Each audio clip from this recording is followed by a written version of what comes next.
Control, we are now monitoring the demating of the umbilical. This is the mechanism that provided electrical power to the Dragon Freedom during the time it was docked to the zenith or space-facing port of the Harmony module. Originally, Freedom docked at the forward port of Harmony and then back on November 3rd with Williams, Wilmore, Hague and Aleksandr on board. Umbilical demate reported to be complete. As we stand by for the initiation of the opening of the hooks, 2 gangs of hooks, 12 hooks in all, holding Dragon to the docking port on the zenith side of Harmony. Again, Harmony was the port of call for Freedom initially when it arrived back in September. The forward port itself, it experienced a relocation maneuver with Hague, Aleksandr, Williams, and Wilmore on board back on November 3rd to move from the forward port to the zenith port, a short spin around the block to reposition that spacecraft where it has been mated and docked to the International Space Station since last November. 3.5 minutes away from physical separation.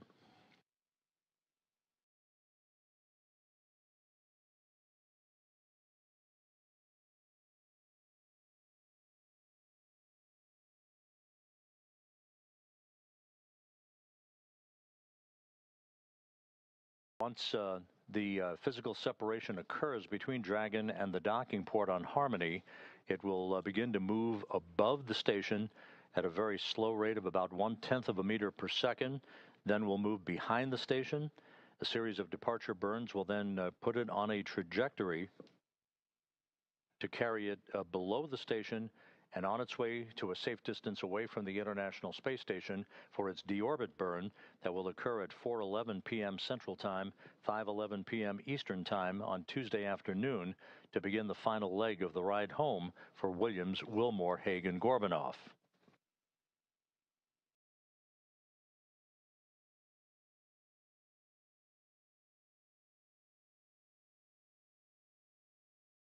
Two and a half minutes to go until physical separation. All systems reported to be in great shape. The latest weather forecast off the coast of Florida at the splashdown sites indicates pristine weather for the arrival of the Crew 9 crew on Tuesday afternoon. Open and nominal. The first gang of hooks has opened, standing by for the second. Springs on both sides of the docking interface will push off against one another to initiate that opening rate for Dragon.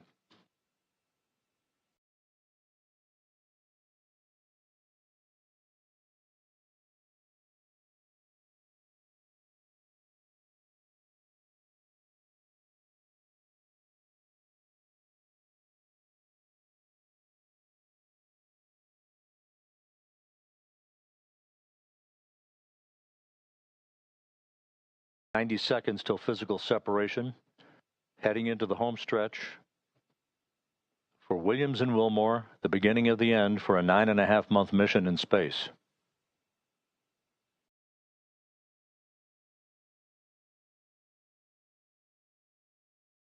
The interface between Dragon and the International Docking Adapter no longer sealed.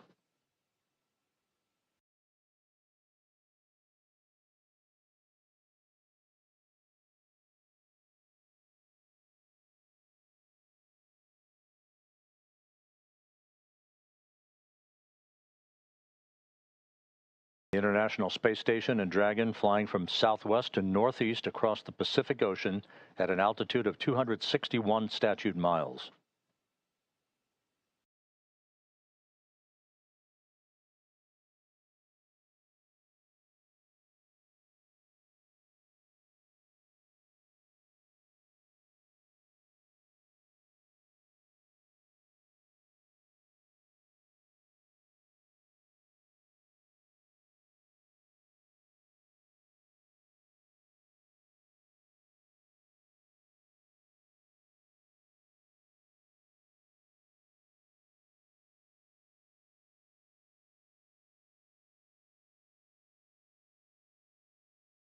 All hooks open.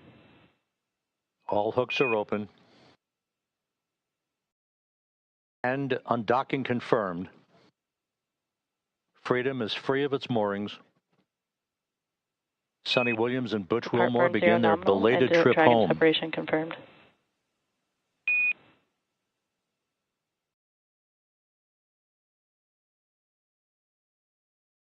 Undocking occurring right on time at 12:05 a.m. Central Time, 1:05 a.m. Eastern Time.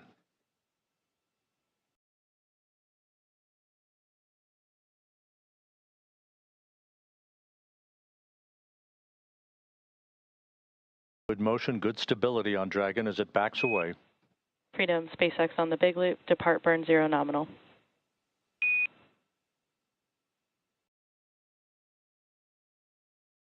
Good opening rate reported by the visiting vehicle officer.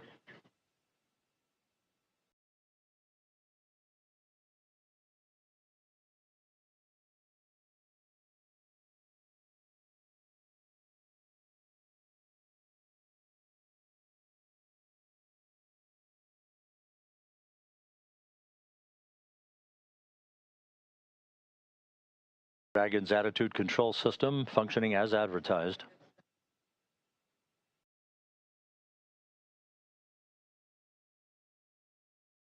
And Freedom on the big loop. On behalf of Crew 9, I'd like to say it was a privilege to call station home, to live and work and be a part of a mission and a team that spans the globe working together in cooperation for the benefit of humanity. To our colleagues and dear friends who remain on the station, Alex and Dave Bertot, Grill, we know the station's in great hands. We're excited to see what you guys are going to accomplish, and we'll be waiting for you. Crew 9's going home.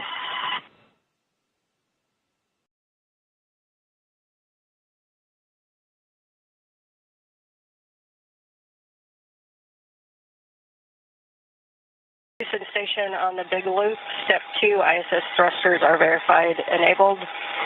To Crew 9, safe journey home. It's been the honor of a lifetime to cross your path up here on Space Station. Your service has been very much appreciated, and we'll miss you, but have a great journey home.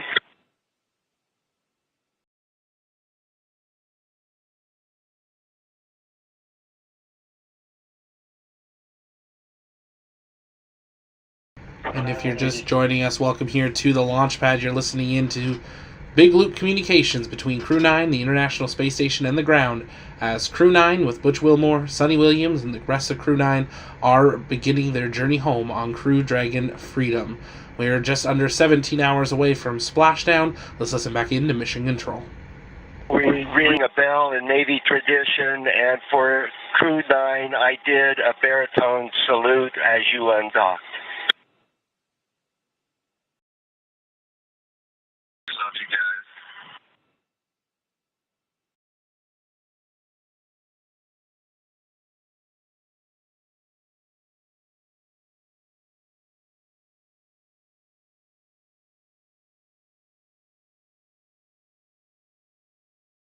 So an exchange of poignant words between the Dragon commander, Nick Hague, as well as the Crew 10 crew, the newly arrived Crew 10 crew members, Anne McLean, Takoya Onishi, and Don Pettit, offering their best wishes and Godspeed for a safe return to Earth on Tuesday afternoon for the quartet aboard the Dragon Freedom.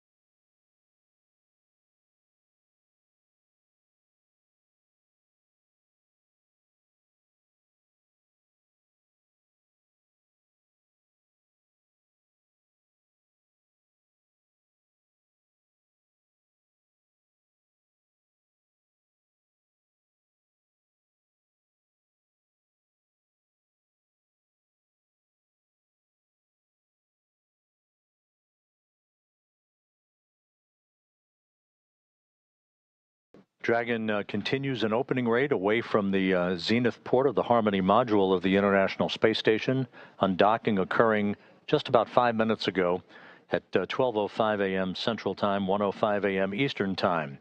Now, coming up here in the next minute or so will be the spacecraft's exit from what is called the keep-out sphere. That is the first imaginary line between the space station and the departure corridor for the Dragon itself. That will be followed by Dragon maneuvering to a Sun communications pointing orientation and to enable better communications between the tracking and data relay satellite system and Dragon's communications capability itself. The approach ellipsoid exit, that basically is the end of integrated operations, where Dragon will cross that imaginary line to move beyond the neighborhood of the station, as it were, is scheduled about 14 minutes from now.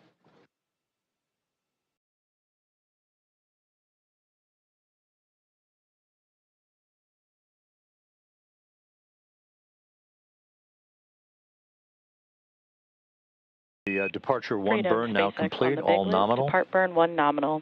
Your go to DOF suits per procedure 4.012, and a final reminder that the big loop will be deactivated following Dragon's exit from the approach ellipsoid.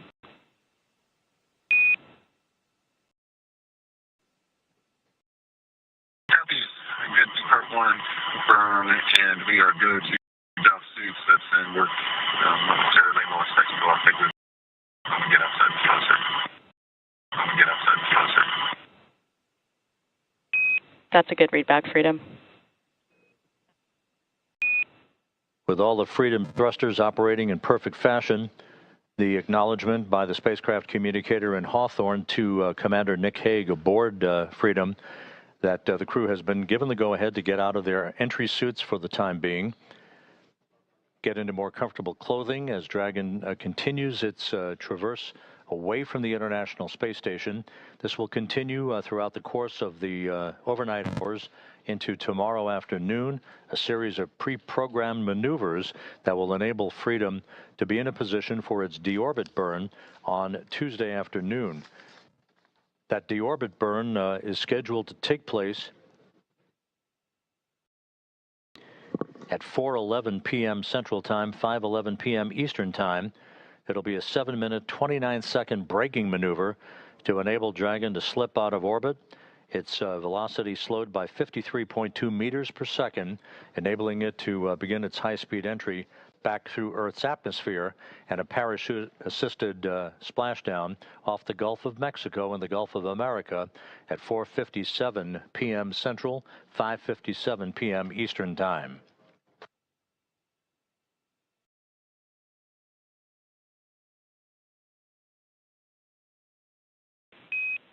Station and Houston, on the big loop, Dragon has exited the keep out sphere.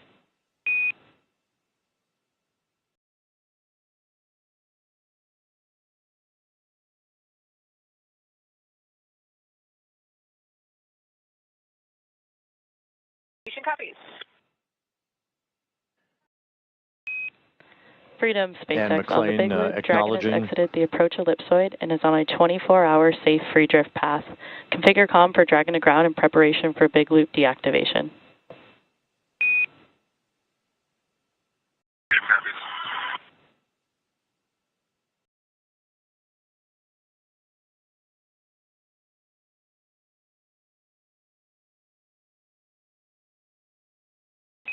And Freedom SpaceX on the big loop. Premature call. We have exited the keep out sphere but are still in the approach ellipsoid.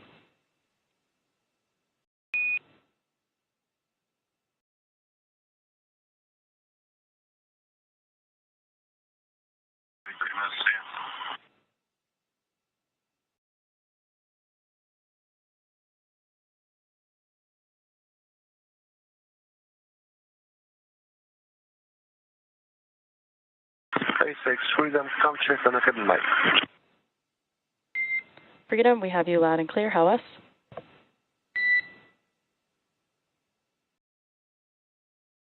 The Dragon, having crossed the keep-out sphere, next major milestone will be the exiting of the approach ellipsoid to depart the neighborhood of the station. With that, we'll toss it for the moment back to Hawthorne and Veronica and Sandra. Thanks so much, Rob. As Rob just mentioned, we are now waiting for Dragon to exit the approach ellipsoid, also known as AE, which is another imaginary shape, this time a three-dimensional ellipsoid measuring 4 kilometers by 2 kilometers by 2 kilometers, in the same family as the keep-out sphere. It's one of several safety zones set up to govern visiting spacecraft, either arriving or departing the station. Before moving into the keep-out sphere or the approach ellipsoid, spacecraft have to be configured where they would not cross the imaginary boundary for a set period of time, even if the spacecraft lost all maneuvering. That's right. And that approach ellipsoid, once we get past that milestone, will be something that we call the end of integrated operations. And integrated operations means that we are talking to each other on the big loop. So we did hear those communications back and forth. The big loop, not only the crew on the International Space Station, the crew in Dragon, but also both Mission Control Houston and in Hawthorne. Hence the name The Big Loop, because they're all working together to make sure that they have common communications during some of these dynamic portions of flight. So again, we are standing by for approach ellipsoid exit at 10:24 p.m. Pacific time. And on your screen there, we are getting a view of Dragon from the International Space Station, now quite a bit smaller than when we just saw a few minutes ago, undocking at 10:05 p.m. Pacific. Also in the line of sight there, we have a small view of the Canadarm, which is a robotic arm that helps do some maneuvering and is utilized a lot during spacewalks on board the International Space Station. So to recap, the hatches between the International Space Station and Dragon were closed earlier today at 8:05 p.m. Pacific, 11:05 p.m. Eastern. Since then, the crew has settled in and is working to take off their spacesuits for their 17-hour journey back to Earth. The joint NASA and SpaceX teams did, of course, poll go to proceed with undocking, and that undocking command was then sent at 10 p.m. Pacific, followed by umbilical retraction and hooks opening, with physical separation taking place at 10:05 p.m. Pacific, as the Space Station and Dragon were traveling 261 statute miles off the coast of Guam over the Pacific Ocean. Dragon then completed 2 of 4 departure burns and has exited the keep-out sphere, and we are now just minutes away from Dragon crossing the approach ellipsoid to set the spacecraft and Crew 9 up for their path back to Earth. Again, Dragon is targeting to splash down off the coast of Florida in the Gulf at 2:57 p.m. Pacific, 5:57 p.m. Eastern on Tuesday, March 18th, marking the completion of a long-duration science and research mission. Great views right now on your screen of Mission Control here in Hawthorne, California.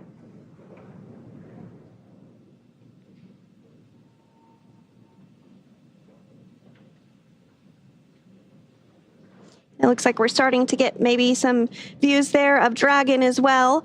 These views are being controlled by one of the flight controllers in Mission Control Houston called Cronus, and they help to make sure that the cameras are in position to view not only visiting vehicles that are arriving and departing, but also help to ensure that cameras are in position to get great Earth views, ensure that perhaps if we're flying over a natural disaster like a hurricane or a wildfire, they are ensuring that those great cameras on board the International Space Station are being put to good use to capture all of the science and research that we can aboard the microgravity laboratory. And, you know, fun fact, actually, the International Space Station will be celebrating 25 years of continuous human presence this November. So if you are younger than 25 years old, you have never known a day in your life where there was not a human being living and working aboard the International Space Station. That is so cool to me. It's just this amazing step forward for human exploration in space. And with that, we're going to check back in with Rob Navius at the Johnson Space Center one more time. Go ahead, Rob. Thank you, Sandra. You mentioned that continuous presence on board the International Space Station. We are approaching the point of the approach ellipsoid exit, which will mark the end of integrated operations with the International Space Station and the flight control team here in Houston. Just a reminder, on board, 7 crew members representing 3 nations: Alexei Ovchinin, the station commander, and his Roscosmos colleagues Ivan Wagner and Kirill Peskov, Anne McLean, Nicole Ayers, and Don Pettit of NASA, and Takoya Onishi of the Japan Aerospace Exploration Agency. Ovchinin, Wagner, and Pettit are next up to depart the station on April 19th.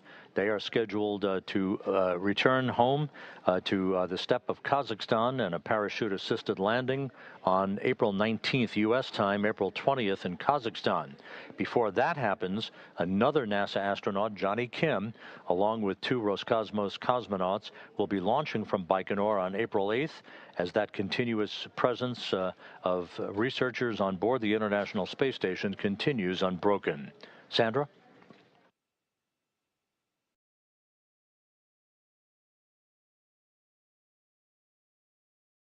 And thank you so much, Rob, for that update. We really appreciate you joining us here as you spent your evening in Mission Control Houston. Again, we are continuing to get these views following Dragon's undocking from the International Space Station at 10:05 p.m. Pacific time. That sets us up for a splashdown tomorrow afternoon at 2:57 p.m. Pacific time off the coast of Florida. And so we did mention that the crew was busy with a lot of science and research investigations during their time on board the International Space Station. That really is the whole point of the International Space Station, is to conduct science and research investigations, eventually leading to longer duration missions to the moon and then on to Mars.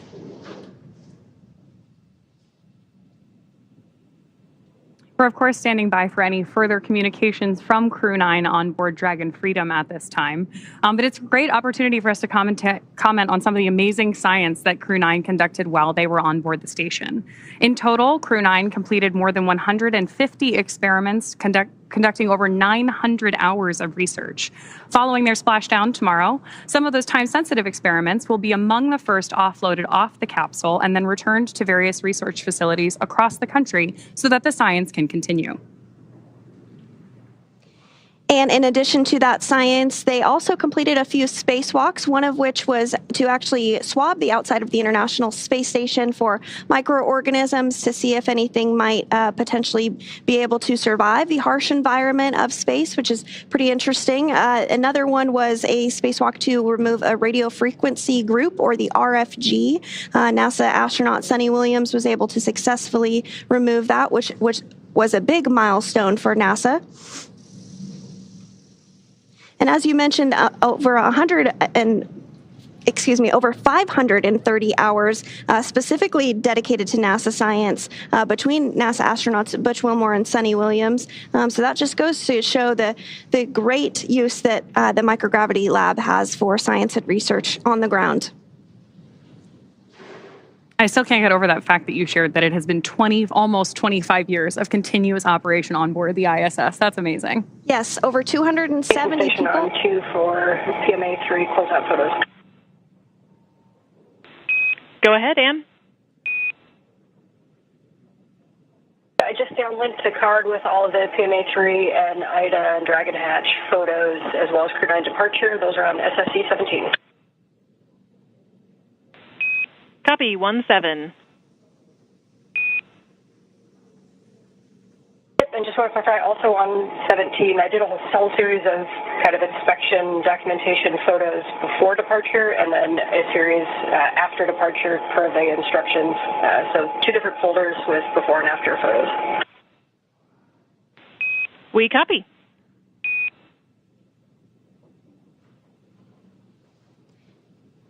And that was the voice of NASA astronaut Ann McClain, who is still on board the International Space Station, stepping through procedures with the ground to wrap up after undocking, taking some photography of the hatch that the team on the ground will inspect, make sure everything checks out just fine. So we are awaiting the confirmation that Crew Dragon Freedom has exited the approach ellipsoid. We're expecting that here in just a couple of seconds here, really. So we might hear that call out here shortly. And again, if you're just joining us, the approach ellipsoid is a 3-dimensional ellipsoid measuring 4 kilometers by 2 kilometers by 2 kilometers in the same family as the keep-out sphere. One of the key differences with the AE is that vehicles outside of it have to be on what we call a 24-hour safe free drift trajectory, which means that the spacecraft would not cross into the approach ellipsoid for at least 24 hours again, even if it lost all maneuvering.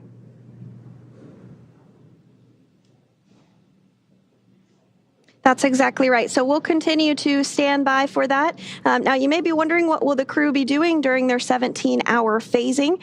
You did hear the call out earlier that they had to go to doff or take off their spacesuits. So they'll get settled in, have the opportunity to have a meal, and try and get some sleep before their targeted splashdown off the coast of Florida tomorrow afternoon at 2:57 p.m. Pacific time tomorrow afternoon. So we are looking forward to seeing them splash down off the coast of Florida tomorrow. So continuing to stand by for that approach ellipsoid exit. Should be hearing the call out any moment now. And that will really end the portion of integrated operations between the space station, Dragon, Hawthorne, Mission Control, and Mission Control Houston as well. Freedom, SpaceX on the Big Loop. Dragon has now exited the approach ellipsoid and is on a 24-hour safe free drift path. Please make sure that comm is configured for Dragon to ground.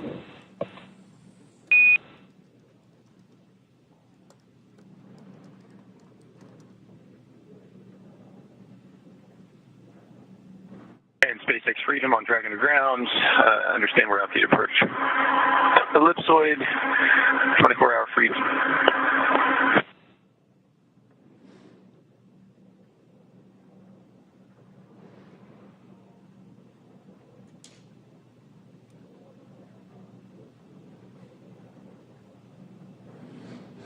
Good confirmations there, both from Mission Control and Dragon.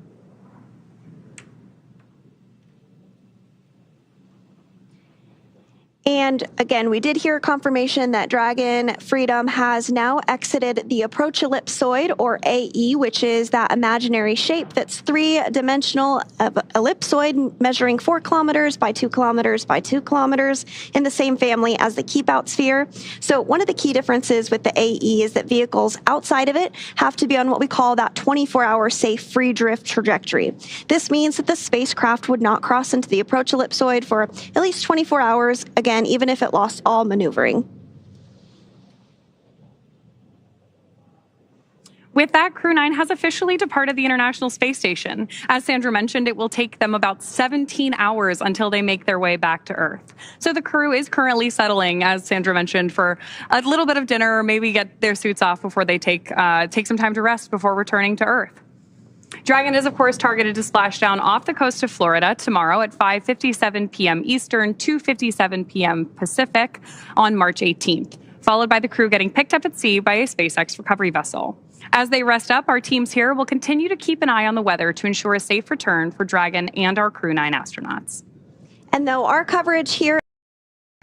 And if you're just joining us, that is it. Crew 9 is officially on their way home. 16 hours, 27 minutes, and some seconds away from that targeted time of splashdown. Now, NASA and SpaceX are getting ready to conclude their live coverage, but that doesn't mean you have to go anywhere. If you are on our Butch and Sunny Return to Earth coverage stream or our Crew 9 tracker, you can stay with us. If you're on a stream that says undocking in the title, jump on over, click the helmet icon for our channel, and join us on one of the other streams. They will be staying live, listening in to station-to-ground communications and the latest updates coming in from NASA. We will get those updates a couple times an hour with how things are proceeding with Crew Dragon Freedom and Crew 9 on their journey back home from the International Space Station. It's a live view inside SpaceX Mission Control, and now we're going to transition. And we are now listening in to station-to-ground communications and NASA communications for those updates as we follow along with the final 16 and a half hours of Crew 9. If it's your first time here, though, welcome. My name's Zach. I'm the founder and host here at the Launchpad. Here at TLP, it's our mission to inform and inspire the explorers of tomorrow, because we believe that space is better together. And if you haven't yet, take a moment, engage that subscribe button so you never miss another live launch coverage. In low Earth orbit tracking or mission update streams like this, we follow all dockings, undockings, and return to Earths from the International Space Station, as well as give you in-space mission trackers and more.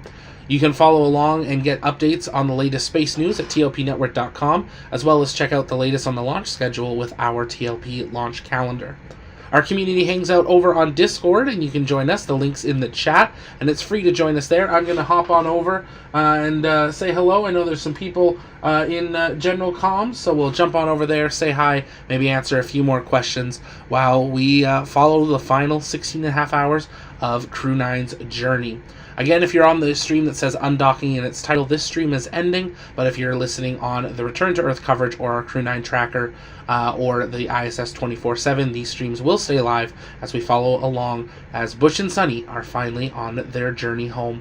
On behalf of the entire TLP crew, thank you so much for joining us. Stay with us right here as we continue to follow along on Crew 9's journey home back to Earth. Stay with us.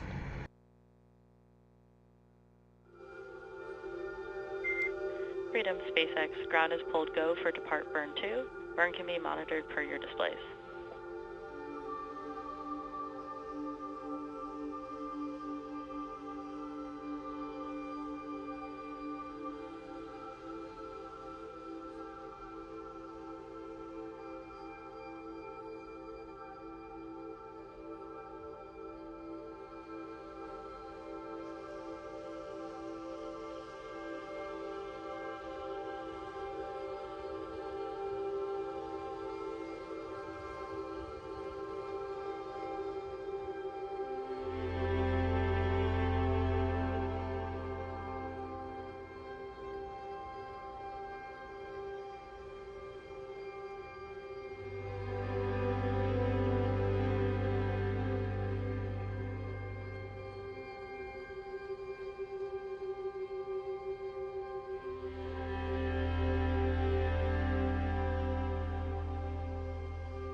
Space-facing port of the Harmony module at about 12:05 a.m. Central Time, 1:05 a.m. Eastern Time earlier this morning.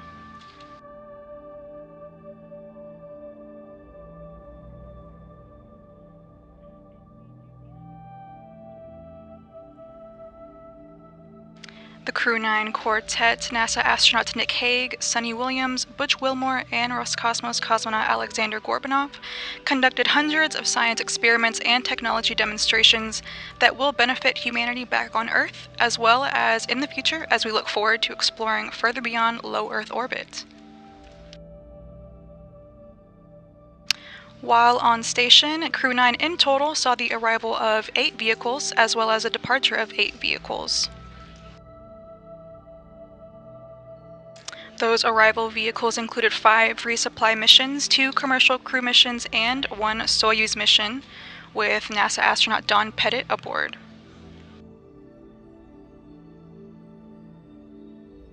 Crew 9 saw the departure of 5 resupply vehicles as well, and 2 commercial crews and 1 Soyuz mission with Tracy Dyson.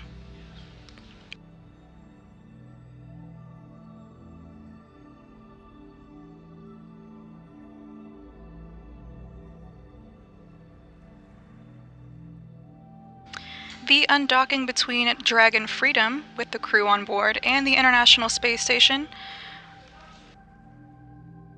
will take Freedom above, behind, and below the orbiting laboratory through a series of maneuvers that are known as departure burns. Freedom will swing below the space station on a trajectory for the deorbit burn, about a 7-minute and 29-second maneuver that is scheduled at 4:11 p.m. Central Time, 5:11 p.m. Eastern Time later this afternoon, March 18th.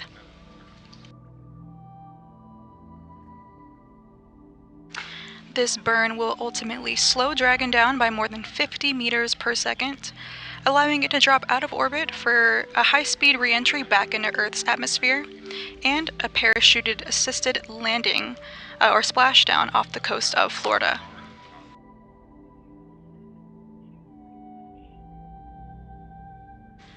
Again, we have that depart burn 2 coming up in about 2.5 minutes.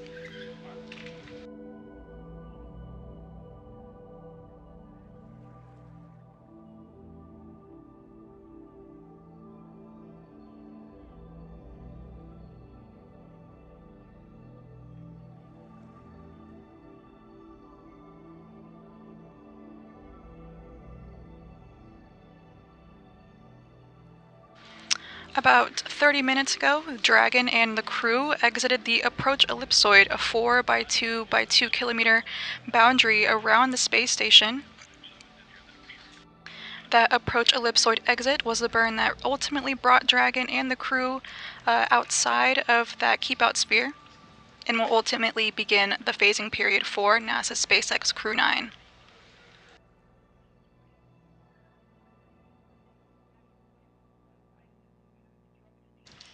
During this phasing period, Dragon, Freedom, and Crew 9 will undergo a series of automatic maneuvers, meaning the crew won't have to do anything, or burns that will prepare Crew 9 for their return back to Earth.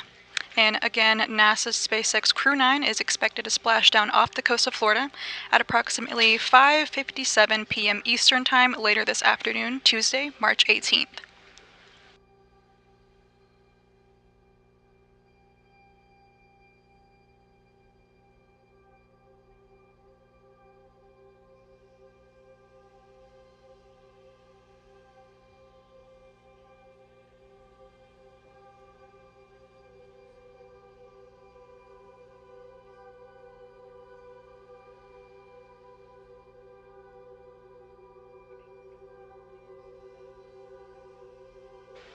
And we are standing by to hear confirmation of Depart Burn 2 coming up in about 50 seconds here.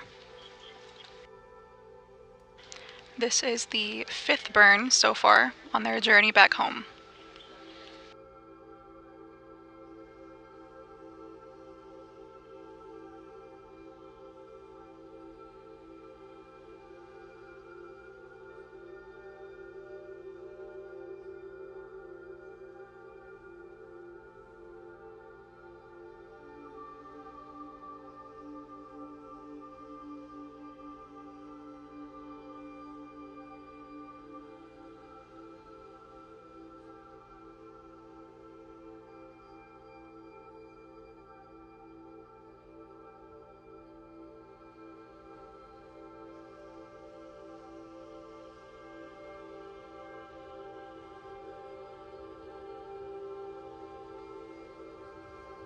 And we just heard confirmation that Depart 2 burn is indeed in progress.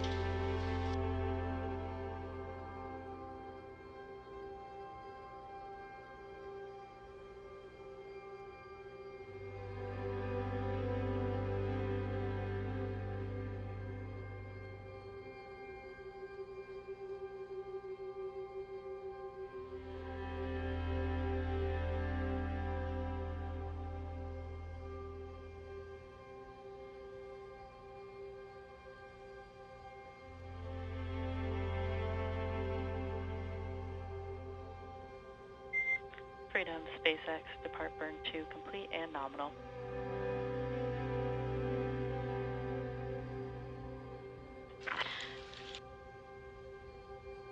As you just heard, we just received confirmation of a nominal Depart 2 burn lasting about 44 seconds and adjusting that attitude of the spacecraft about 3 meters per second.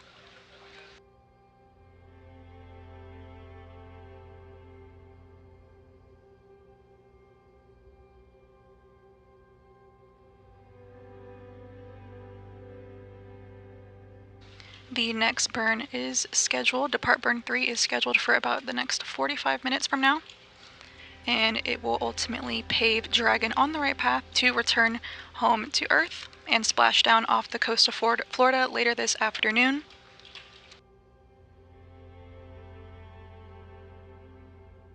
We are currently in mission audio coverage and will be live on NASA Plus, the agency's website, as well as social media, beginning at 3:45 p.m. Central Time, 4:45 p.m. Eastern Time, for coverage of NASA's SpaceX Crew 9 re-entry and splashdown. We will be providing... SpaceX, I have 3 items/reminders for you. Please report when ready to copy.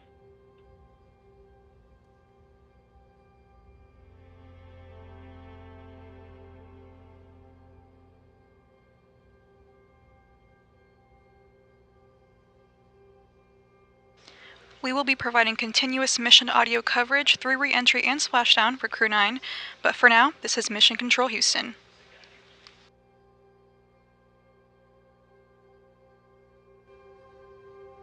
SpaceX, I'm ready to copy.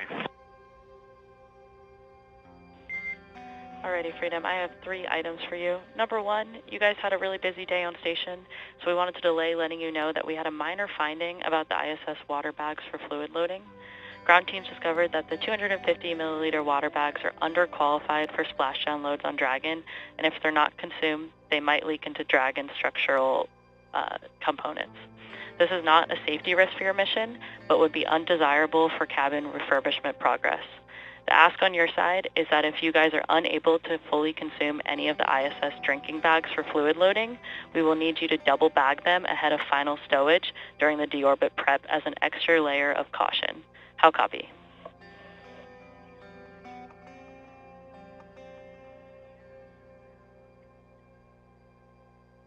We'll double bag, and the plan is we will be those will be bone dry. Copy. We're looking forward to them being bone dry and you guys being hydrated. Number 2, a reminder that your off-duty is starting now and that you can use the Do Not Disturb flag in 4.050, your sleep preparation procedure, to keep ground informed of when you guys are trying to sleep.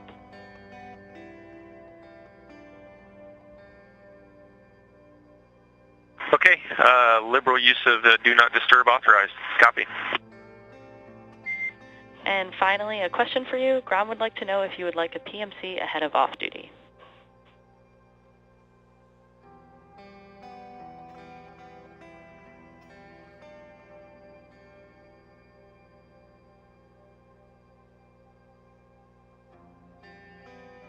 And I just pulled the crew. No need. We can waive the PMC before off-duty. SpaceX copies, and when able, please provide a status on the handheld temperature sensor deployment.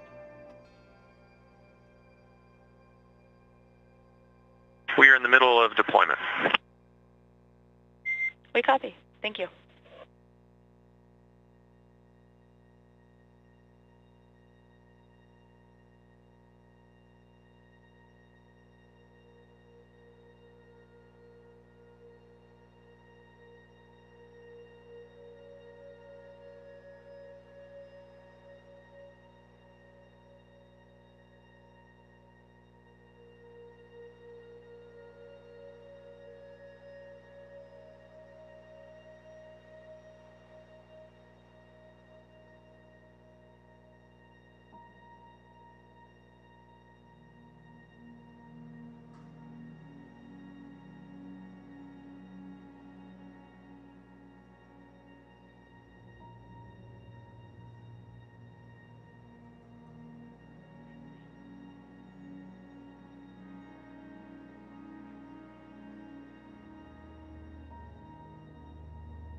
If you are just now joining us, we are live from the International Space Station Flight Control Room here at NASA's Johnson Space Center's Mission Control Houston. Right now we are monitoring NASA's SpaceX Crew 9 as they make their way through a 17-hour phasing period to eventually splash down off the coast of Florida later this afternoon. Splashdown is currently set for 4:57 p.m. Central Time, 5:57 p.m. Eastern Time.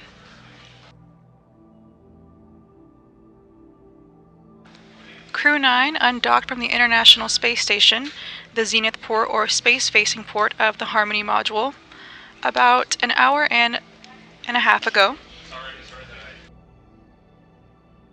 NASA astronauts Nick Hague, Sunny Williams, Butch Wilmore, and Roscosmos cosmonaut Alexander Gorbanov conducted hundreds of science experiments while on the space station.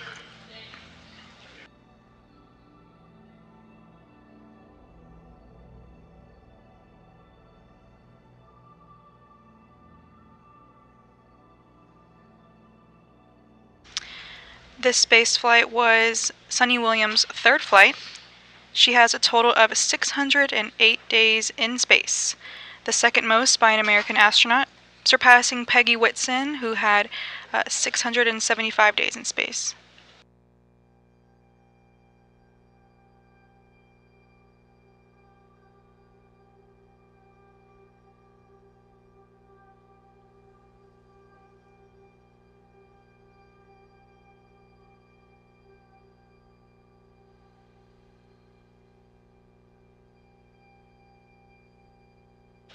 Williams also conducted 2 EVAs and now has conducted 9 EVAs total in her career, for a total of 62 hours and 6 minutes, the 4th most EVA time ever and most by a woman.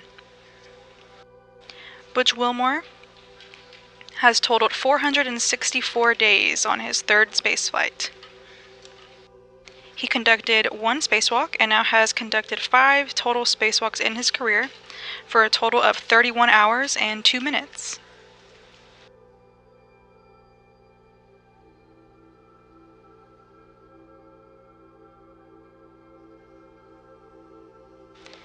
NASA astronaut Nick Hague, on his 3rd spaceflight, had a total of 374 days in space. He conducted 1 spacewalk and now has 4 total spacewalks in his career for a total of 25 hours and 56 minutes. The Crew 9 mission was Alexander Gorbanov's first spaceflight, and he now has a total of 171 days in space.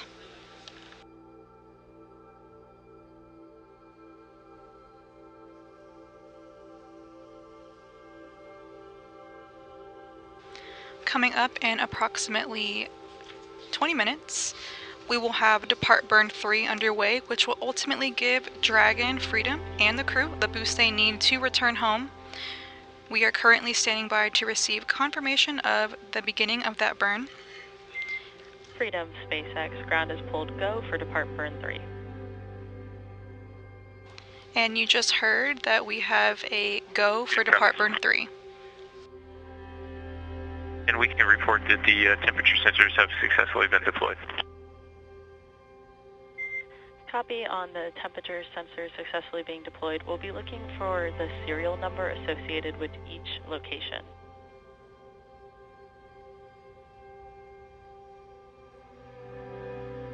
That's no problem. It is consistent with what used.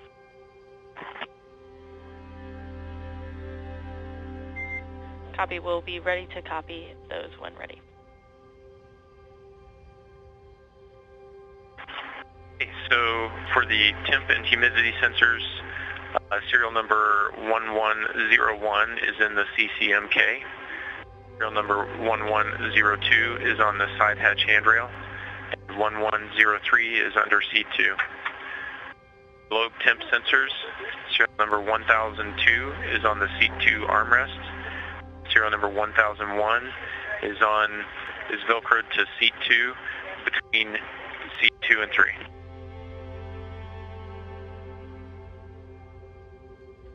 SpaceX copies all, and just a reminder that in the event of an emergency, all sensors should be stowed.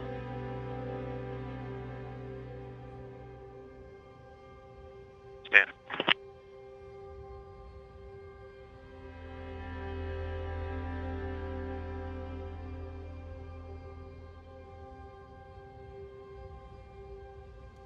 So as you just heard, we do have a go for Depart Burn 3, which will be underway in about 17.5 minutes or so. This will ultimately give Dragon the boost they need to eventually splash down later this afternoon. This burn will last about 64 seconds, just over a minute, and will adjust the attitude of the spacecraft about 4 meters per second.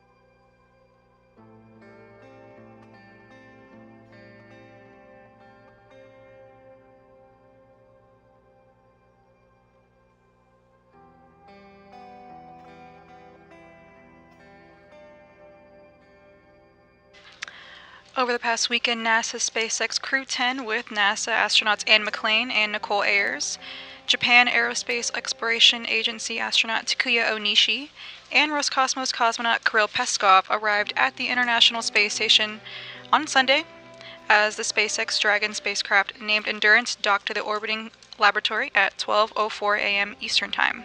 And SpaceX Freedom. Go ahead, Freedom.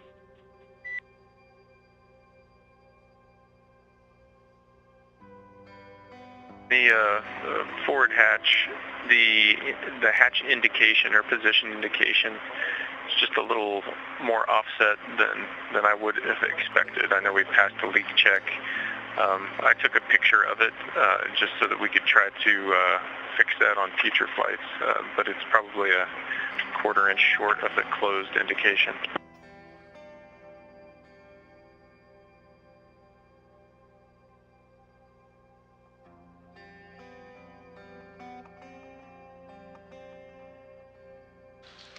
After Crew 10 arrived to the orbiting laboratory, they completed a direct handover with Crew 9, including science, technology, and procedures to prepare for their departure from the space station. Again, splashdown of Crew 9 is expected later this afternoon at 4:57 p.m. Central Time. We're tracking that the hatch indicator is a bit more off, a quarter-inch short of the closed indication. We're tracking. We'll get back to you, but at this time we did have a successful leak check, and we see a healthy cabin environment.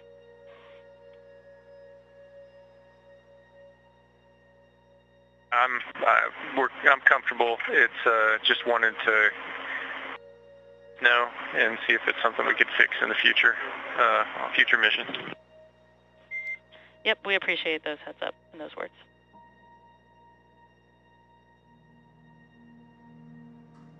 And as you just heard, the crew aboard Dragon Freedom, that was NASA astronaut Nick Hague, having conversation with flight controllers at the SpaceX Mission Control in Hawthorne, California.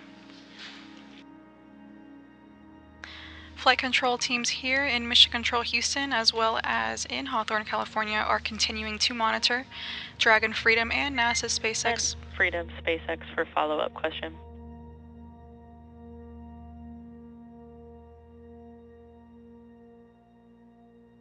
Yeah, I'm with you. We were just chatting here on the ground and wanted to confirm that when you guys were closing the hatch that you ratcheted the handle. Indeed. We copy. Thanks for that clarification. Yep, no problem. The flight control teams here in Houston and Hawthorne, California are continuing to monitor the spacecraft and the crew as they make their way back to Earth and undergo a series of automatic maneuvers and burns over the next 17 hours or so during their phasing period.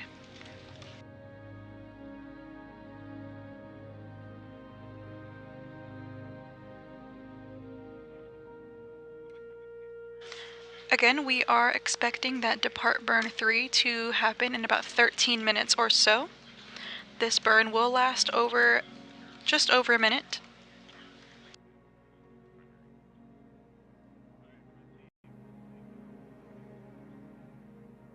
This is the 6th burn so far on their trip back home. In the meantime, let's take a look at some of the scientific milestones that the crew accomplished during their journey. NASA astronaut Nick Hague processed samples on board the space station for Anthrospira C, an investigation from the European Space Agency that transplants and grows microalgae aboard the space station. These organisms conduct photosynthesis and could be used to convert carbon dioxide exhaled by the crew members into oxygen.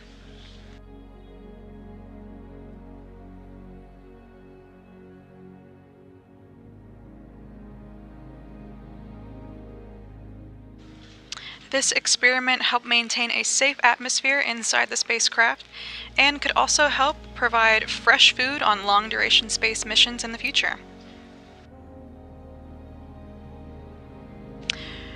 Researchers are testing the European Enhanced Exploration Exercise Device, a modular device that combines cycling, rowing, and resistance exercise to help keep the crews healthy on long-duration missions like Crew 9. This device is a single small device effective at countering bone and muscle loss and improving cardiovascular health that could help the crew on future missions. NASA astronaut Butch Wilmore worked on installing this device aboard the International Space Station ahead of its evaluation.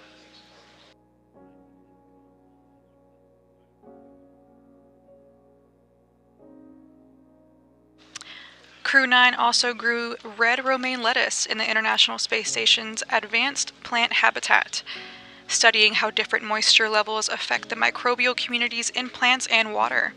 These results could show how less than ideal conditions affect plant growth and help scientists design systems to produce safe and nutritious food for crew members during long-duration missions and deep space exploration.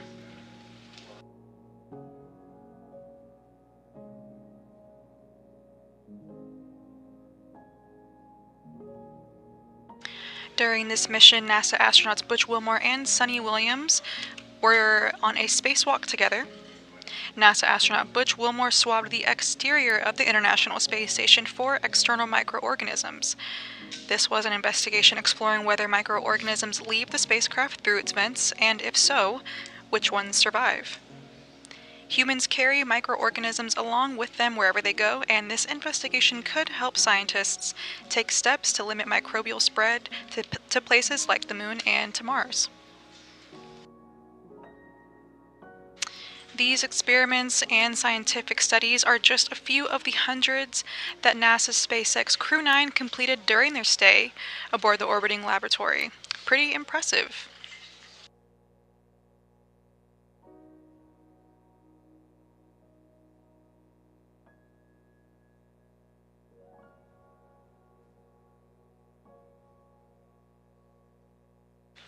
We will be providing mission audio updates throughout Crew's 17-hour phasing period as we look forward to their return later this afternoon. Coming up in 9 minutes is that depart burn 3, and we are just awaiting confirmation of the start of that burn, and we will return back once we hear that confirmation. For now, this is Mission Control Houston.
bachelor's degree in astronautical engineering from the United States Air Force Academy and a master's degree in aeronautical and astronautical engineering from the Massachusetts Institute of Technology. Hague was selected as an astronaut by NASA in 2013. He's an active duty colonel in the U.S. Space Force and completed a developmental rotation at the Defense Department, as well as served as the Space Force's Director of Test and Evaluation.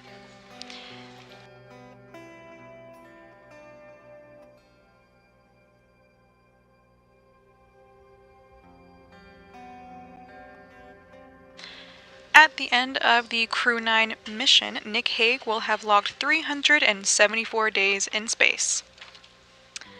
Sunita Williams was the pilot for the Boeing crew flight test.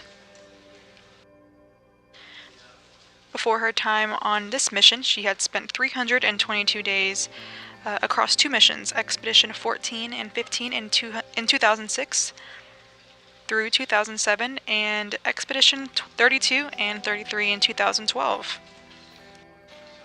She's from Massachusetts and also conducted 7 spacewalks prior to Crew 9. She conducted 2 EVAs during the Crew 9 mission and now has 9 EVAs total in her career for a total of 62 hours and 6 minutes.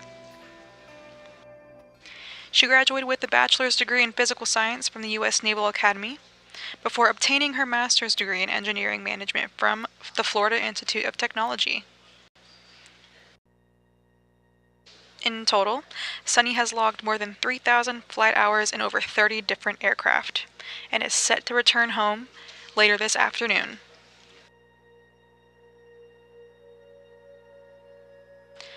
Butch Wilmore was the commander for the Boeing crew flight test with NASA astronaut Sunita Williams as the pilot. This was his 3rd spaceflight and now has totaled 464 days in space after his current mission to the International Space Station.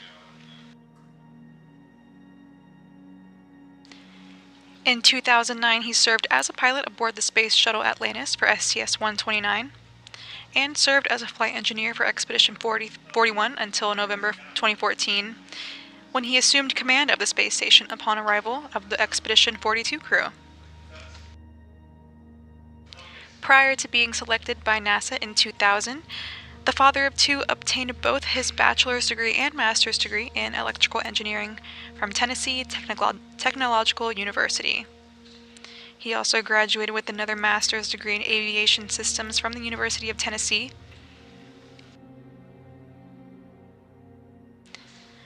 He also is a graduate of the United States Naval Test Pilot School and has completed 4 operational deployments during his tenure as a fleet naval officer and aviator.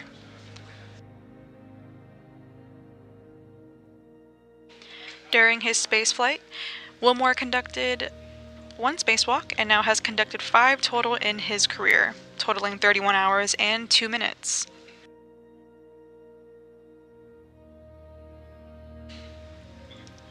Alexander Gorbanov, the Roscosmos cosmonaut, embarked on his first trip to the space station as a mission specialist for Crew 9.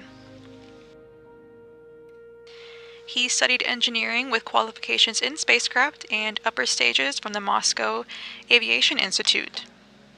He graduated from the military department with a specialty in operating and repairing aircraft, helicopters, and aircraft engines. Before his selection as a cosmonaut in 2018, he worked as an engineer for Rocket Space Corp.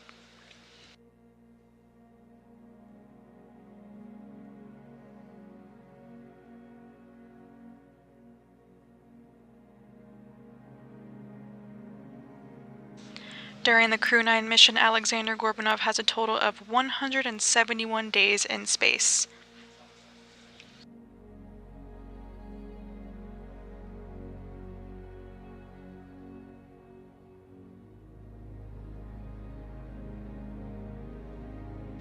As of right now, we are waiting for the next departure phase burn, which is coming up at around 4 a.m. Central Time, 5 a.m. Eastern Time. At the moment, we are going to be providing continuous mission audio coverage through reentry and splashdown for the Crew 9 mission. We will be live on NASA Plus, the agency's website, as well as social media, beginning at 3:45 p.m. Central Time, 4:45 p.m. Eastern Time, for the beginning of coverage of reentry and splashdown. Again, we are on standby for that next burn coming up in about an hour and a half or so, but for now, this is Mission Control Houston.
If you are just now joining us, we are live, providing live mission audio coverage of NASA's SpaceX Crew 9 as they're making their way back home to Earth through a 17-hour phasing period, eventually splashing down off the coast of Florida later this afternoon. Splashdown is currently set for Tuesday, March 18th at 4:57 p.m. Central Time, 5:57 p.m. Eastern Time.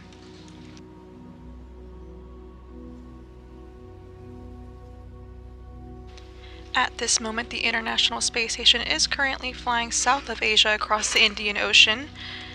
And aboard Dragon Freedom, the Crew 9 crew members are currently off duty. They undocked at 12:05 a.m. Central Time, 1:05 a.m. Eastern Time earlier this morning from the Zenith port, or the space-facing port of the Harmony module on the space station. Dragon has gone through a series of automatic maneuvers, or burns, that have paved the path for Dragon Freedom to bring the crew and a spacecraft back home to Earth later this afternoon. In about 1 hour, we will have the depart phase burn 1 that will ultimately prepare us for the deorbit burn. This deorbit burn is set at 4:11 p.m. Central Time, 5:11 p.m. Eastern Time, and is going to act as a braking maneuver to slow Dragon down and prepare for a parachute-assisted splashdown off the coast of Florida.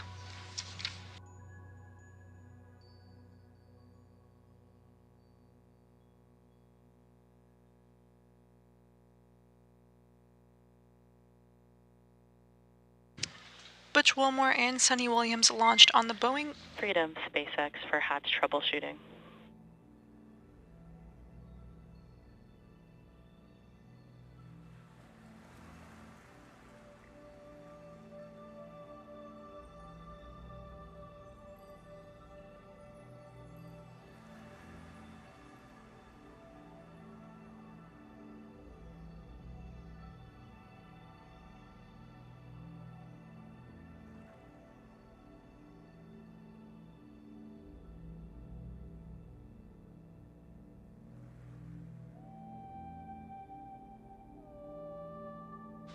Butch Wilmore and Sunita Williams launched on the Boeing crew flight test on June 5th, 2024, from Space Launch Complex 41 atop a United Launch Alliance Atlas V rocket.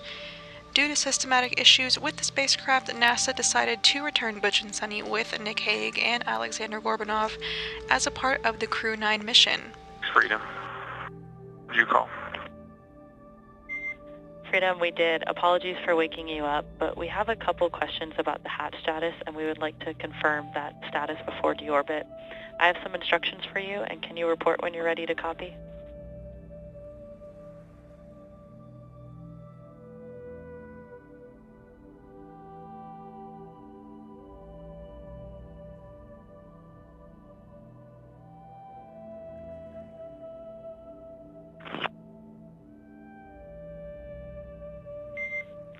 For starters, we just want to remind you that you're currently in a safe configuration and that there's no credible way to open the hatch with the delta pressure. First, we would like to confirm the state of the hatch indicator. To ensure we're all on the same page, we want to distinguish the difference between the indicator and the marker. The indicator is the pointy arrow and the marker is the rectangle. Earlier, you called down that the indicator is about 1/4 of an inch off the marker, but we're looking to confirm if the base of the indicator aligns with the marker. How copy?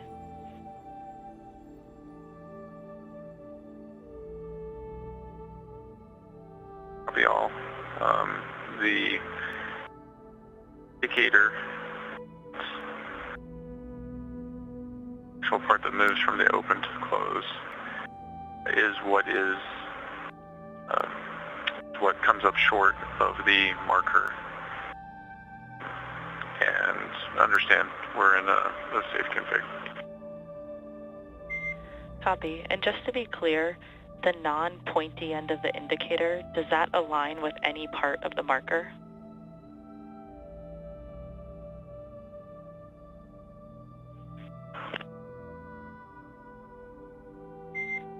Can you repeat your last call? We didn't copy.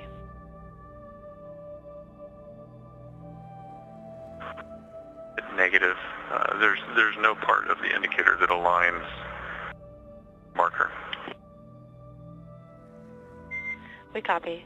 Based off that, we would like you to deploy the hatch handle and continue to crank the handle until it ratchets, and then carefully stow the handle to ensure that the handle position does not change. Following these actions, we'll be looking for you to report the hatch indicator status. How copy?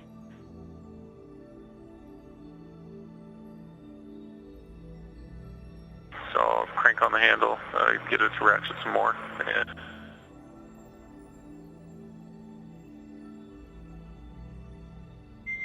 Affirm on cranking on the handle to see if it ratchets.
And Freedom SpaceX, we had a brief loss of comm, but we are with you and waiting, standing by for that hatch indicator status post deploying the handle and continuing to crank.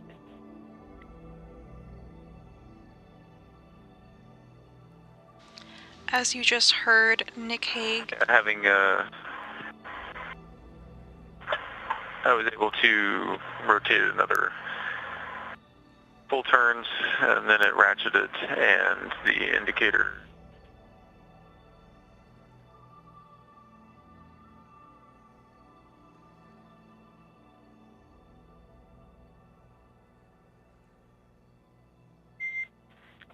And Nick SpaceX, you cut out at the very end of your call. Please repeat your last. The marker and the indicator are now aligned.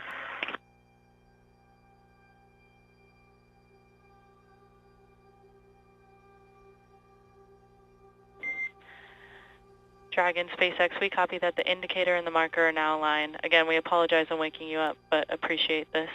You are now go back to bed. We hope that you have some sweet dreams and good rest. Thanks. And as you just heard, the SpaceX teams from Hawthorne, California, and Nick Hague aboard Dragon Freedom real-time worked through a alignment on the hatch of Dragon. The crew is currently in a safe configuration, but of course teams are just constantly monitoring the crew and the spacecraft to ensure safety.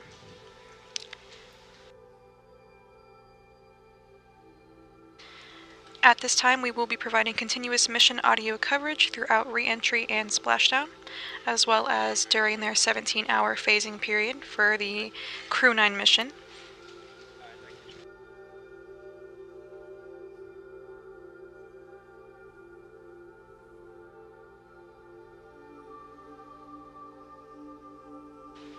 Coverage of re-entry and splashdown will begin at 3:45 p.m. Central Time, 4:45 p.m. Eastern Time. That will be live on NASA Plus, the agency's website, as well as social media. For now, this is Mission Control Houston.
baseline.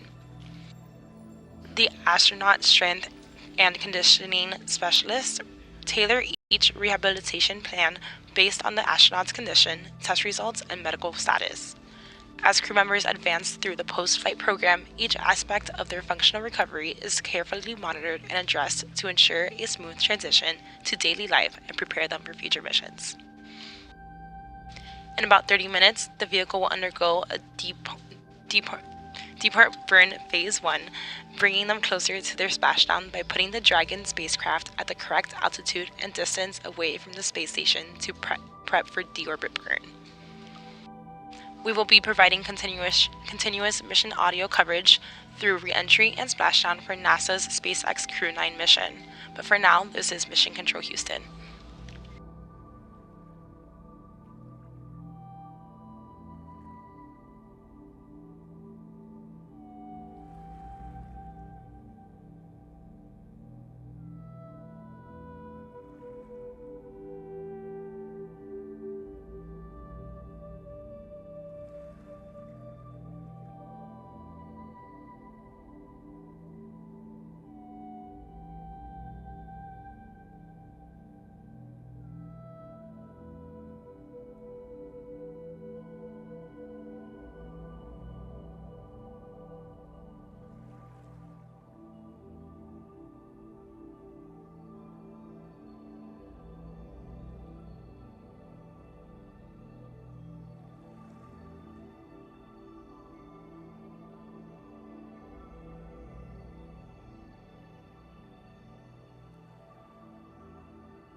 If you are just now joining us, we are live from the International Space Station Flight Control Room, providing live audio mission updates for NASA's SpaceX Crew 9 mission.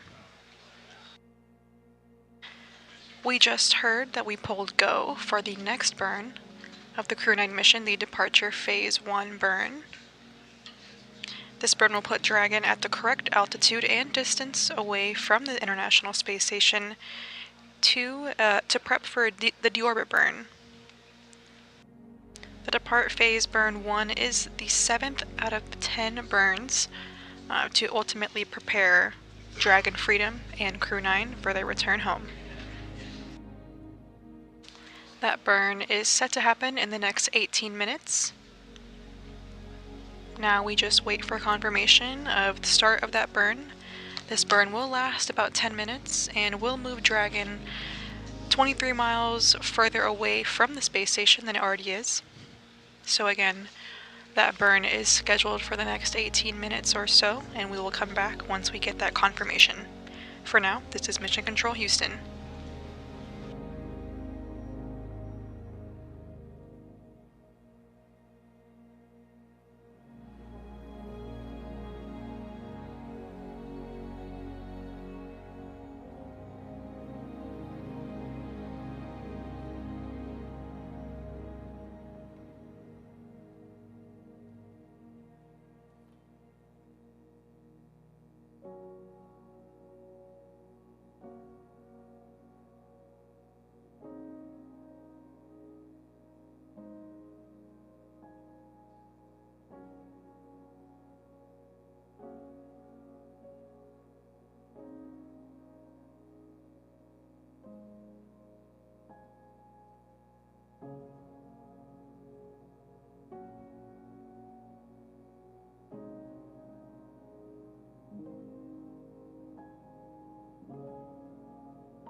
We have about 4 minutes left until the beginning of the departure phase burn 1.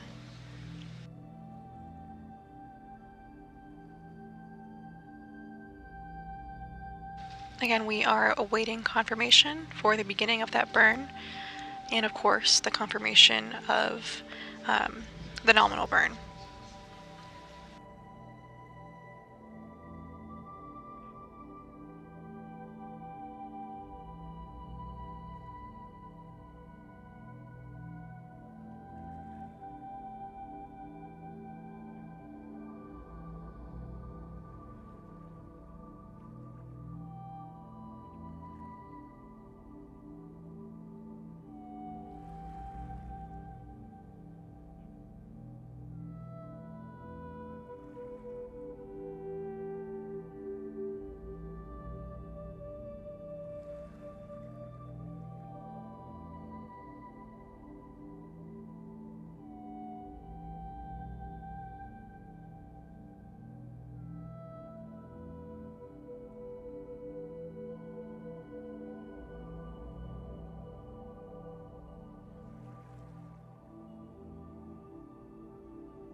About 20 seconds until the burn starts.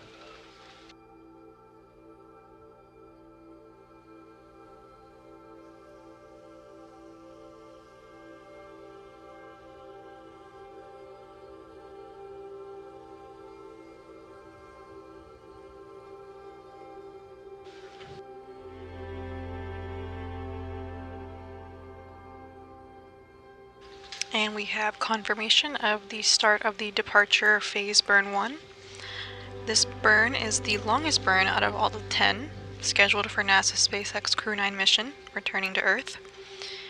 The departure phase burn 1 is about 10 minutes in duration, and we'll adjust Dragon and put it at the correct altitude and distance away from the International Space Station to prep for deorbit burn, which is scheduled about 12 hours or so from now.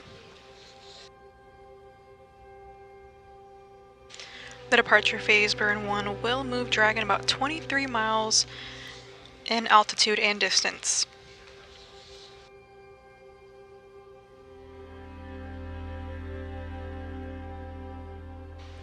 Again, this is the 7th out of 10 burns for Dragon Freedom.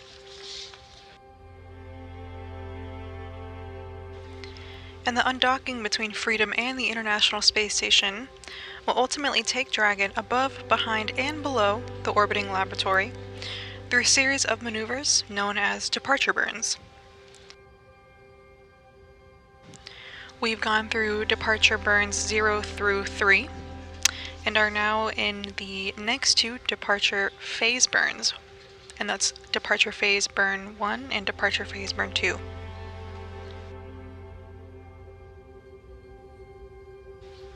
These burns ultimately will lead Freedom to swing below the space station on a trajectory for the deorbit burn. This deorbit burn that we are looking forward to is a 7-minute 29-second braking maneuver, and it's scheduled at 4:11 p.m. Central Time, 5:11 p.m. Eastern Time, later this afternoon, March 18th.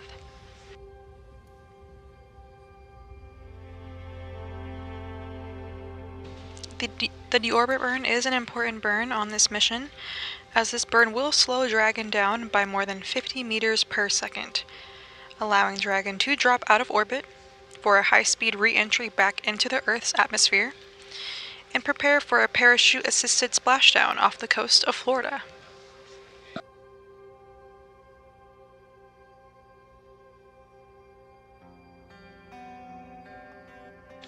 NASA's SpaceX Crew 9 is expected to splash down off the coast of Florida at approximately 5:57 p.m. Eastern, and that's later this evening, Tuesday, March 18th. Now, NASA Plus coverage does start at 4:45 p.m. Eastern for that re-entry and splashdown. Coverage will be on NASA Plus, the agency's website, as well as on social media. Again, that coverage begins at 4:45 p.m. Eastern Time, 3:45 p.m. Central Time, for a splashdown at approximately 5:57 p.m. Eastern.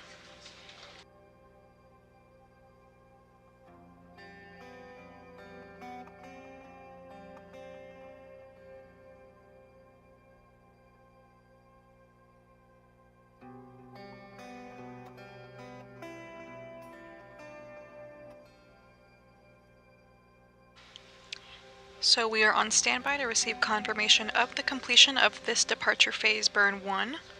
Up next is a departure phase burn 2, which will be occurring in approximately 45 minutes from now.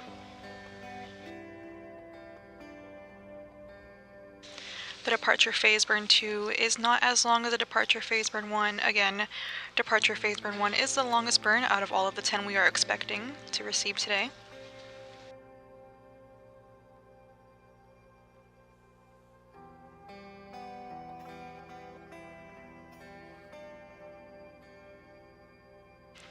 Flight control teams here in Houston and Mission Control Houston, as well as SpaceX Mission Control in Hawthorne, California, are currently monitoring Dragon Freedom, that is carrying the Crew 9 crew member as they make their way home. We are currently in mission audio coverage, and again, we'll be live on NASA Plus, the agency's website, as well as social media, beginning at 3:45 p.m. Central Time, 4:45 p.m. Eastern Time, again for coverage of re-entry and splashdown. While we are on standby to get confirmation of the completion of departure phase burn 1,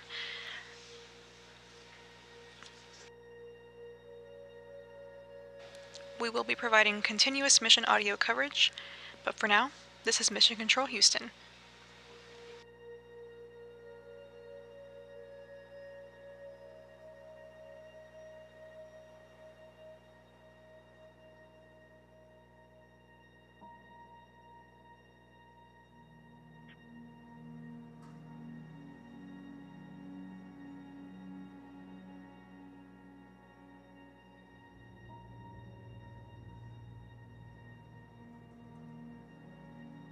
And we just got confirmation that we are halfway through the departure phase burn 1.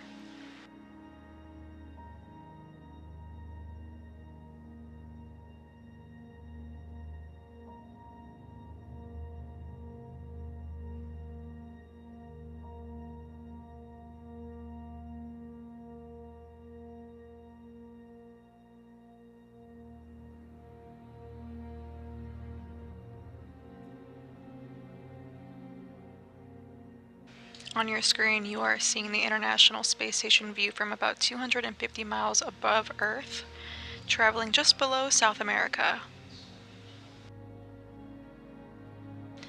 NASA's SpaceX Crew 9 just undocked from the International Space Station earlier this morning at 12:05 a.m. Central Time, 1:05 a.m. Eastern Time, where they departed the rest of the Expedition 72 crew.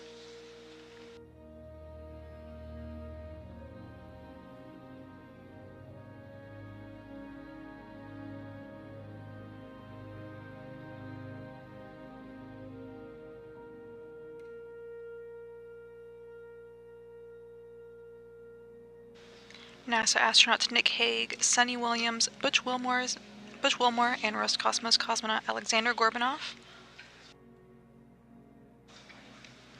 spent a long-duration mission along the orbiting laboratory, performing science experiments and technology demonstrations that will benefit us here back on Earth, as well as in the future as we look forward to exploring further through our Artemis program, going back to the Moon and eventually Mars. Sunita Williams and Butch Wilmore had a mission duration of 286 days at the time of the Crew 9 splashdown. Later this afternoon, that is about 9.5 months. Nick Hague and Alexander Gorbanov had a 171-day mission, and that's almost 6 months.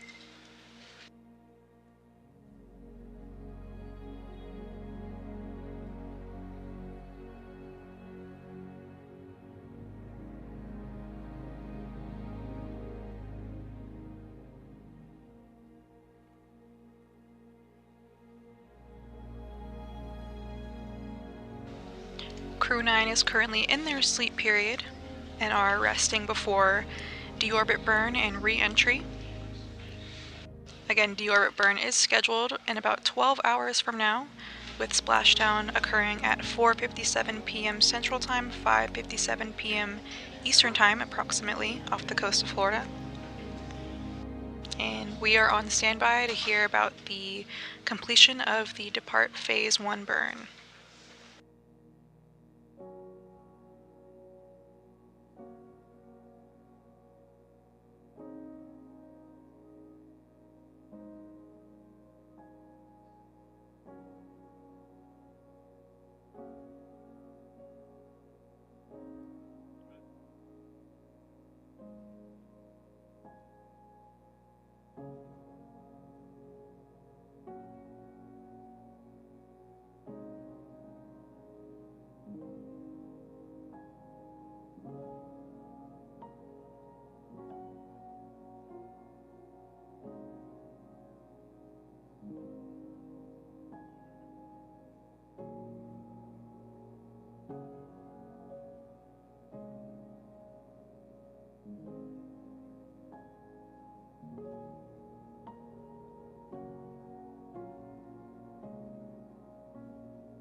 And we just heard confirmation of a completed nominal depart phase burn 1.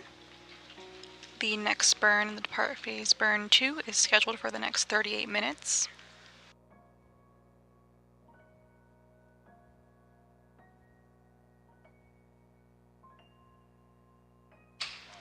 We just completed the 7th burn out of 10 that we are expecting and are looking towards the 8th burn. This next burn, departure phase burn 2, will have a duration of about 53 seconds, so just under a minute. And we'll change the altitude and distance away from the International Space Station at a rate of about 5 meters per second.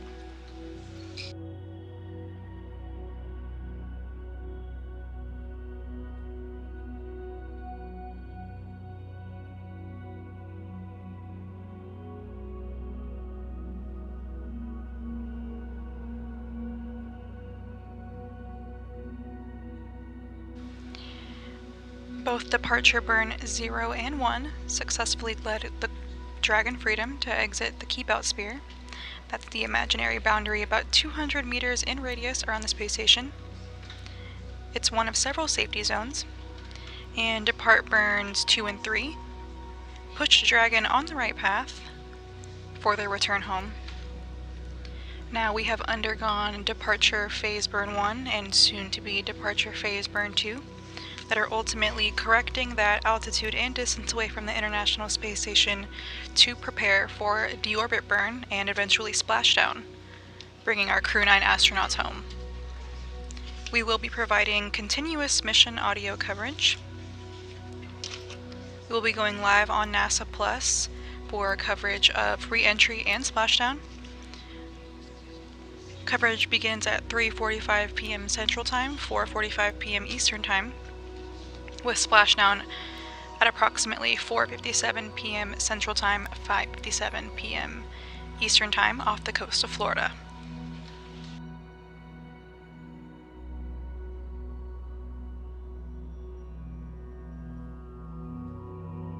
Flight control teams here in Houston, along with SpaceX Mission Control in Hawthorne, California, are monitoring the Crew and Dragon, and will continue to monitor them throughout their 17-hour phasing period and re-entry and splashdown. Again, we will provide that continuous mission audio coverage throughout splashdown, but for now, this is Mission Control Houston.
We are live from the International Space Station Flight Control Room here in Mission Control Houston at NASA's Johnson Space Center.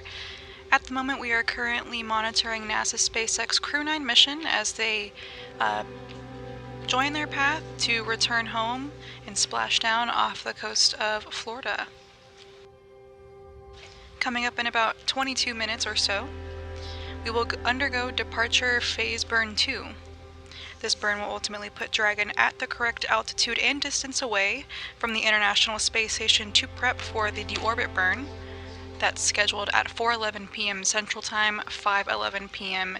Eastern Time later this afternoon.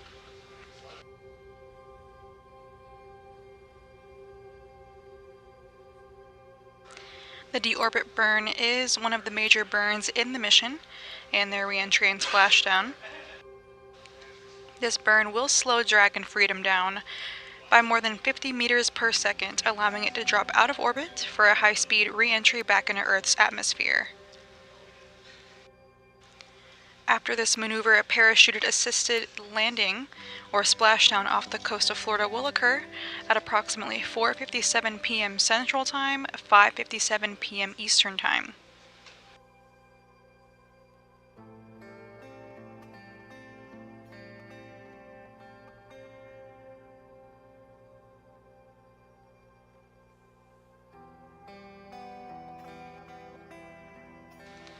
The crew departed station about 4 hours ago. That was at 12:05 a.m. Central Time and 1:05 a.m. Eastern Time. They undocked from the Zenith port, or space-facing port, of the Harmony module aboard the International Space Station.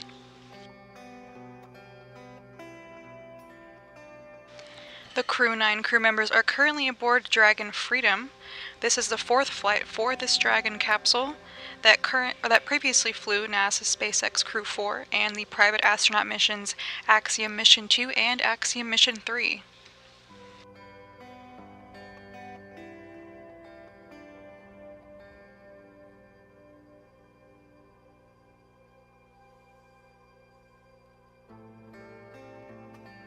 At the moment, we are on standby. In about 20 minutes, departure phase burn 2 will begin and be underway, and we will be on standby to hear confirmation of a nominal burn. Again, this burn is critical in correcting that altitude and distance away from the International Space Station and prepping the crew and Dragon for its return back home.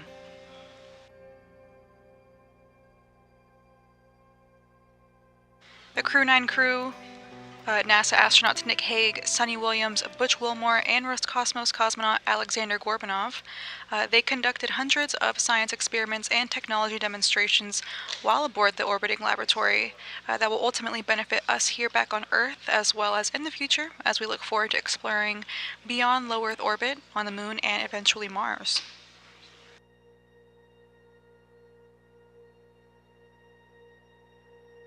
And we just heard confirmation here in Mission Control Houston that we are go for departure phase burn 2. Again, that burn is happening in about 19 minutes or so. And we're on standby for confirmation of that start.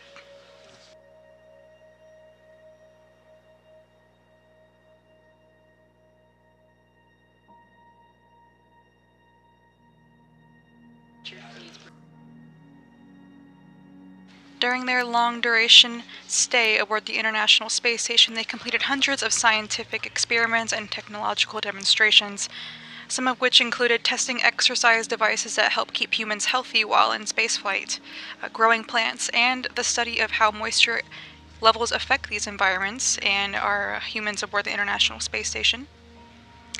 Some of the crew wore biomonitor vests and headbands. This set of garments contained sensors that collect data such as heart rate, breathing rate, blood pressure, and temperature.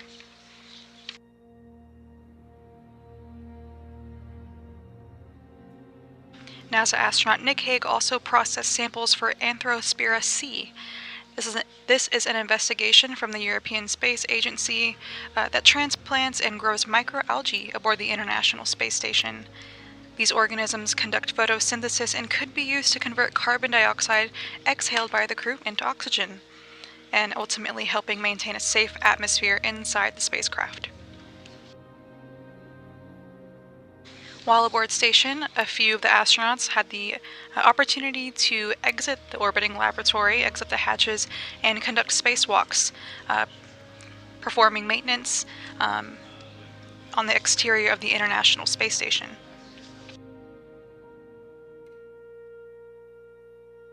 NASA astronaut Sunny Williams conducted 2 spacewalks during her spaceflight, and she now has conducted 9 total spacewalks in her career, totaling 62 hours and 6 minutes.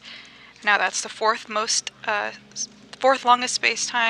cumulative spacetime ever, and the most by a woman. Butch Wilmore conducted 1 spacewalk during his spaceflight and now has conducted 5 total in his career, and that's total of 31 hours and 2 minutes.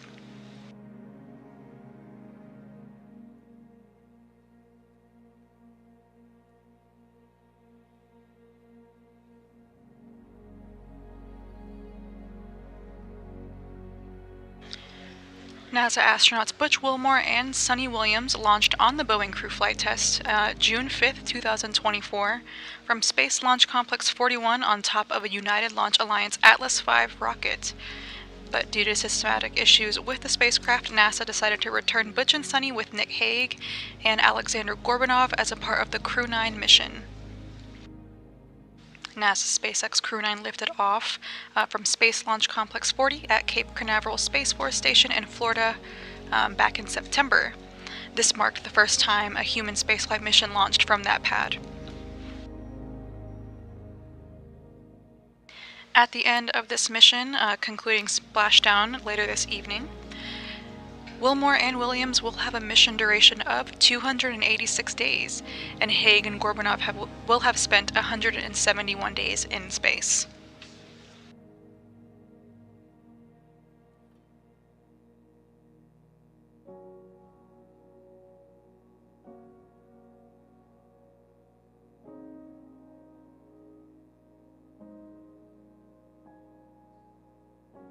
Again, the Crew 9 is currently in their sleep period at the moment, getting some rest following an undocking earlier this morning, and looking towards an upcoming splashdown off the coast of Florida later this afternoon.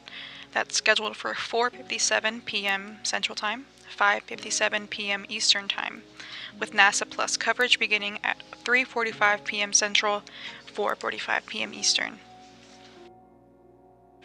Crew 9 is the 9th crew rotation mission of SpaceX Human Space Transportation System, and its 10th flight with astronauts, including the Demo 2 test flight back in 2020 to the space station through NASA's Commercial Crew Program.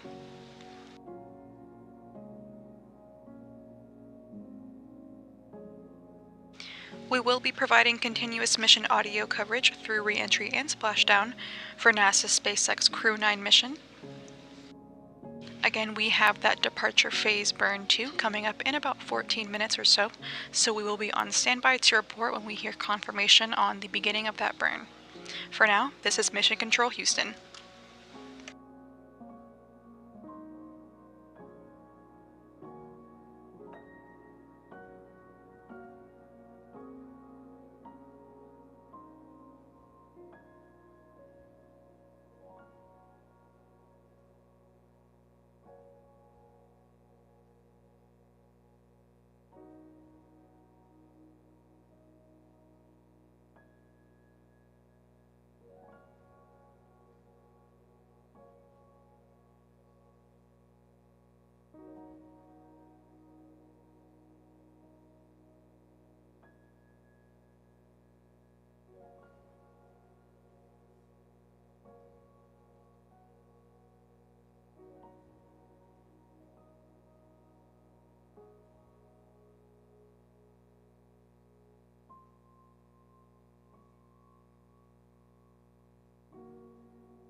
And we have 5 minutes until the departure phase burn 2.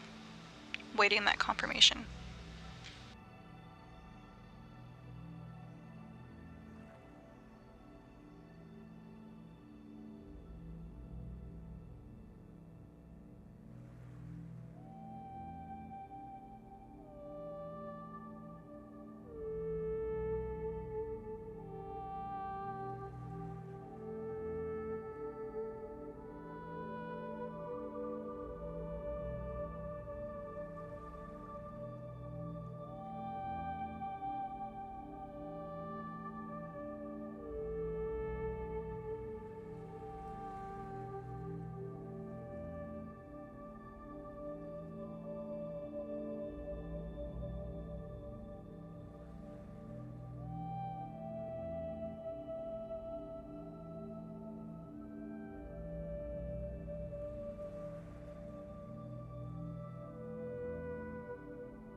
And we're about 2 minutes away from that departure phase burn 2. This burn will last just under 1 minute, traveling at about 5 meters per second, moving Dragon ever so slightly to correct the altitude and distance away from the orbiting laboratory, putting them on track to splash down later this afternoon.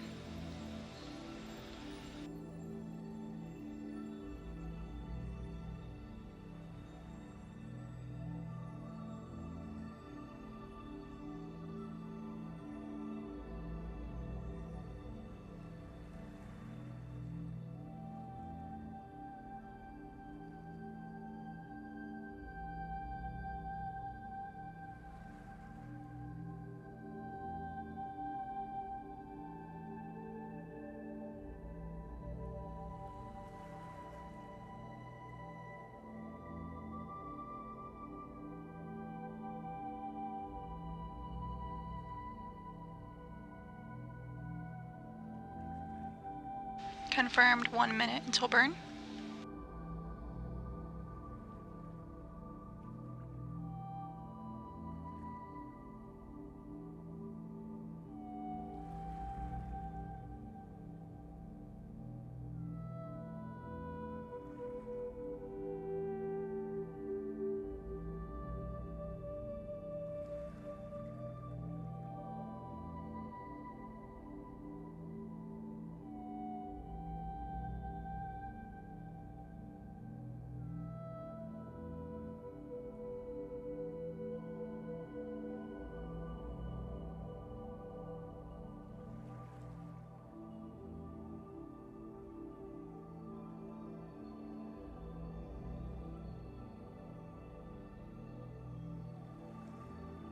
And that departure phase burn 2 is in progress. We are going to await confirmation of a nominal completion.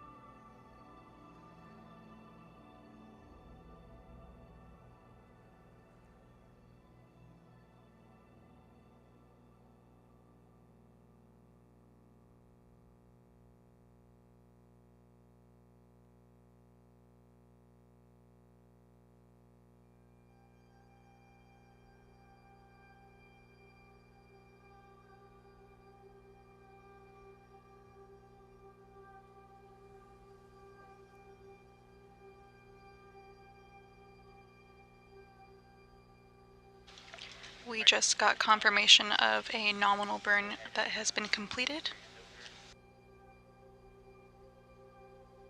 That burn completed at 4:54 a.m. Central Time, 5:54 a.m. Eastern Time, ultimately setting Dragon Freedom up for a deorbit burn later on this afternoon. This deorbit burn will prepare Dragon to enter the Earth's atmosphere and have a parachute-assisted splashdown off the coast of Florida, bringing our NASA SpaceX Crew 9 astronauts back home to Earth.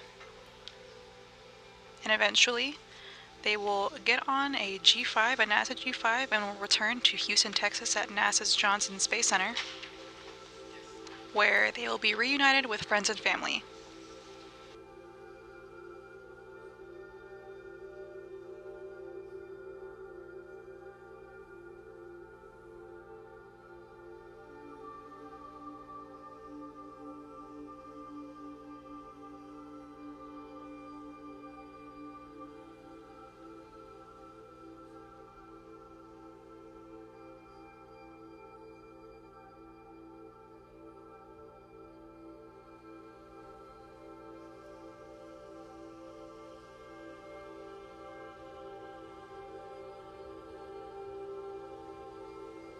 At this time, Crew 9 is about 5 hours into their 17-hour phasing period, again targeting a splashdown later this afternoon for 4:57 p.m. Central Time, 5:57 p.m. Eastern Time.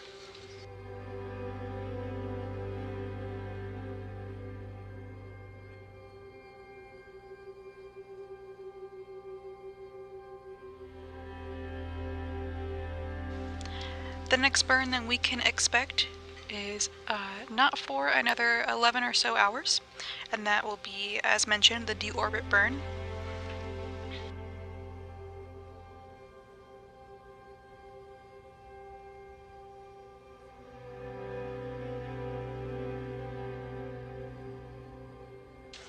At this time, as we continue to monitor Crew 9 and Dragon Freedom on their way to the internet, or on their way back to return to Earth, flight control teams here in Houston, along with SpaceX Mission Control in Hawthorne, California, are closely monitoring the Crew 9 quartet as well as Dragon.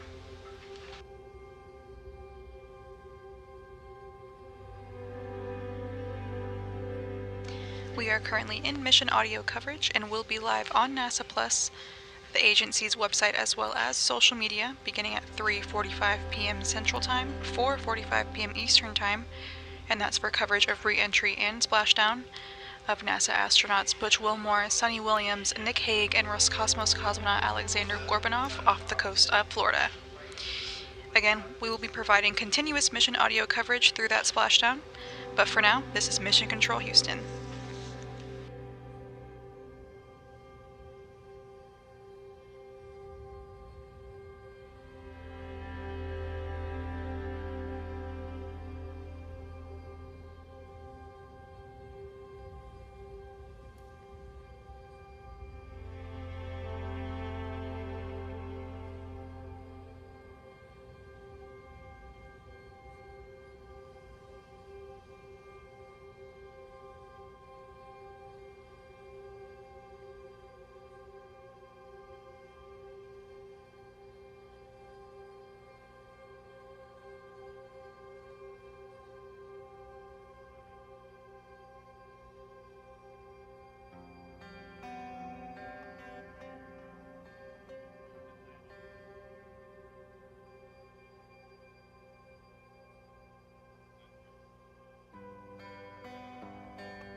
Good morning from the International Space Station Flight Control Room here in Mission Control, Houston at NASA's Johnson Space Center.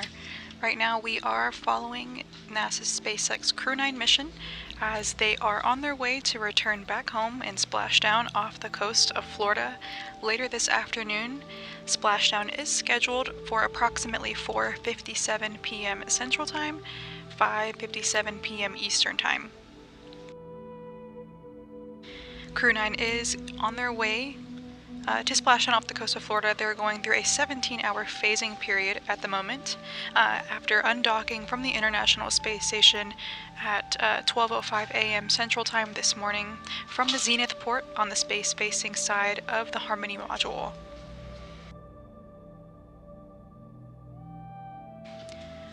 Prior to departing the International Space Station, they had a quick handover period, a direct handover period with NASA's SpaceX Crew 10, who just arrived to the International Space Station this past weekend. This handover included science, technology, and procedures to prepare for Crew 9's departure from the orbiting laboratory.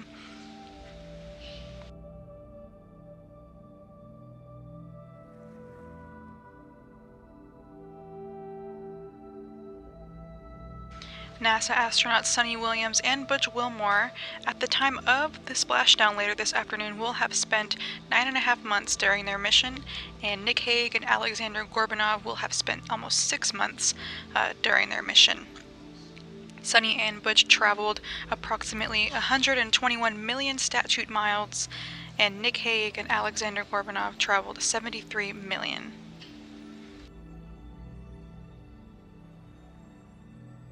At this time, we have gone through about 8 burns, and these burns are ultimately paving the path for Dragon Freedom to splash down successfully off the coast of Florida later this afternoon.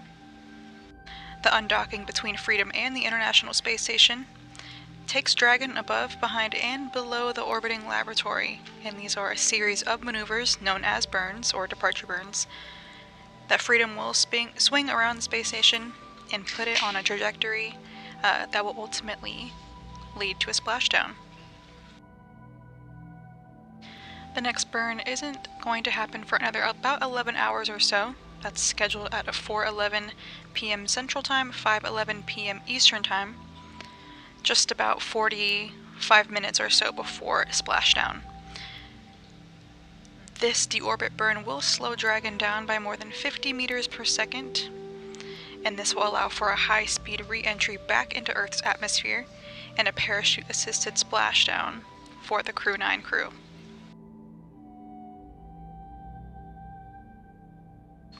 Once they have splashed down off the coast of Florida, the U.S. Navy will retrieve the Crew 9 crew and hoist the Dragon Freedom on top of the naval ship and egress the crew safely. And after that, the crew will be assessed by medical doctors and will return back home to Houston, Texas at NASA's Johnson Space Center, where they'll return with their family and friends.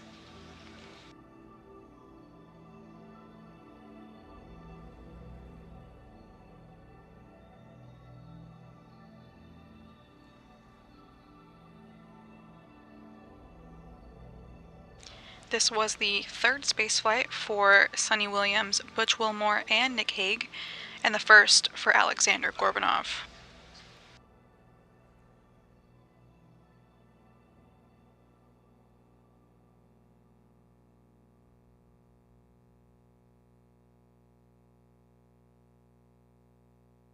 During this long-duration mission to the International Space Station, the Crew 9 crew saw the arrival of 8 visiting vehicles. That includes 5 resupply missions, 2 commercial crews, that was NASA's SpaceX Crew 10 and Crew 9, as well as 1 Soyuz mission carrying NASA astronaut Don Pettit. They also saw the departure of 8 visiting vehicles, including 5 resupply missions as well, Starliner and NASA's SpaceX Crew 8, as well as 1 Soyuz mission carrying NASA astronaut Tracy Dyson.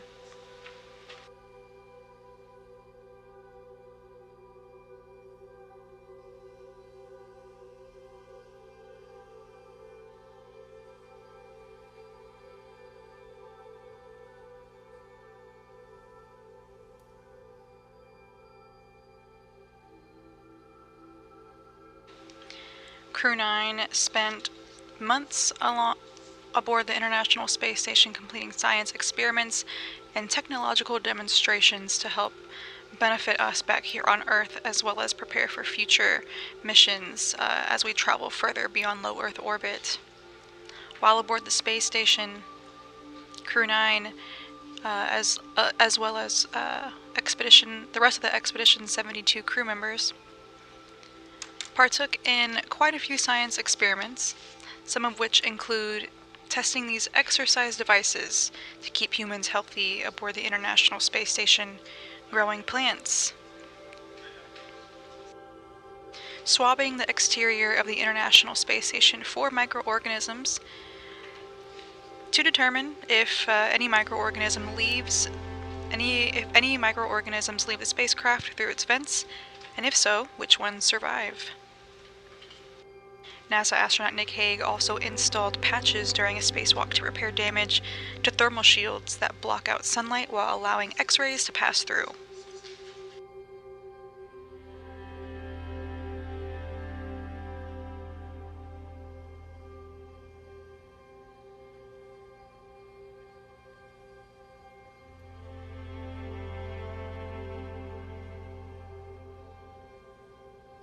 Again, NASA's SpaceX Crew 9 is currently in their sleep period aboard Dragon Freedom, and they are on their way to splashdown off the coast of Florida this afternoon. We have gone through about 8 burns out of 10, and are expecting our next burn, the deorbit burn, in about 10 hours and 47 minutes from now. We will be providing continuous mission audio coverage through re-entry and splashdown, and we will be live on NASA Plus, the agency's website, as well as social media, beginning at 3:45 p.m. Central Time, 4:45 p.m. Eastern Time, for coverage of re-entry and splashdown. But for now, this is Mission Control Houston.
Good morning from the International Space Station Flight Control Room at NASA's Johnson Space Center. We're here in Mission Control Houston, providing mission audio coverage of NASA's SpaceX Crew 9 mission as they make their way home and approach Earth, and are fixing to splash down later this evening. Splashdown is set for approximately 4:57 p.m. Central Time, 5:57 p.m. Eastern Time, with NASA Plus coverage beginning at 3:45 p.m. Central, 4:45 p.m. Eastern.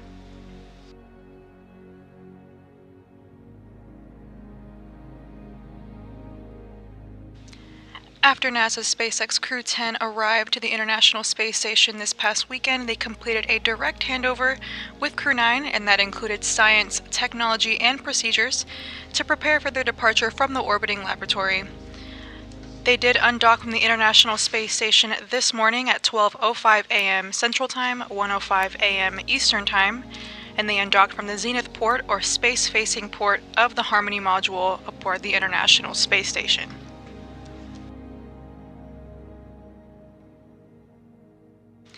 NASA astronauts Nick Hague, Sunny Williams, Butch Wilmore, and Roscosmos cosmonaut Alexander Gorbanov conducted hundreds of science experiments and technology demonstrations that will benefit humanity back on Earth, as well as in the future as we look forward to exploring further beyond low Earth orbit, to the Moon, and eventually Mars. At the moment, the Crew 9 crew is currently off duty in their sleep period aboard Dragon Freedom. They have been flying for about 6 hours or so since undocking, and are in a 17-hour phasing period until they splash down again off the coast of Florida later this afternoon.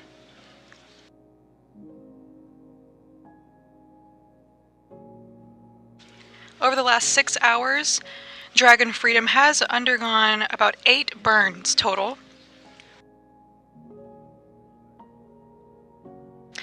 The undocking between Freedom and the International Space Station took Freedom above, behind, and below the orbiting laboratory through a series of maneuvers that are known as departure burns. Freedom swung below the space station on a trajectory that will prepare Freedom for the deorbit burn. The deorbit burn is about a 7-minute, 29-second braking maneuver. This is scheduled at 4:11 p.m. Central Time, 5:11 p.m. Eastern Time, just about 45 minutes before splashdown later this afternoon. This maneuver will slow Dragon down by more than 50 meters per second, allowing it to drop out of orbit for a high-speed re-entry back into Earth's atmosphere. After that, we can expect to see a parachute-assisted splashdown of the Crew 9 crew as they make their way back to Earth.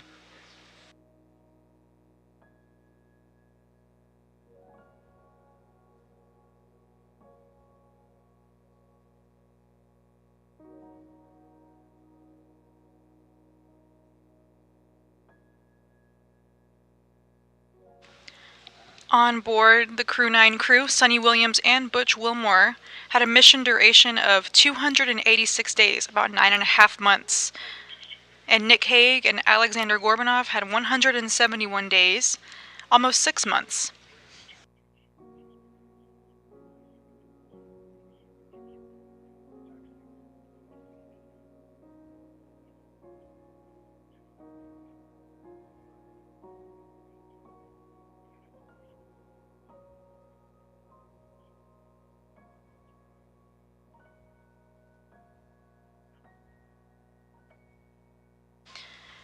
NASA astronauts Butch Wilmore and Sunny Williams launched on the Boeing Crew Flight Test on June 5, 2024, from Space Launch Complex 41 on top of a United Launch Alliance Atlas V rocket.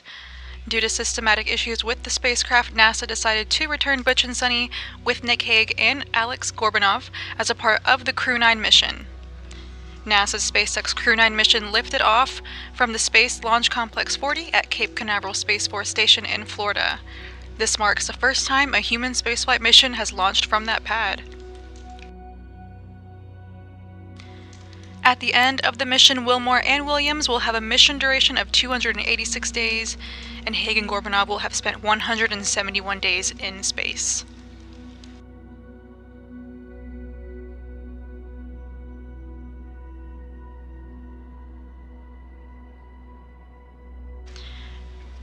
Of course, the Crew 9 quartet conducted hundreds of science experiments and technology demonstrations aboard the orbiting laboratory, some of which include testing exercise devices that will help keep humans healthy during spaceflight. NASA astronaut Nick Hague also processed samples for Anthrospira C, an investigation from the European Space Agency that transplants and grows microalgae above the International Space Station. These organisms could conduct photosynthesis and could be used to convert carbon dioxide exhaled by the crew members into oxygen, helping maintain a safe atmosphere inside the spacecraft. During a recent spacewalk, NASA astronaut Butch Wilmore also swabbed the exterior of the International Space Station for external microorganisms, an investigation exploring whether microorganisms leave the spacecraft through its vents, and if so, which one survives. Humans carry microorganisms with them wherever they go, and this investigation could help scientists take steps to limit microbial spread to places like the Moon and to Mars. Crew 9 did some exercising while on the International Space Station to prevent bone mass loss. They even wore biomonitor vests and headbands that contain sensors to collect data such as heart rate, breathing rate, blood pressure, and temperature. NASA astronaut Butch Wilmore also worked with hardware for a study that tests 3D printing of an implantable medical device that could facilitate recovery from peripheral nerve damage, a type of injury that can cause sensory and motor issues. In microgravity, this manufacturing technique produces higher quality devices that may perform better, benefiting the crew members on future long-duration missions and patients back here on Earth. These, of course, are just a few of the hundreds of hours of scientific experiments that Crew 9 completed during their stay aboard the orbiting laboratory. Pretty impressive.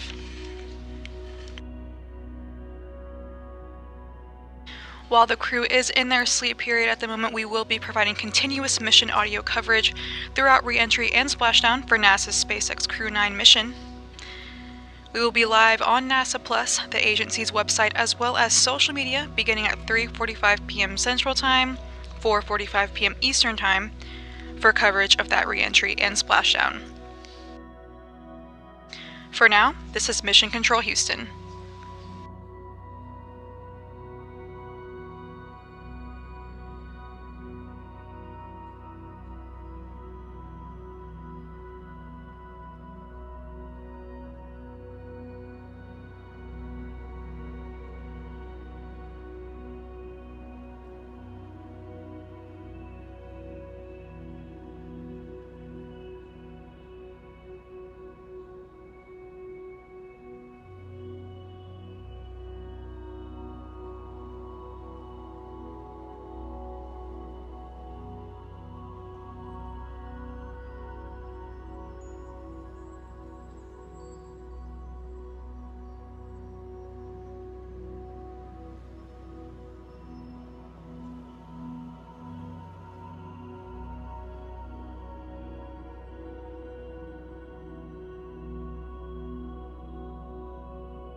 from the International Space Station.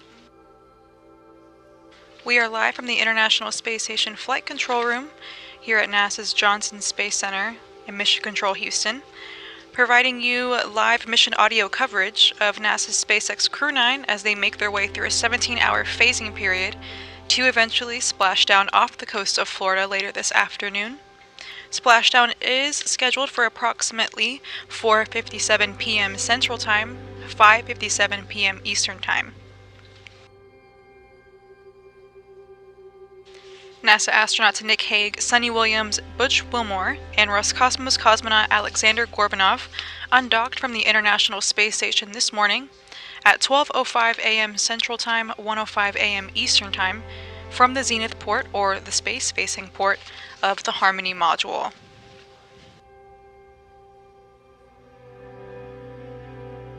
Sunny Williams and Butch Wilmore traveled 121 million statute miles during their 9.5-month stay on the International Space Station, as well as almost 5,000 orbits of the Earth. Nick Hague and Alexander Gorbanov traveled about 73 million statute miles and almost 3,000 orbits of the Earth during their 6-month stay.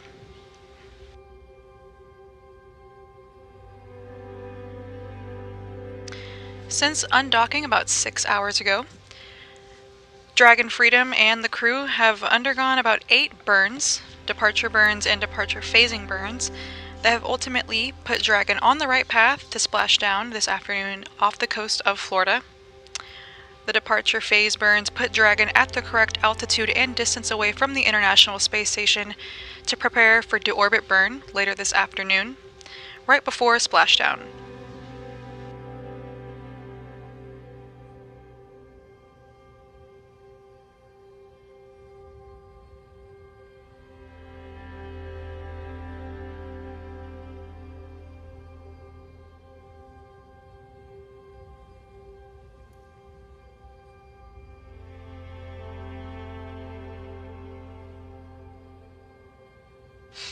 That deorbit burn is coming up in about 10 hours or so. The undocking between Freedom and the International Space Station took the Dragon spacecraft around the International Space Station and through a series of maneuvers that ultimately put Dragon on the correct trajectory for the deorbit burn and ultimate splashdown and parachute-assisted landing later this afternoon. Flight control teams here in Houston, along with SpaceX Mission Control in Hawthorne, California, have been monitoring the Dragon spacecraft carrying the crew as they are making their way home.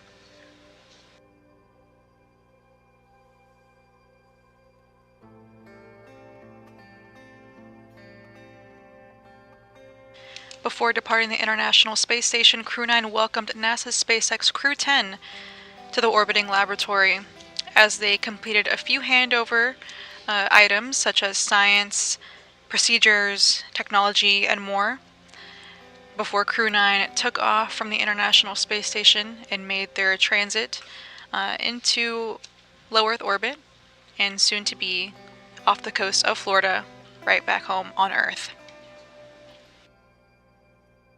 Crew 9 also saw the arrival of approximately 8 visiting vehicles and the departure of 8 visiting vehicles, including 10 resupply missions, 4 commercial crew missions, and 2 Soyuz missions carrying NASA astronaut Don Pettit and NASA astronaut Tracy Dyson.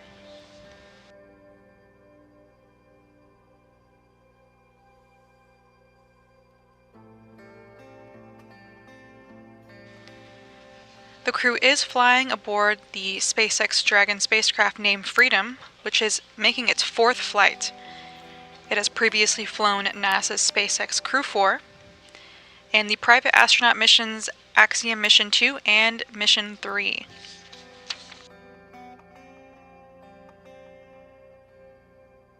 Again, that deorbit burn is scheduled for about 9 hours and 50 minutes from now.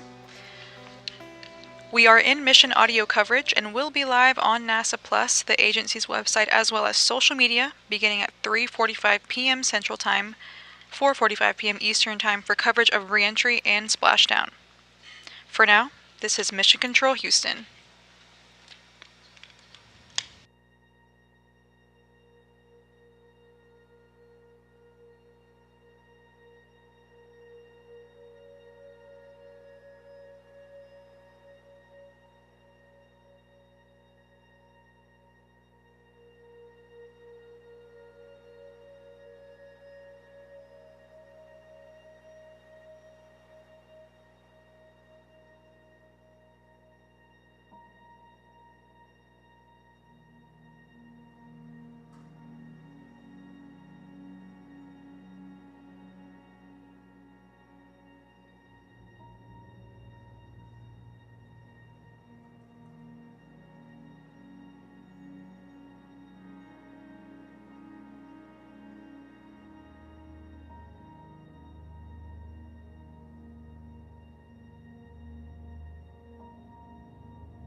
This is Mission Control Houston inside the International Space Station Flight Control Room as we continue to monitor the progress and the return of Crew 9, including NASA astronauts Nick Hague, Sunita Williams, Butch Wilmore, and Roscosmos cosmonaut Alexander Gorbanov. The cadre of astronauts and cosmonauts departed the International Space Station yesterday evening at 10:05 p.m. Central Time with the hatch closure and farewell ceremonies before the undocking command was given, and the Dragon Freedom spacecraft would depart the orbiting laboratory at 12:05 a.m. Central Time. Since then, the Dragon has executed a series of departure burns to put them on the proper trajectory to bring them back home to Earth, and then now the crew in an off-duty period getting some rest before deorbit activities. The deorbit burn that'll bring Dragon on that trajectory back home to Earth will occur later on this afternoon, currently scheduled for 4:11 p.m. Central Time, with an anticipated splashdown off the coast of Florida at 4:57 Central Time. We will continue live audio coverage throughout until we pick back up with NASA Plus coverage beginning at 3:45 p.m. Central Time on NASA Plus, the agency's website and social media channels. For now, this is Mission Control Houston.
This is Mission Control Houston, inside the International Space Station Flight Control Room in Houston, Texas, with live mission audio coverage of NASA's SpaceX Crew 9 as they make their way through a 17-hour phasing period to a splashdown off the coast of Florida, completing their multi-month mission to the International Space Station.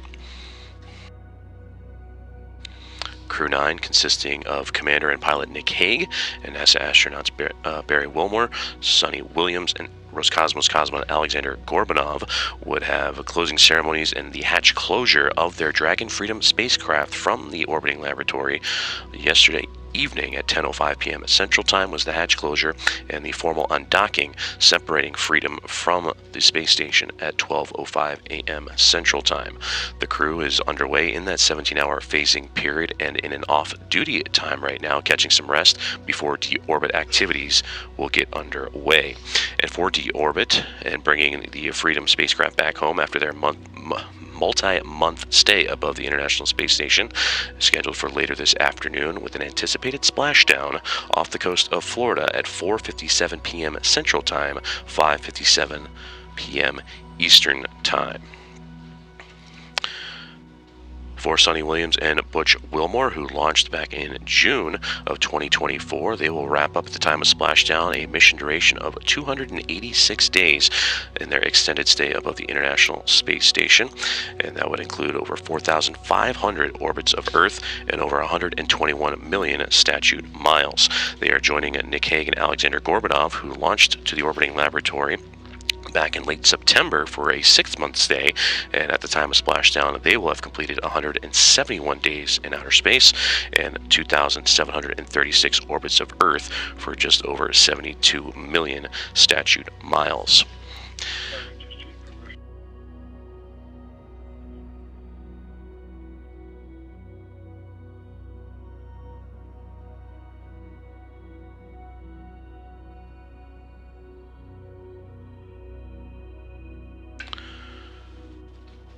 For this Crew 9 team boarding the SpaceX Dragon Freedom spacecraft, as we mentioned, that would launch with Nick Hague and Alexander Gorbanov back in late September, and at the time it was the 9th crew rotation mission to the International Space Station, and also would be the first SpaceX crewed flight that would launch from Space Launch Complex 40.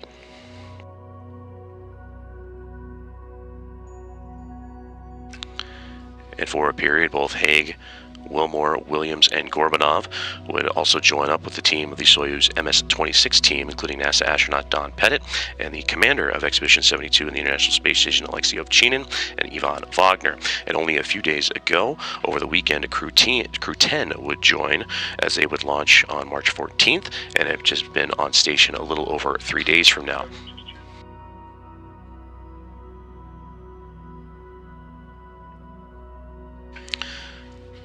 For Crew 10, led by commander of that crew and Ann McLean, first-time flyer Nicole Ayers to the International Space Station, Takuya Onishi of JAXA, and Kirill Peskov would join the team above the International Space Station. And after a brief handover period between Crew 9 and Crew 10, that would pave the way for Crew 9's return, as again they would undock earlier this morning at 12:05 a.m. Central Time, 1:05 a.m. Eastern, and are currently in a rest period of their 17-hour phasing, and will begin deorbit procedures a little bit later on this afternoon with the anticipated splashdown of 4:57 p.m. Central Time, 5:57 p.m. Eastern Time. We will continue with our mission audio coverage here on the NASA agency website and social channels, and with NASA Plus production will pick back up at 3:45 p.m. Central Time at 4:45 p.m. Eastern Time. And you can also follow on the agency's website and social media channels as well. Until then, we will continue providing mission audio coverage through re-entry and splashdown on all things NASA's SpaceX Crew 9 mission. For now, this is Mission Control Houston.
This is Mission Control Houston, coming to you live from the International Space Station Flight Control Room in Houston, Texas, as we continue to monitor with mission audio coverage of NASA's SpaceX Crew 9 as they make their way through a 17-hour phasing period en route to a splashdown off the coast of Florida later this evening.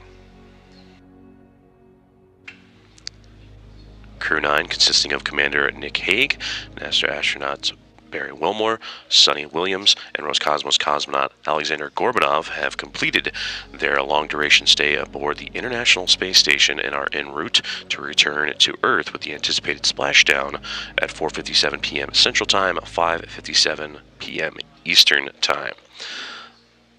The 4 astronauts and cosmonaut would get together for final farewells and a hatch closure at 10:05 p.m. Central Time last night, and would formally undock from the orbiting laboratory at 12:05 a.m. Central Time.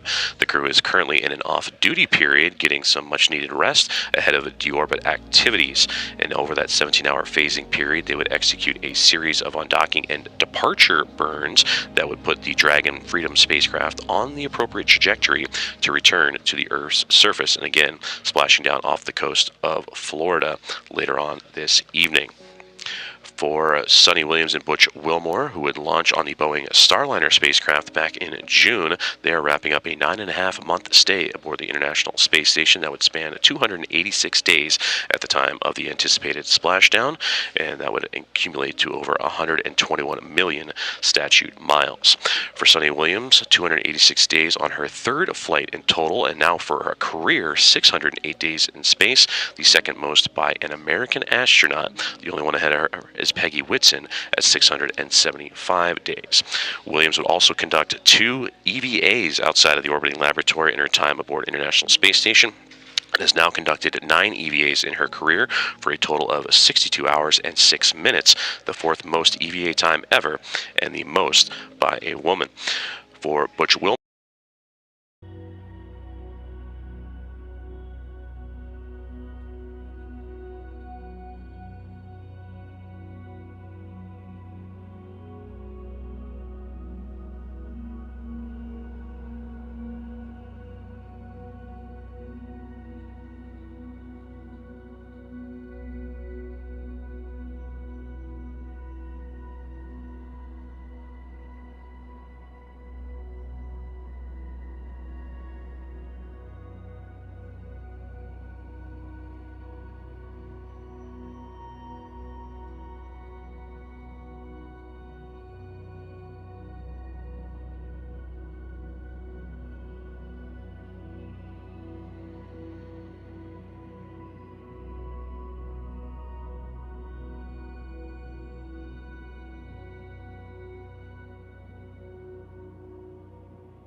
This is Mission Control Houston, coming to you from the International Space Station Flight Control Room at Johnson Space Center, as we continue to bring you audio-only coverage of the NASA's SpaceX Crew 9 and their return to Earth after they mark a long-duration journey to the International Space Station. NASA astronauts and commander of Crew 9 Nick Hague, alongside with NASA astronauts Barry Wilmore and Sunny Williams, and Roscosmos cosmonaut Alexander Gorbanov completing their long-duration stay. For Sunny Williams and Butch Wilmore, 9.5 months after launching back in early June, and for Hague and Gorbanov, a 6-month stay above the orbiting laboratory as they would launch to the station back in late September. For Williams and Wilmore, their mission duration 286 days upon the anticipated splashdown time later on this evening. As for Nick Hague and Alexander Gorbanov, they would wrap up a mission duration of 171 days. The crew currently in the middle of the 17-hour phasing period after undocking from the International Space Station back at 12:05 a.m. Central Time, 1:05 a.m. Eastern. They then went through a sequence of departure burns to separate their Dragon Freedom spacecraft away from the orbiting laboratory and begin their journey home.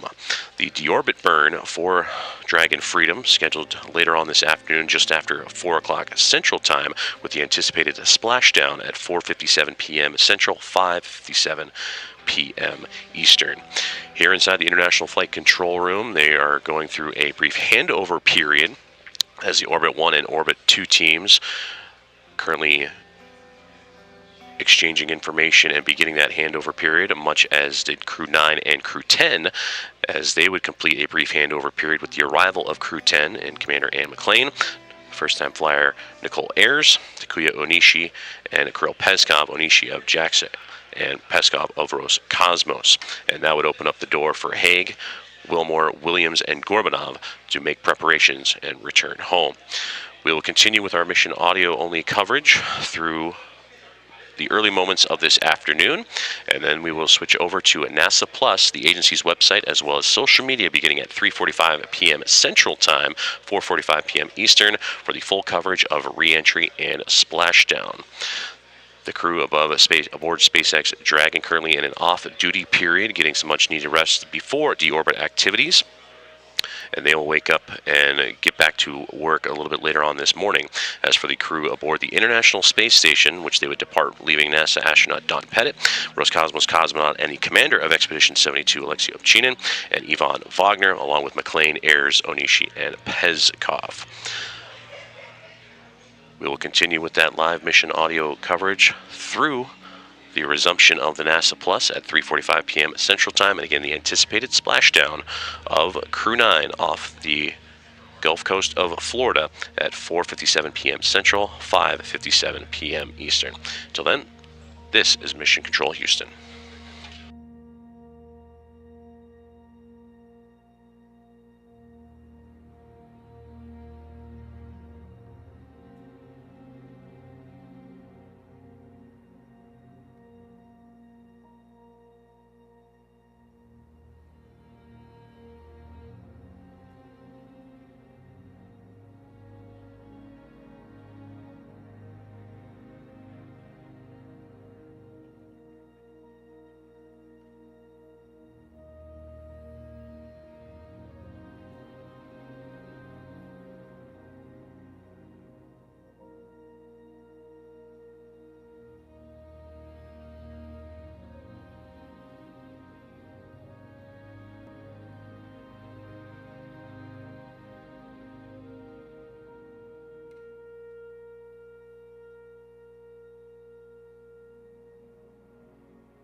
This is Mission Control Houston, coming to you live from the Johnson Space Center and the International Space Station Flight Control Room as we continue to provide audio-only coverage of the phasing and return of Crew 9 and the Dragon Freedom spacecraft after completing their long-duration mission aboard the International Space Station.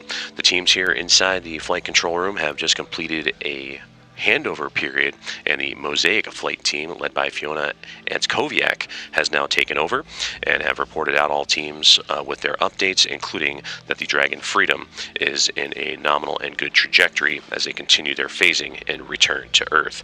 It is a part of a 17-hour phasing process from undocking to the anticipated splashdown time, the undocking of Crew 9, which includes Commander Nick Hague, alongside with NASA astronauts Barry Wilmore, Sunita Williams, and Roscosmos cosmonaut Alexander Gorbanov. They would board the Dragon Freedom spacecraft and undock at 12:05 a.m. Central Time and begin that 17-hour phasing portion that included a sequence of undocking and departure burns that would put them on that nominal trajectory that was reported out just a few moments ago, with the anticipated splashdown of the Crew 9 team off the coast of Florida near Tallahassee at 4:57 p.m. Central Time, 5:57 p.m. Eastern Time. For Nick Hague and Alexander Gorbanov, Hague has mentioned that the commander of Crew 9, he and Gorbanov would launch the International Space Station back in late September, and upon splashdown will complete a mission of 171 days aboard station. And with Nick Hague, he will wrap up his third flight and second mission to the International Space Station, and in his time there would complete one EVA. For Butch Wilmore and Sunita Williams, it was an extended stay for them aboard the station after launching back in June aboard the Boeing Starliner, and upon splashdown they will wrap up 286 days aboard the orbiting outpost. For both Wilmore and Williams, completing their third flights, and for Butch Wilmore, their 286 days, adding to his career total of 464 in microgravity, and he would also complete one EVA in this current mission as a part of Expedition 72, and that would add to 5 EVAs in his career. For Sunita Williams, she would perform 2 EVAs as a part of Expedition 72, US EVA 91 and 92, and that would up her total to now 9 in her career. And for that time, of a career total of 62 hours and 6 minutes, the 4th most EVA time ever, and the most by a woman. The crew currently aboard Dragon Freedom are in an off-duty period. They will awake and begin deorbit prep, in addition to a prop wasting burn that'll occur all before the deorbit burn can occur. And then that would lead them en route to that splashdown time, again, of 4:57 p.m. Central Time, 5:57 p.m. Eastern Time. The crew aboard the International Space Station, they are wrapping up their workday and about to wind things down and begin their rest period as the handover here in the International Space Station Flight Control Room begins to wrap up. We'll continue with our audio-only coverage of the phasing and return of Crew 9 to Earth throughout the morning and evening here in Houston, Texas, and then we will resume NASA Plus coverage that will take us through re-entry and splashdown of Crew 9, and that'll be on NASA Plus, the agency's website, as well as social media, beginning at 3:45 p.m. Central Time, 4:45 p.m. Eastern Time. And with that, we'll continue with our audio-only coverage. Until then, this is Mission Control Houston.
This is Mission Control Houston from the International Space Station Flight Control Room in Johnson Space Center in Houston, Texas, as we continue to monitor the phasing and the journey of Crew 9 as they have undocked successfully from the International Space Station and are en route to their return to Earth.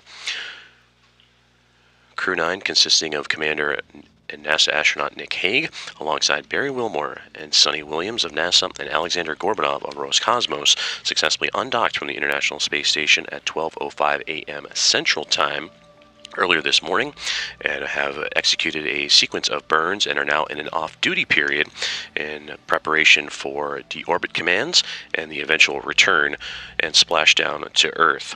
And that splashdown off the coast of Florida near Tallahassee, currently scheduled for 4:57 p.m. Central Time, 5:57 p.m.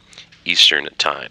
We'll continue with our audio-only coverage until NASA Plus coverage will resume at 3:45 p.m. Central, 4:45 p.m. Eastern, and that will take you through re-entry and splashdown. For Nick Hague and Alexander Gorbanov as a part of the cadre of Crew 9 members, they would launch the International Space Station back in late September and would dock and execute a mission of 171 days, about 6 months, aboard the orbiting laboratory, in which they would travel 72 million statute miles. For Butch Wilmore and Sunny Williams of NASA, they would launch to the space station aboard the Boeing Starliner spacecraft back in June and have an extended stay upon splashdown of 286 days in microgravity. And for them, that would include 4,576 orbits of Earth and over 121 million statute miles.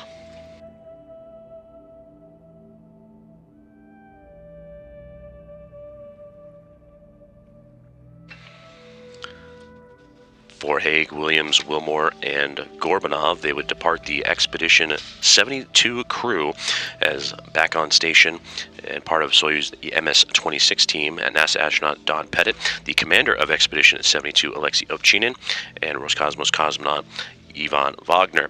And then Crew 10, who recently just arrived to station a little more than 3 days ago, they would execute a brief handover period with Crew 9, and transitioning both the science and roles and operations to the Crew 10 team, as Ann McLean, the commander, Nicole Ayers, NASA astronaut, and Takuya Onishi of JAXA, and Kirill Peskov of Roscosmos would take over those roles, and thus paving the way for Hague, Wilmore, Williams, and Gorbanov to return to Earth. We'll continue with our mission audio coverage until the NASA Plus coverage that again will begin at 3:45 p.m. Central Time, 4:45 p.m. Eastern Time, and that'll cover re-entry and splashdown.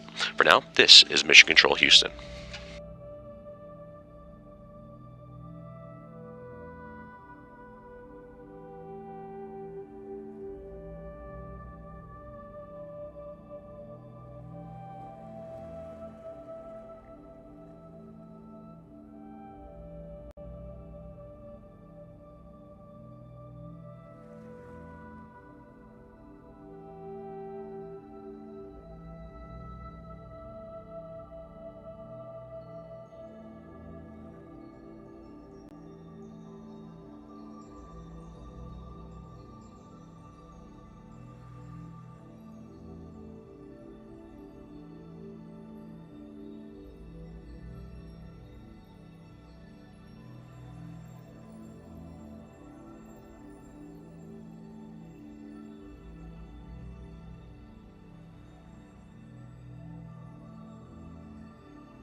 This is Mission Control Houston, coming to you live with mission audio coverage as NASA's SpaceX Crew 9 makes their way through a 17-hour phasing period to an eventual splashdown off the coast of Florida near Tallahassee. The Crew 9 team, consisting of Commander Nick Hague of NASA, Butch Wilmore and Sunny Williams, also of NASA, and Roscosmos cosmonaut Alexander Gorbanov, have completed their long-duration mission aboard the International Space Station and would have hatch closures and goodbye ceremonies yesterday evening, and then that would lead up to an undocking at 12:05 a.m. Central Time earlier this morning. The team is currently undergoing a 17-hour phasing period, and since undocking has executed a number of undocking and departure burns that would put them on the appropriate trajectory and all nominal outputs so far from the Dragon Freedom spacecraft en route to what will eventually become the deorbit burn that will send them en route to a splashdown. That splashdown, as mentioned, off the coast of Florida near Tallahassee at 4:57 p.m. Central Time, the anticipated time we will see, as well as 5:57 p.m. Eastern Time. The crew aboard the International Space Station, including Crew 9, the Expedition 72 crew overall, with Hague, Wilmore, Williams, and Gorbanov now departing. Remaining on station are NASA astronaut Don Pettit, the commander of Expedition 72, Alexei Ovchinin of Roscosmos, and his Roscosmos cosmonaut colleague, Ivan Wagner. Crew 10 recently arrived to the International Space Station just this past weekend, docking on March 15th, and have been on station for just a little more than 3 days. But with their arrival, with Anne McLean as commander, Nicole Ayers as pilot, Takuya Onishi and Kirill Peskov joining them as mission specialist, they would embrace a brief handover period with the Crew 9 team, and they would hand over both science experiments and overall procedures aboard the International Space Station, and that would also pave the way for Crew 9 to allow for departure and the eventual splashdown. For Sunny Williams and Butch Wilmore, they would launch to the International Space Station back in early June, and it will, upon splashdown, wrap up a 9.5-month stay in microgravity and a mission duration of 286 days and over 4,500 orbits of Earth, resulting in over 121 million statute miles. For both Wilmore and Williams, they are completing their third space flight, and for Wilmore, now a career total of 464 days in space, and he would complete one EVA as a part of Expedition 72. That was US EVA number 92, and overall in his career now 5 EVAs. For Sunny Williams, she's also wrapping up her third flight in microgravity, her 286 days aboard this mission, 608 in her career. She would also participate in EVAs, 2 of them, US EVA 91 and 92, and now has conducted 9 EVAs in her career for a total of 62 hours and 6 minutes, and that is 4th most EVA time ever, and the most by a woman. Nick Hague and Aleksandr Gorbanov, as a part of a Crew 9, would again launch to the International Space Station back in late September, completing 171 days in microgravity and a 6-month long-term duration aboard station, completing 2,736 orbits of Earth upon splashdown and over 72 million statute miles. For Nick Hague, this is his third space flight and will now have a career total of 374 days in space, and he would conduct one EVA as a part of Expedition 72. He and Williams were members of the U.S. EVA number 91 back in the middle of January, and he has now conducted 4 EVAs in his career for a total of 25 hours and 56 minutes. For Roscosmos cosmonaut Aleksandr Gorbanov, he is completing his first ever flight to microgravity into the International Space Station, totaling 171 days. While aboard the orbiting laboratory, this team of Crew 9 would complete over 900 hours and over 150 unique science experiments, and now bringing that all back to a conclusion with the splashdown of the anticipated time of 4:57 p.m. Central, 5:57 p.m. Eastern, off the coast of Florida near Tallahassee. We'll continue with our mission audio-only coverage up until 3:45 p.m. Central. That is when we will return to NASA Plus, the agency's website, as well as social media for the live coverage of re-entry and splashdown. Again, that is 3:45 p.m. Central Time, 4:45 p.m. Eastern Time. And we'll continue with updates up until then. For now, this is Mission Control Houston.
5 minute में मिलेगा, वरना 50 रुपए आपके। नहीं तो 50, 5 नहीं तो 50।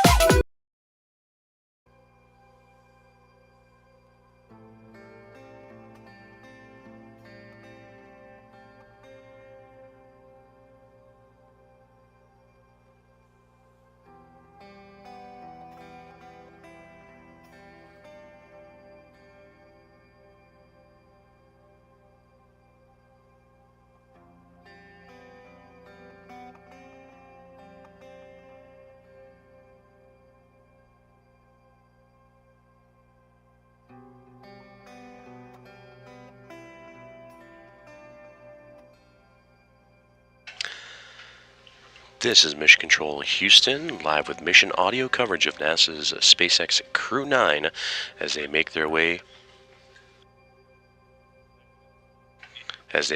through a 17-hour phasing period to splashdown off the coast of Florida.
You are listening to live audio coverage of NASA's SpaceX Crew 9 as they make their way through a phasing period and return to Earth, an eventual splashdown later on this evening. Hello from the International Space Station Flight Control Room inside Johnson Space Center in Houston, Texas, as the Crew 9 team of Nick Hague, commander and NASA astronaut, along with NASA's Barry Wilmore, Sunny Williams, and Roscosmos cosmonaut Alexander Gorbanov successfully undocked from the International Space Station, completing their long-duration mission aboard the International Space Station earlier this morning at 12:05 a.m.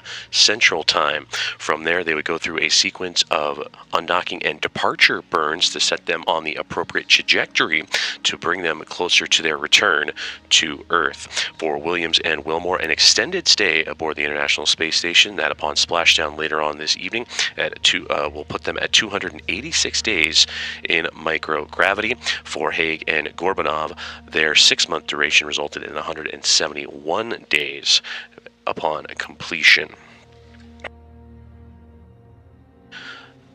The crew aboard Dragon Freedom are wrapping up a rest period and getting some much-needed shut-eye before beginning deorbit procedures that'll get underway a little bit later on this afternoon. And the anticipated splashdown time is 4:57 p.m. Central, 5:57 p.m. Eastern, and that'll be off the coast of Florida in the Gulf near Tallahassee. We will continue our mission audio coverage until we will resume NASA Plus coverage and live on the agency website and social media. That'll begin at 3:45 p.m. Central, 4:45 p.m. Eastern, and that'll be live coverage as you can watch re-entry and splashdown for Crew 9. Now, this crew would, before undocking, undergo a brief handover period with the newly arrived Crew 10 team that consists of a commander of that crew, Anne McClain, NASA astronaut, as well as Nicole Ayers, JAXA's Takuya Onishi, and Kirill Peskov of Roscosmos. And after that handover period was complete, that is what paved the way for the ability of Crew 9 to begin its journey on home. Now, aboard the International Space Station, Crew 9 was able to participate in over 900 hours and 150 unique science experiments aboard the orbiting laboratory, including stem cell technology that'll potentially address blood diseases, autoimmune disorders, and cancers. They also tested lighting systems to help astronauts maintain a circadian rhythm while aboard Space Station, which could also reveal ways to improve conditions for shift workers here on Earth in those extreme or remote environments. They would also work on plant growth and quality ready for support of future missions to the Moon and Mars. They would assist and load up JAXA's first wooden satellite and also collect swabs outside of the International Space Station during a spacewalk, US EVA 92, in which Butch Wilmore and Sunny Williams would exit out of the orbiting laboratory and collect samples from around the space station's exterior to study the survivability of potential microorganisms in space. And again, the Crew 9, this Dragon Freedom capsule that would launch the International Space Station back in late September, carrying Hague and Gorbanov. Their trajectory, everything at nominal so far, as they begin what will be the deorbit burn process a little bit later on this afternoon, en route to the splashdown time of 4:57 p.m. Central. For Butch Wilmore and Sunny Williams, they would launch to the space station aboard the Boeing Starliner spacecraft back in June and complete their 286 days in microgravity upon splashdown. For Wilmore and Williams, completing their third space flights each respectively. For Wilmore, his total career in space, 464 days. He would join Sunny Williams on an EVA, US EVA 92, as just mentioned, collecting those samples outside of the station, and now has 5 EVAs in his career. For Sunny Williams, she would participate in 2 EVAs as a part of Expedition 72, and those 2 EVAs would add to her career total of now 9, and that brings her to an hour outside of the orbiting lab to 62 hours and 6 minutes in her career, 4th most EVA time ever, and the most by a woman. For Nick Hague and Alexander Gorbanov, they launched to the International Space Station back in late September, and upon splashdown will complete 171 days aboard the orbiting laboratory and in microgravity. For Hague, completing his 3rd flight and 2nd mission to the International Space Station, and a career total now of 374 days, and would also participate in 1 EVA, that was EVA 91, joining Sunny Williams back in mid-January. And for Alexander Gorbanov, this was his first flight to microgravity and the International Space Station. The Roscosmos cosmonaut will complete his mission of 171 days. And again, we'll pick back up NASA Plus live coverage, as well as everything here on the social media channels and nasa.gov, the agency website. That'll all pick back up at 3:45 p.m. Central, 4:45 p.m. Eastern, and that'll have everything from re-entry to splashdown. And again, that splashdown anticipated at 4:57 p.m. Central Time, 5:57 p.m. Eastern, in the Gulf off the coast of Florida near Tallahassee. We'll continue with our audio-only coverage and all updates involving Crew 9's return to Earth throughout these same channels. Until then, this is Mission Control Houston.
धड़कपुर में चोरी हमको तो असंभव सा लग रहा है।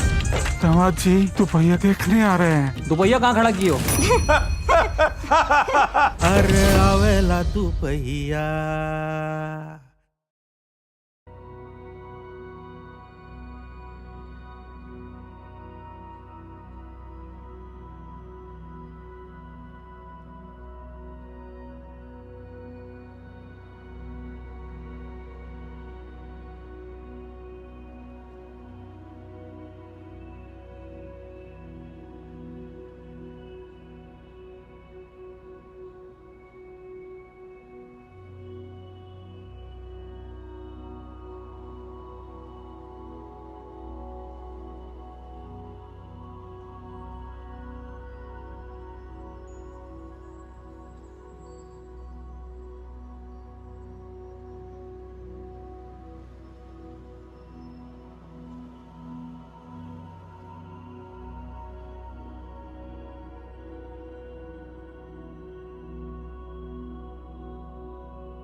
This is Mission Control Houston, coming to you live with mission audio coverage of NASA's SpaceX Crew 9 and their return to Earth after a long-duration stay aboard the International Space Station.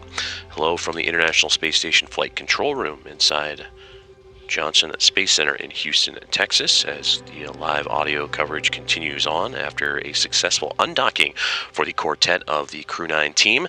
That is Commander Nick Hague of NASA, along with Butch Wilmore and Sunita Williams, also of NASA, and Roscosmos cosmonaut Alexander Gorbanov. The undocking would occur at 12:05 a.m. Central Time earlier this morning. After their long-duration stay for Hague and Gorbanov, upon splashdown will be 171 days in space. For Wilmore and Williams, an extended stay aboard the International Space Station, and will complete 286 days.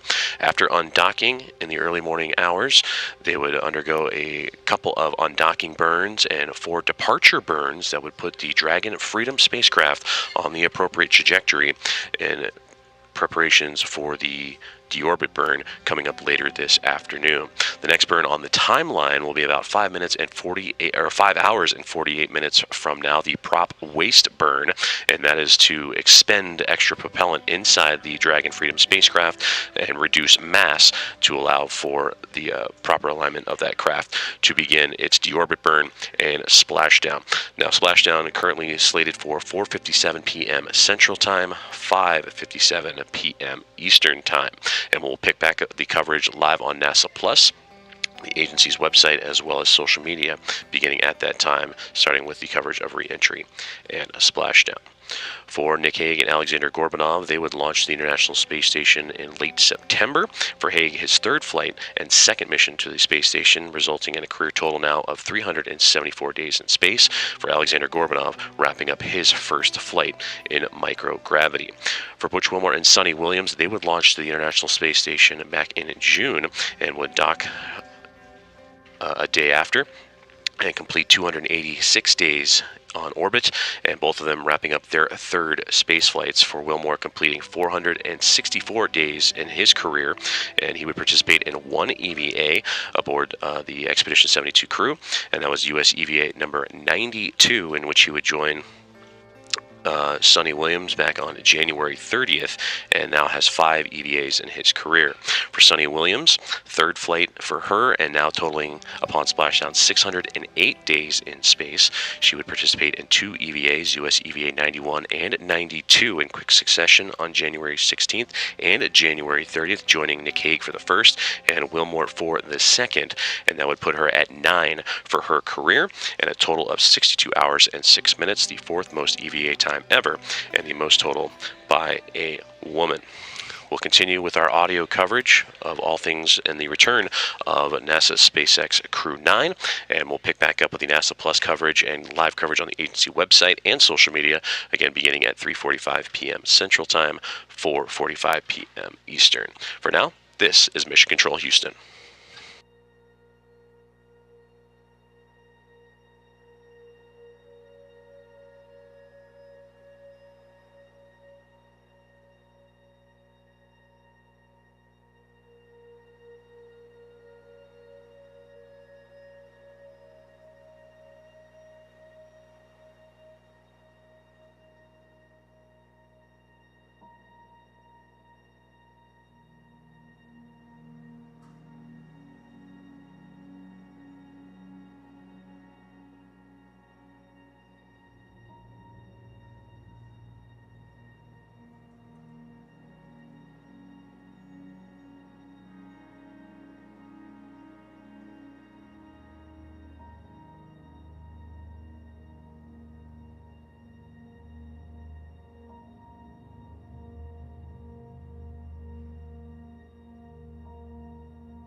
My Dyson Airwrap harnesses the Coanda effect to create multiple looks. It lets me shape with precision, smooth and hide flyaways, and achieve curls faster. Everyday styling for all hair types. No heat damage.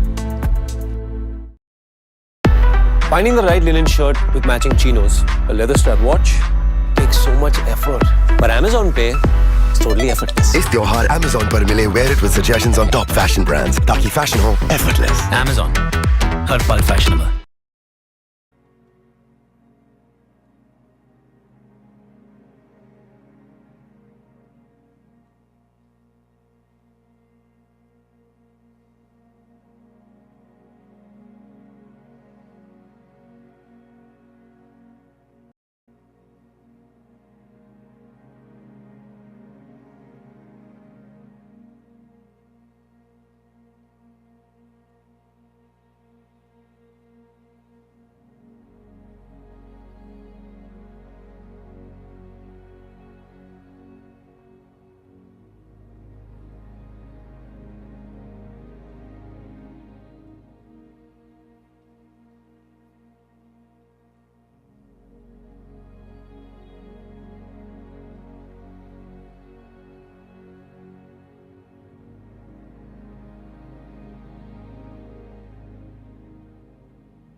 This is Mission Control Houston inside the International Space Station Flight Control Room with live mission audio coverage of NASA's SpaceX Crew 9 as they make their way through a 17-hour phasing period en route to a splashdown off the coast of Florida in the Gulf of America near Tallahassee.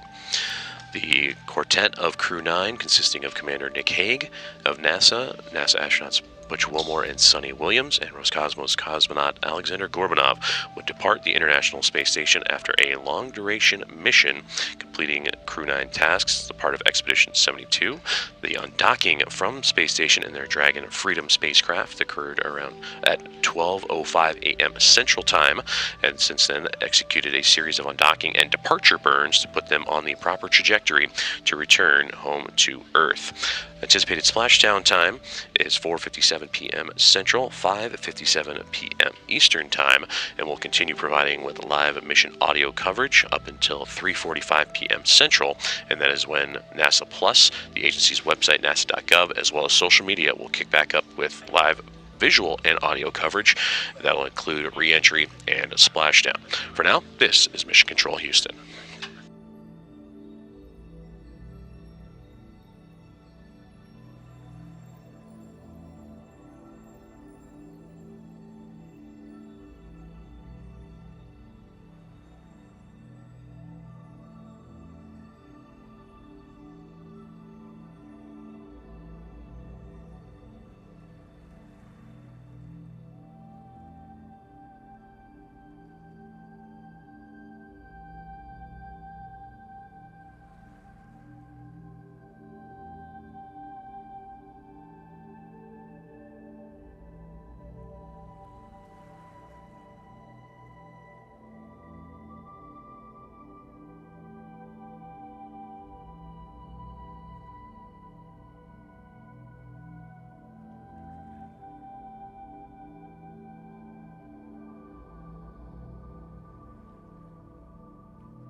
Understand.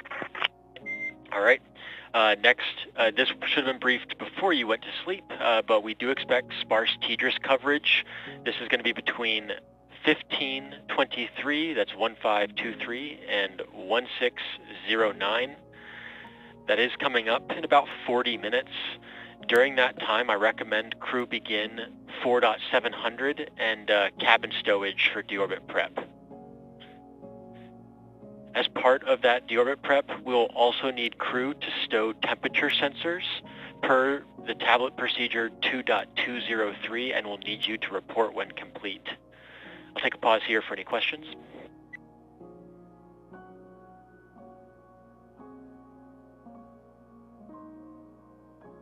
Questions? Makes sense. We're going to have sparse teachers coverage 1723 to 1609. During that time, we'll kick off 4.700, including the temperature sensor stowage, and we'll let you know when those sensors are stowed. All right, sounds good. Next, we are going to try and do the deorbit day PMC. We'd like to do it around 1530.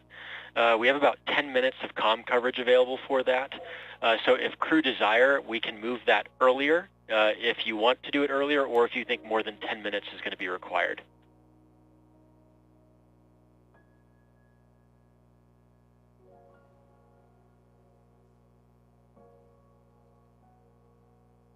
Be a short PMC, so we can stick to the 1730. And correction there, it's 1530, 1530. 1530, gotcha. All right, and last, I'm going to ask that we try and perform our inventory report and stowage reports per section 1 of 4.700 at 1700. That's 1700 Zulu.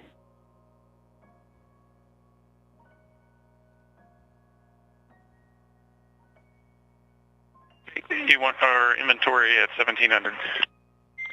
Yep, and then last item we're going to try fluid loading start per your timeline at 1705.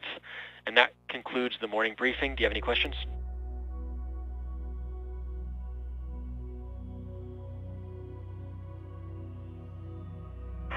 No questions. We'll make sure we start fluid loading per the timeline. All right, sounds good. Next event then, I'll let you guys continue with your off-duty end and cabin configuration after waking up, but we'll plan for the PMC at 1530. That's good.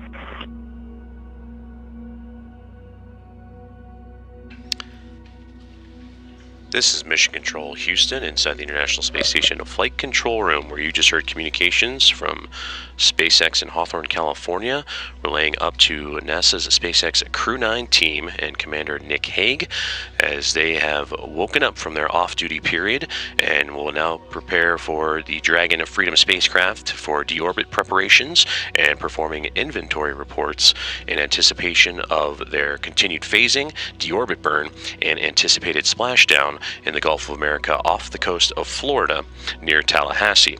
That splashdown looking to occur at 4:57 p.m. Central Time, 5:57 p.m. Eastern Time. The crew woke up just a few moments ago, and that crew, the quartet of Crew 9, including Nick Hague, who you heard on that communications, along with Butch Wilmore and Sunita Williams of NASA, and Alexander Gorbanov of Roscosmos. They would wake up and radio down to Dragon Communications in Hawthorne, and also had a nice welcome music to bring them on back of a coming home variety.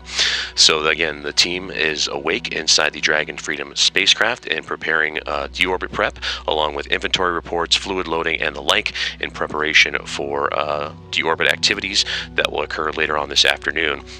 And the approximate splashdown time of 4:57 p.m. Central, 5:57 p.m. Eastern, off the Gulf Coast of Florida near Tallahassee. We are in mission audio coverage, and we'll begin live on NASA Plus once again, as well as the agency's website and social media, beginning at 3:45 p.m. Central Time, 4:45 p.m. Eastern, and that'll provide coverage of re-entry and splashdown of the crew of Crew 9. Until then, this is Mission Control Houston.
This is Mission Control Houston, live inside the International Space Station Flight Control Room at Johnson Space Center, with live mission audio coverage as we continue to follow the progress of NASA's SpaceX Crew 9 from undocking to the anticipated splashdown later this evening and throughout their 17-hour phasing period.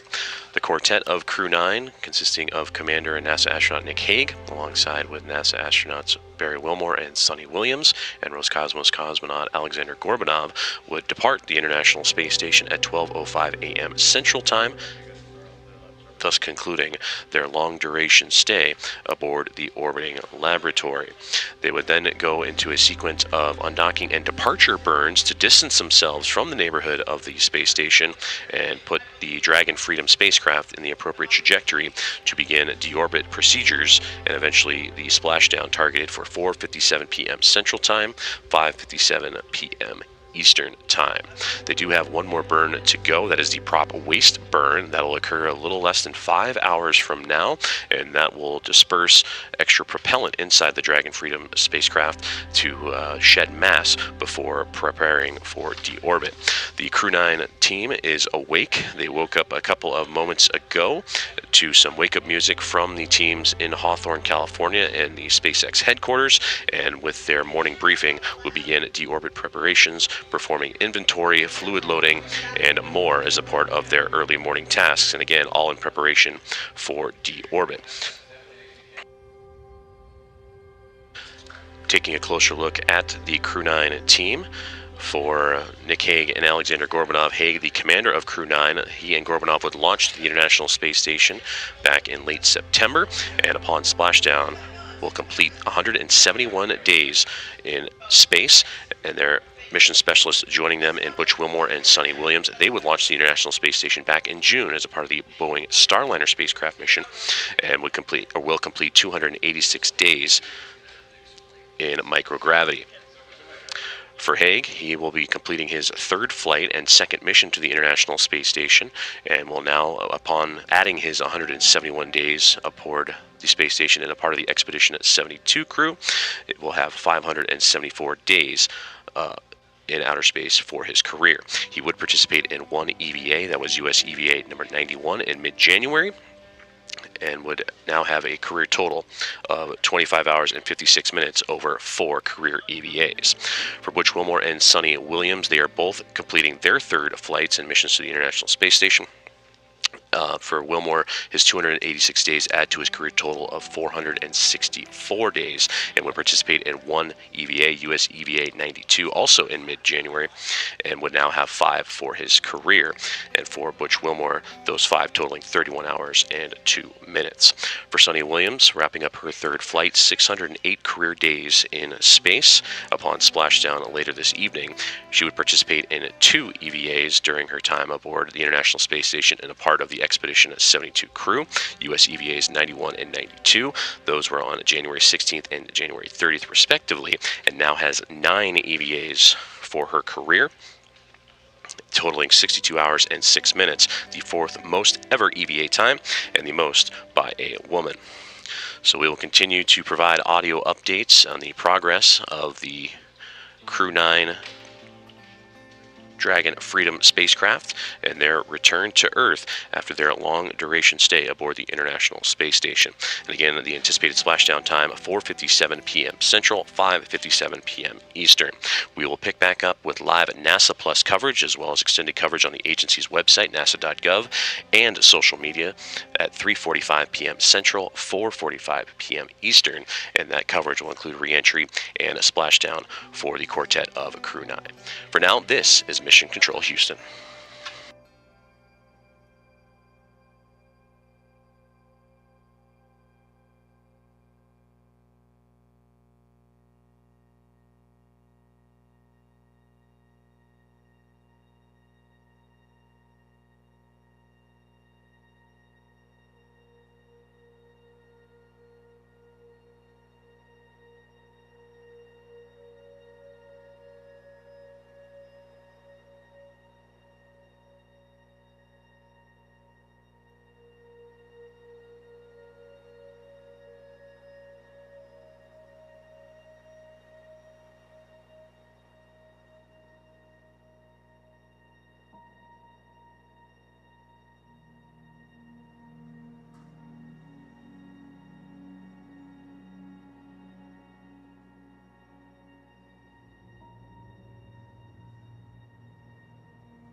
This is Mission Control Houston from inside the International Space Station Flight Control Room at Johnson Space Center in Houston, Texas, as we continue to bring you live mission audio coverage of NASA's SpaceX Crew 9 as they make their way through a 17-hour phasing period to an eventual splashdown off the Gulf Coast of America and coast of Florida, just outside of Tallahassee. The quartet of Crew 9, consisting of Commander Nick Hague, NASA astronauts Butch Wilmore and Sunita Williams, and Roscosmos cosmonaut Alexander Gorbanov, would depart the International Space Station, completing their long-duration stay aboard the orbiting laboratory in the early morning hours at 12:05 a.m. Central Time, and would execute a series of burns to undock and depart to put the Dragon Freedom spacecraft on the proper trajectory to begin their deorbit and departure away from the International Space Station, and in the right trajectory to bring them home. The anticipated splashdown time of Crew 9, 4:57 p.m. Central Time, 5:57 p.m. Eastern Time. For the Crew 9 team is a part of the Expedition 72 team aboard the International Space Station for Nick Hague, alongside with Butch Wilmore and Sunny Williams, all three NASA astronauts, and all three of them will be completing their third flights. For Hague, 171 days in space for him after launching to the International Space Station back in late September, and for his career, 374 days in space. For Sunny Williams, her third flight will culminate now into a career number of 608 days, and she would perform 2 EVAs while aboard station and a part of Expedition 72, and now has 9 EVAs for her career, with her time... Dragon, SpaceX, com check.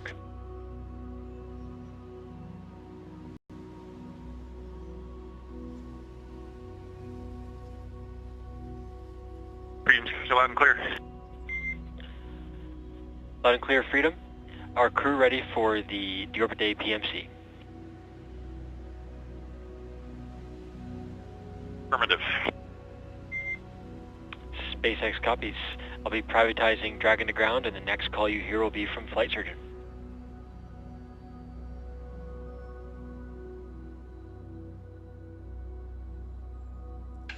And those conversations you just heard from the core team in Hawthorne, California, the SpaceX headquarters, tracking the progress of NASA's SpaceX Crew 9 team. And on the other side, you heard the commander, Nick Hague, relaying down to the team here on Earth as they continue deorbit preparations. Crew 9 awoke not too long ago, only about an hour and a half ago, and that's when they would begin the morning prep session for deorbit, and they would perform inventory checks, fluid loading checks, and now checking in with the team further at the core in SpaceX in Hawthorne, California. We will continue with our mission audio coverage of the return of Crew 9 and their anticipated splashdown time, again at 4:57 p.m. Central Time, 5:57 p.m. Eastern Time.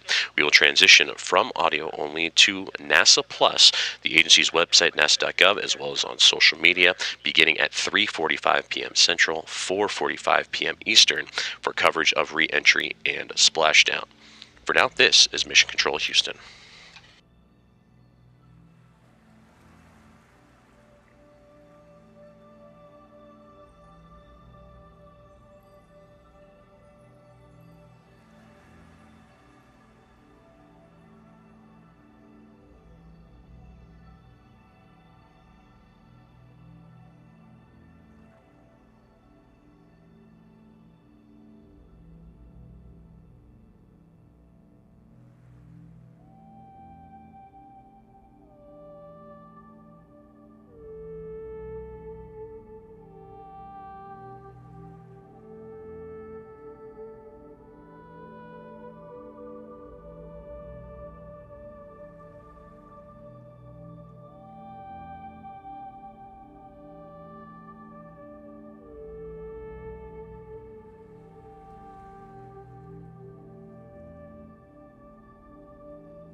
Dragon SpaceX. Dragon to ground is no longer private. Copy all. Here.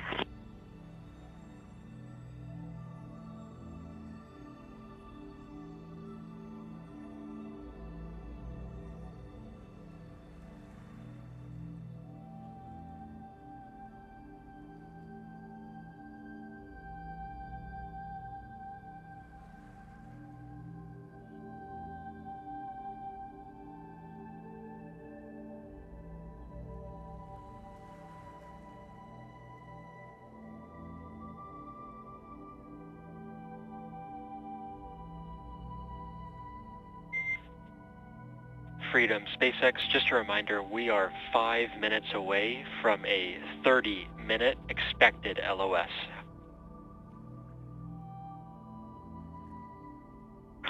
Copy. Upcoming 30-minute LOS. We'll catch you on the other side. Sounds good.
This is Mission Control Houston with live mission audio coverage of NASA's SpaceX Crew 9 as they make their way through a phasing period en route to a splashdown off the Gulf of America and the coast of Florida, just outside of Tallahassee.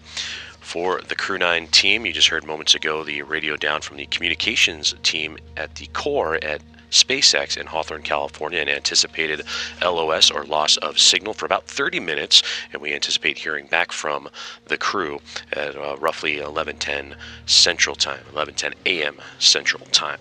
That Crew 9 team aboard the Dragon SpaceX Freedom spacecraft consists of Commander Nick Hague, a NASA astronaut completing his third flight and second to the International Space Station, alongside with NASA astronauts Butch Wilmore and Sunita Williams, also both of them completing their third flights, and first-time flyer and Roscosmos cosmonaut Alexander Gorbanov.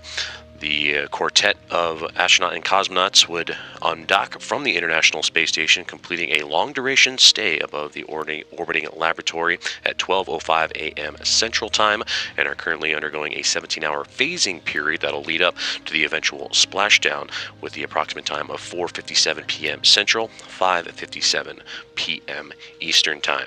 After undocking and backing away from the International Space Station, after a sequence, they would execute a sequence of undocking burns and departure burns, and the next major milestone for the Dragon Freedom spacecraft is the prop waste burn that'll occur about 4 hours and 20 plus minutes from now, and that is to allow for the spacecraft to shed itself of any excess propellant and mass to prepare itself for the deorbit burn, which will follow shortly thereafter. And after the deorbit burn, the Dragon will close its nose cone and prepare itself for the deorbit procedures and eventual splashdown off the coast of Florida, just outside of Tallahassee. We will continue to provide audio updates throughout this journey for Crew 9 as they make their way back home to Earth, and we will begin NASA Plus coverage, or pick back up NASA Plus coverage later on this afternoon, and the agency's website as well as social media, beginning at 3:45 p.m. Central, 4:45 p.m. Eastern, and that coverage to begin re-entry and splashdown. For now, this is Mission Control. And if you're just joining us, welcome here to the launch pad and our live coverage of SpaceX Crew 9 and Butch and Sunny's return to Earth. We are now just over 6 hours away from that targeted splashdown. On the bottom side of your screen, you can see 3 Earths. That is a live tracking position now of Dragon and the International Space Station coming in from SpaceX. The Dragon currently passing over the northern part of Africa. If it's your first time here, though, welcome. My name's Zach. I'm the founder and host here at the Launchpad Network, and here at TLP, it's our mission to inform and inspire the explorers of tomorrow, because we believe that space is better together. And if you haven't yet, take a moment, gauge that like button, and subscribe so you never miss another live launch coverage, docking, undocking, or return to Earth, or one of our live mission trackers following missions to the Moon, Mars, and beyond. As always, if you guys have questions, you can send those in the chat by tagging us at the Launchpad, and I'll do my best to be answering those with you guys in the chat or over commentary over the next 6 hours, plus another about hour or so after that, because we will stay alive all the way through Splashdown, as well as Dragon Recovery, where we will get to see those Crew 9 astronauts depart Dragon on the SpaceX recovery ship. It'll be great to see them all home safely. On the top of your screen, live views from the International Space Station, one looking down at the ground. The other is, I believe, one of the elements of the Canadarm, looking at one of its kind of base units. That's where it kind of docks when it sits there. So always amazing to get these live views from the ISS, see their operations. We are listening in to both station-to-ground communications as well as NASA communications for updates. As we get started for our day's live commentary coverage, take a moment, let us know in the chat where you're watching from, and as well as share out the stream and invite people to join us. A quick programming note, we are tracking a Starlink launch from the Space Coast in Florida, currently targeting 3:57 p.m. Eastern Time, so we will be covering that as well. If you want to stay up to date on the latest of the launch schedule, head over to tlpnetwork.com, click on the launch button, that's where you can see the up-to-date launch schedule. Carmen, thanks so much for becoming a suborbital explorer, and Paul kicking off the morning with a $20 coffee fund. I appreciate that. Thank you so much. Incredibly generous all the time, and it really does help.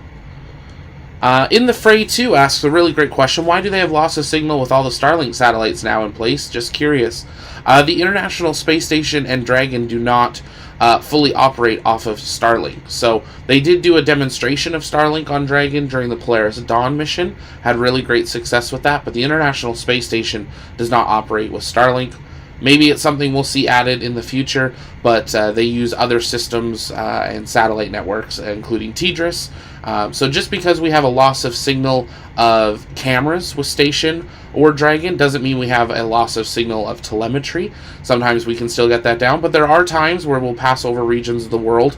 If the orbits are just right, you pass and you're over the entire Atlantic Ocean. Well, unless you had boats out there with big dishes on it, you're going to have a loss of signal. But Dragon is fully autonomous. Dragon could actually undock from the ISS, do the entire journey home to splashdown with us having no data and no one on Dragon interfering with it. They're just there for the ride. It is a fully autonomous vehicle, but it does have a pilot and a commander trained to take over if they need to. Really great question there. Subraja, sorry if I said that wrong. Thank you so much for the super chat there as well. I appreciate that support. Hanisha, I heard the last 10 minutes very crucial. If yes, can you explain?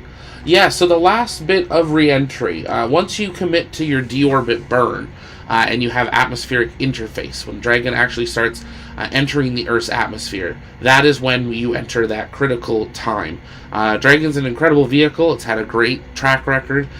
So nothing, not something we're overly worried about, but it is something. You're entering the Earth's atmosphere. You're traveling at very high rates of speed, creating plasma around the vehicle.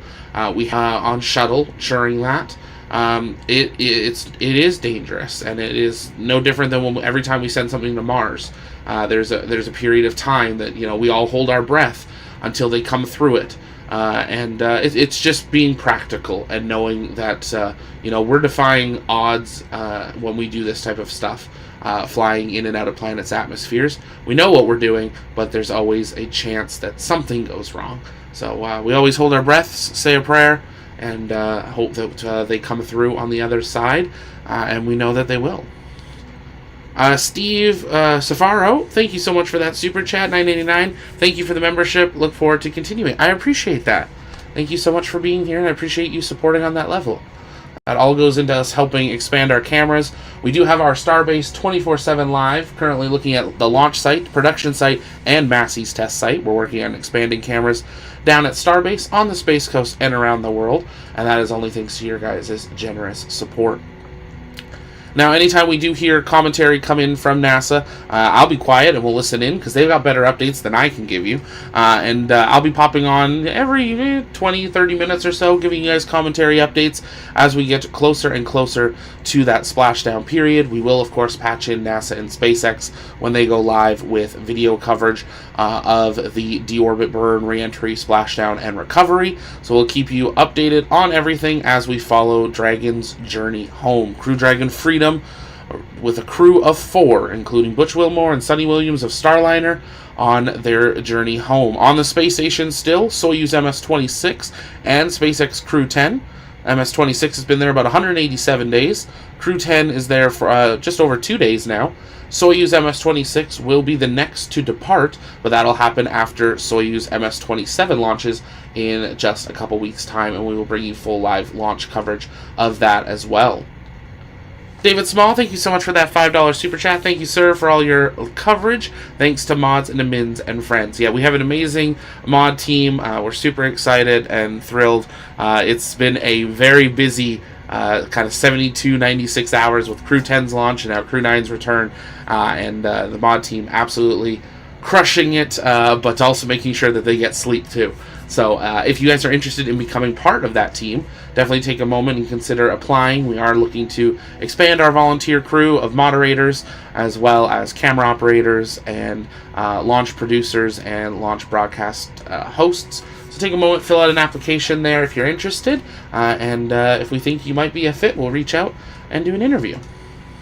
But I appreciate that. Thank you so much for that support, David.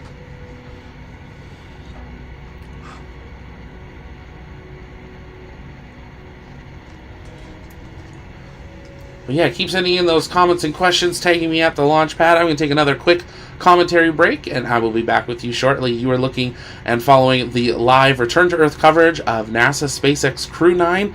Butch Wilmore and Sunny Williams are finally coming home. We are just over 6 hours from splashdown. Stay with us.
This is Mission Control Houston with live mission audio coverage of NASA's SpaceX Crew 9 return as they make their way through a phasing period after undocking from the International Space Station and their eventual splashdown off the coast of Florida just outside of Tallahassee.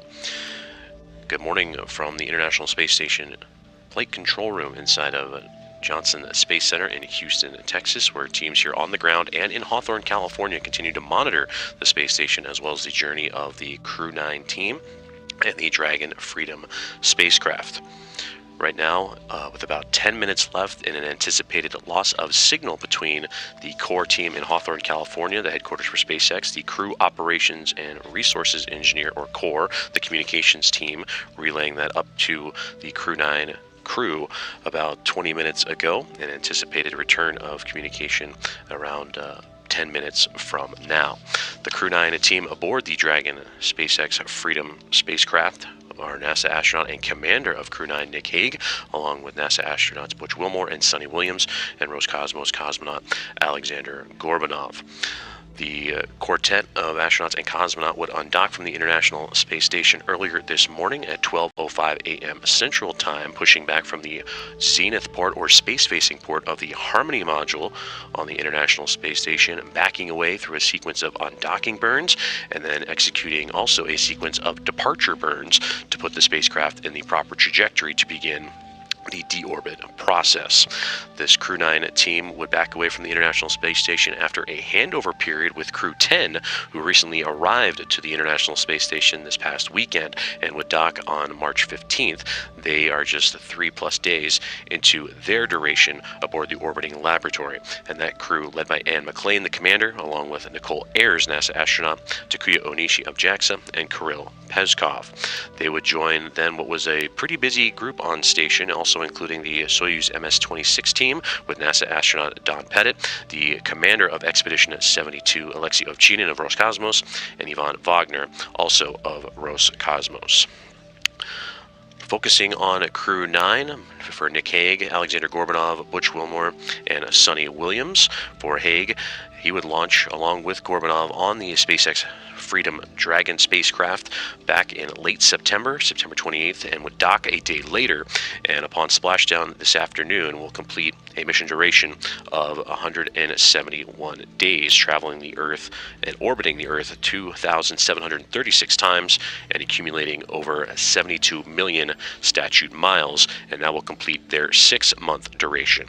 For Sunny Williams and Butch Wilmore, they launched back in June and will complete a 9.5-month stay. They would launch back on June 5th on the Boeing Starliner spacecraft, and upon splashdown this afternoon will complete 286 days in outer space and 4,576 orbits of Earth and over 121 million statute miles. While aboard the International Space Station during their duration, the Crew 9 team would perform over 900 hours and 150 unique science experiments before departing the laboratory earlier this morning. For Hague, Williams, and Wilmore, all three completing their 3rd space flights. For Butch Wilmore, 464 days will be his new career total upon splashdown. He would participate in 1 EVA, that was US EVA 92 in the middle of January, and has 5 for his career. For Sunny Williams, she would participate in 2 EVAs, US EVA 91 and 92, and that was on January 16th and January 30th, to put her career total now to 9 EVAs for a total of 62 hours and 6 minutes, the 4th most EVA time ever, and the most by a woman. For Nick Hague, his 3rd flight and 2nd mission to the International Space Station will bring his career totals to 374 days. He also would participate in an EVA alongside with Williams, EVA 91 on January 16th. And for Hague, that brings now up to 4 EVAs for his career, totaling 25 hours and 56 minutes. And for Roscosmos cosmonaut Alexander Gorbanov, he is wrapping up his very first flight to the International Space Station and will have a career total of 171 days upon splashdown. Upcoming milestones for the Dragon crew and Crew 9 will be the prop waste burn. That'll be a little more than 4 hours from now, and that is where the Dragon spacecraft will dispense and rid itself of unnecessary propellant and put itself in the proper mass for the eventual deorbit burn, which will be a little more than 5 hours from now, 5 hours and 7 minutes. And that'll set things up for a splashdown time of approximately 4:57 p.m. Central, 5:57 p.m. Eastern, and that will be in the Gulf of America off the coast of Florida, just outside of Tallahassee. We will continue with our mission audio coverage and provide regular updates throughout the process on the agency's website as well as the social media channels, and we will return live to NASA Plus for the full production at 3:45 p.m. Central Time, 4:45 p.m. Eastern for coverage of re-entry and splashdown. This is Mission Control Houston.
This is Mission Control Houston with live mission audio coverage of NASA's SpaceX Crew 9 as they make their way through a phasing period and return to an eventual splashdown off the coast of Florida just outside of Tallahassee.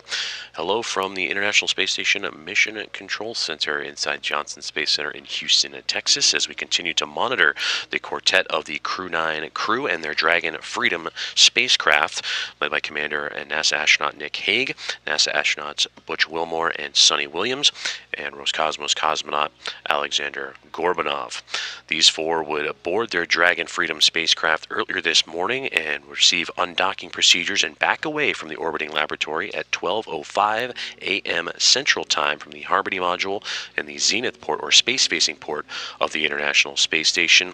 The Dragon Freedom spacecraft would execute undocking burns and departure burns to put the craft on the precise trajectory to begin the deorbiting process. They have executed those departure burns and are now awaiting the prop waste burn, which will be about 3 hours and 53 minutes from now, in which the spacecraft will rid itself of excess propellant and reduce mass in preparation for the deorbit burn, which will shortly follow.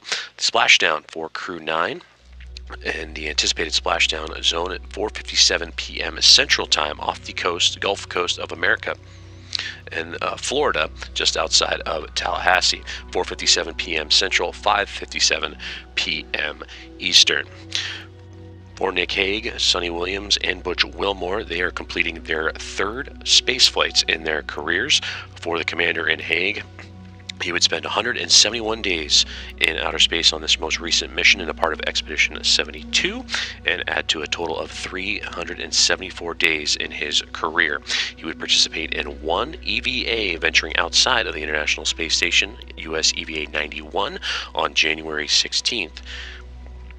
For Sunita Williams, he would join Nick Hague as a part of that EVA, as well as one other, two for her, US EVAs 91 and 92, and now has her for a career total of 9 EVAs in her career, for a totaling 62 hours, 6 minutes runtime, and that is the fourth most EVA time ever, and the most by a woman. This is her third space flight, 286 days in microgravity this current mission, and 608 days in her career. For Butch Wilmore, also third flight and 286 days as a part of his Expedition 72 time aboard the orbiting laboratory, 464 days in his career, and would participate in one EVA, that was US EVA number 92, that took place back on January 30th, where he and Wilmore would venture out into the vacuum of space for 5 hours and 26 minutes, and would be his fifth EVA of his career. They would board the Dragon Freedom spacecraft earlier this morning and begin those undocking procedures after a handover period with the newly arrived Crew 10 time, as they would arrive to the International Space Station this past weekend, launching on the March 14th and docking on the 15th, and their time aboard station just a little over 3 days. But with that handover period and able to pass along, that would open up the door for Crew 9 to begin the deorbit procedures with pristine weather expected in the Gulf of America. For Crew 10, led by Ann McClain, commander, along with NASA astronaut Nicole Ayers, JAXA astronaut Takuya Onishi, and Roscosmos cosmonaut Kirill Peskov. And joining them and remaining on board the International Space Station are NASA astronaut Don Pettit, and Roscosmos cosmonaut and commander of Expedition 72 Alexei Ovchinin, and Roscosmos cosmonaut Ivan Wagner.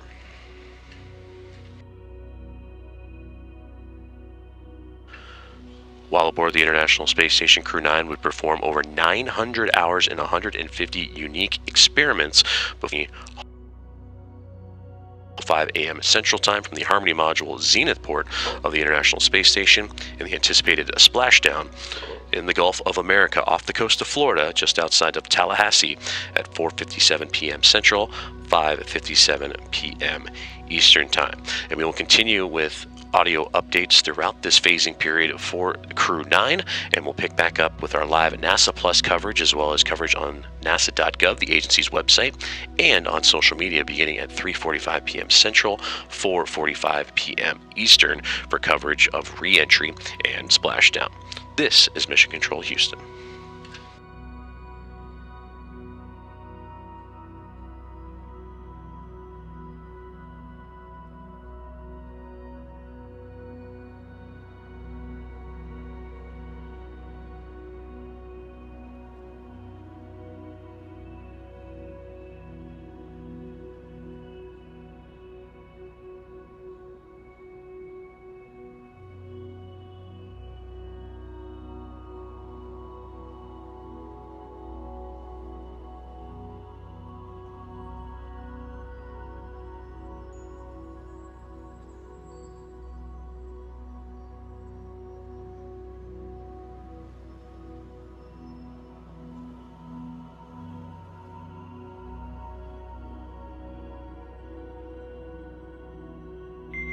Freedom, SpaceX for status update.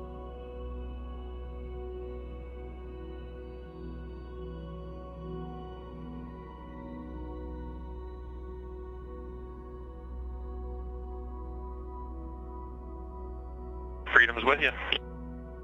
Hey Nick, actually I actually had a packing question. Wondering if you had an update on if you were able to stow all the sleeping bags back into C5-4, or if you think you were going to need or did use one of the 4.0 bags. We were able to get all that stuff back into the single storage locker, so we're in a good config. Excellent, good news there. Then I'll just remind that we're going to try and do the inventory report at 1700 Zulu. That's in about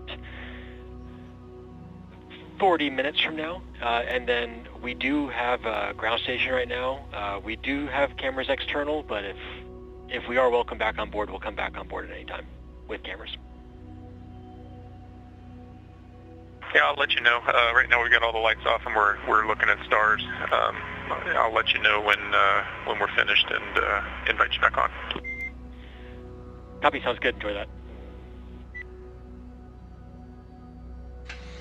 Great communications there from the core in SpaceX in Hawthorne, California, the crew operations and resources engineer communicating with Crew 9, NASA's SpaceX Crew 9 aboard Dragon Freedom as they continue deorbit preparations of the spacecraft and packing up all loose items and stowing properly before re-entering Earth's atmosphere and eventual splashdown at 4:57 p.m. Central Time. And you heard from Commander of Crew 9, Nick Hague, relaying down to the ground of what the crew is currently up to, and that is they are awake. They awoke a couple of hours ago, packed up, and now enjoying the view just outside of the windows of the Dragon Freedom SpaceX spacecraft before, again, beginning the deorbit process. We will continue with our audio coverage of the phasing of NASA's SpaceX Crew 9 as they continue on their journey away from the International Space Station, which they were attached to for multiple months. For Sunita Williams and Butch Wilmore, a 9.5-month stay. For Nick Hague and Aleksandr Gorbanov, a 6-month long duration mission on the orbiting laboratory. And we'll continue, as mentioned, the audio coverage, but we'll return live to NASA Plus, the agency's website, as well as on the social media channels beginning at 3:45 p.m. Central Time, 4:45 p.m. Eastern.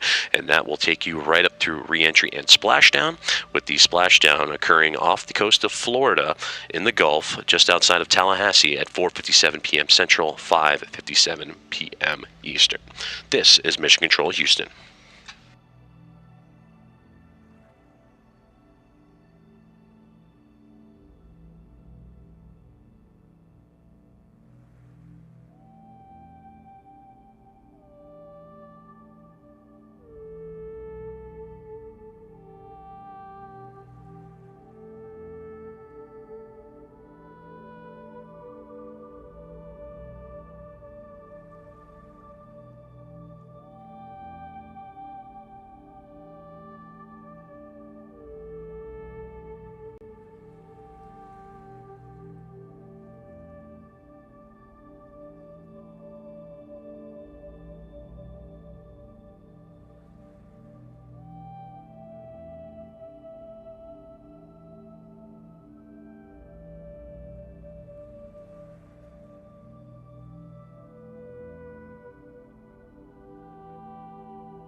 This is Mission Control Houston, live inside the International Space Station Flight Control Room. Go ahead, Freedom. Welcome to come on board with internal cameras. SpaceX copies. I'll let you know when we're on board.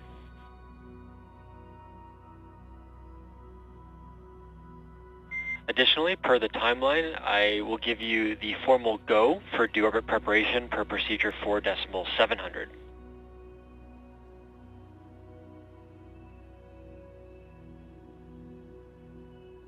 Okay, copy that. We've got your go to start into 4.700.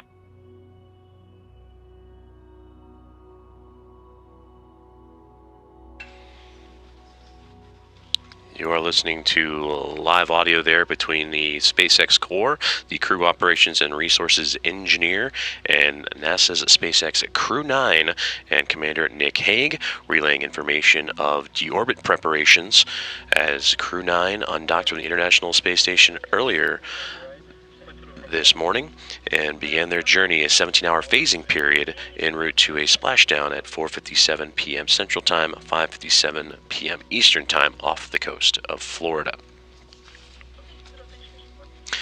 We will continue to bring you live mission audio coverage, and you will periodically hear updates from SpaceX, relaying communications to and from the Dragon Freedom spacecraft and Commander Nick Hague.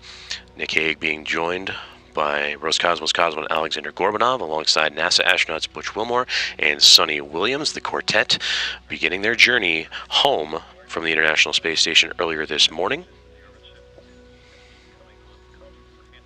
As those four would depart the International Space Station at 12:05 a.m. Central Time, departing the zenith port of the Harmony module on the International Space Station, executing a sequence of undocking and departure burns to put the Dragon Freedom spacecraft in the proper trajectory for their return to Earth. For Nick Hague and Alexander Gorbanov, they would launch to the International Space Station on Dragon Freedom back in late September, and upon splashdown later on this evening, will complete 171 days in microgravity. For Butch Wilmore and Sunny Williams, they had an extended stay on the International Space Station and will complete 286 days in microgravity after launching to the orbiting laboratory on Boeing Starliner back in early June, and would dock a day later to begin their long-duration mission. For Hague, Williams, and Wilmore, all three completing their third spaceflight. SpaceX, I have removed the exterior only camera override, so cameras are back internal, but for your awareness, we do not have a ground station. We'll have a ground station in about 30 minutes, but the exterior camera only override has been removed.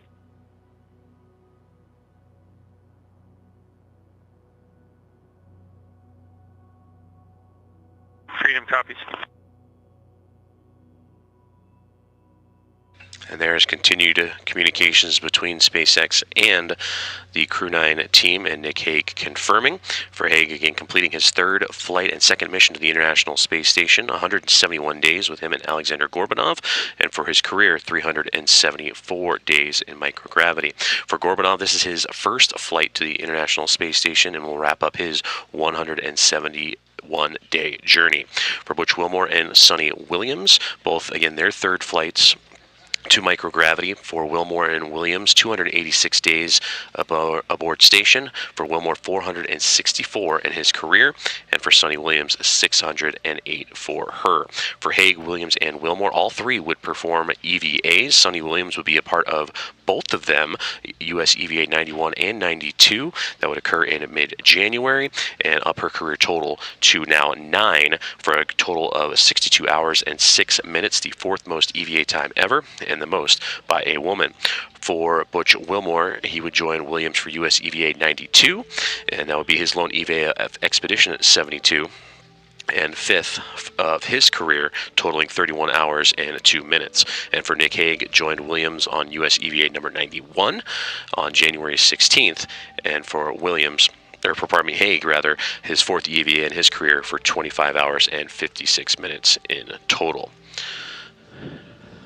For Crew 9, they would undergo a quick handover period with the newly arrived Crew 10, which would launch to the International Space Station just this past weekend, launching on March 14th and docking on the 15th, and their duration aboard the orbiting laboratory has just eclipsed a little over 3 days. And staying back on station and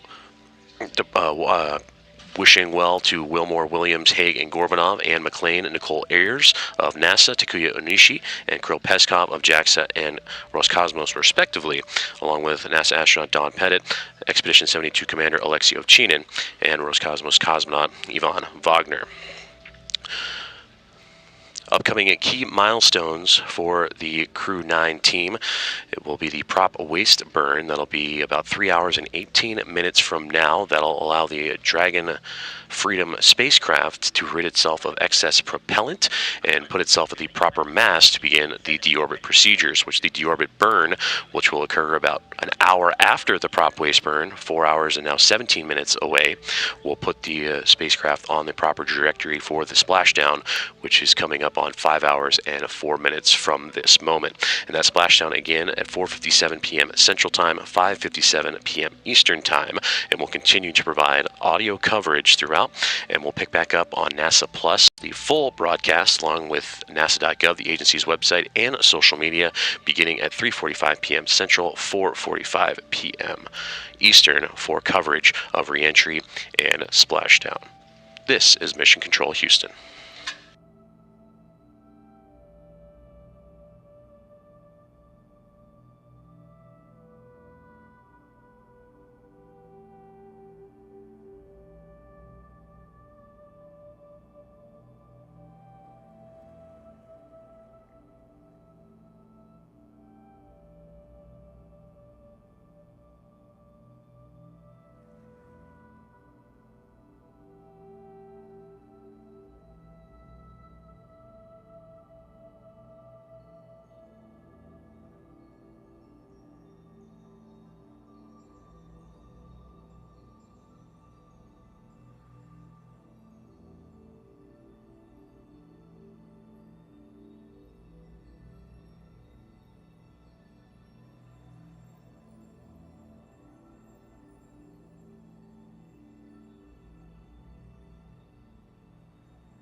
Freedom for air temperature sensors.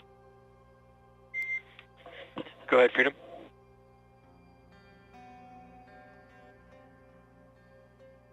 We packed up the 5 temperature sensors. They're back in the CCMK storage location. And the battery levels on the globe sensors were both 96%.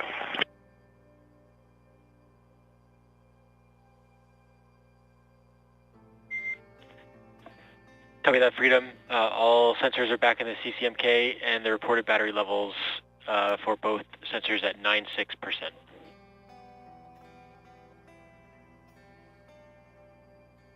Good readback.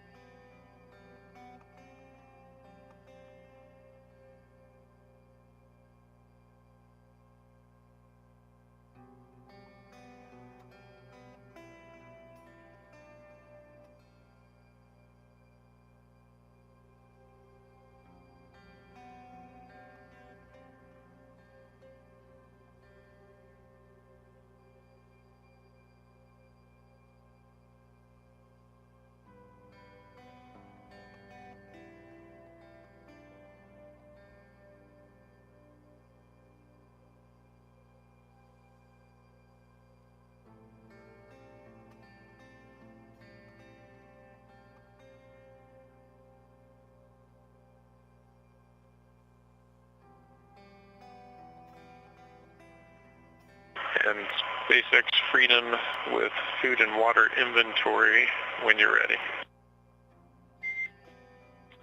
Nick, I am ready.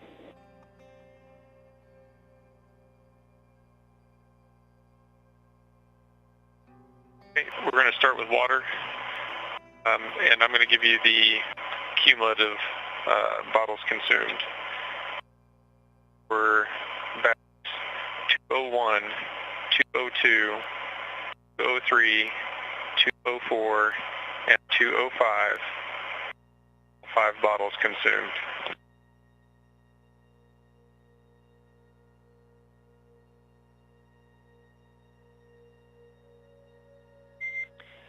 Copy that, all bottles from 201, 2, 3, 4, and 5. It's a good readback. For food, 301, 302, 303, 304, 306, 308. All meals consumed, all 4 consumed.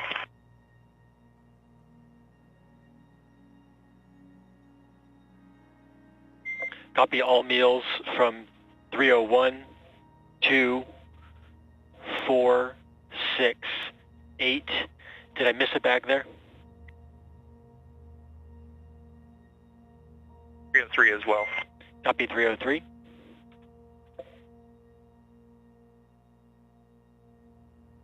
And for bags 305 and 307, 2 each have 2 meals consumed.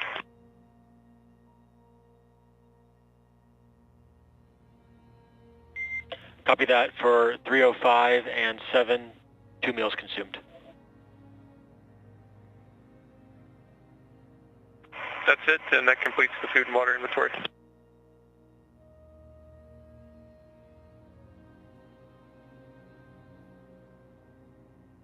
guess I should just, again, we haven't started fluid loading yet, but we will consume all 22 bags that we brought on board. All right, SpaceX copies, that was my follow-up. So that inventory obviously did not include fluid loading, but you are tracking consuming those bottles, and just if you do have any issues and are unable to consume, we'll be ready to report which bottles.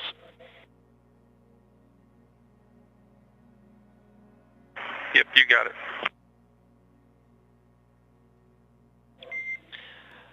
All right, thank you, Freedom. So that is the inventory for Section 1 and 4.700. Just make sure that you guys continue working on cargo stowage per the timeline. When you do get to Section 2, we've determined that we're going to waive the floater camera inspection So when you report that the cabin is configured, we'll have a couple follow-up questions, but we won't need to do a floater cam inspection. Copy that.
This is Mission Control Houston inside the International Space Station Flight Control Room at Johnson Space Center in Houston, Texas, as we continue our audio-only coverage of the return of Crew 9 and their Dragon Freedom spacecraft after deorbiting the International Space Station earlier this morning.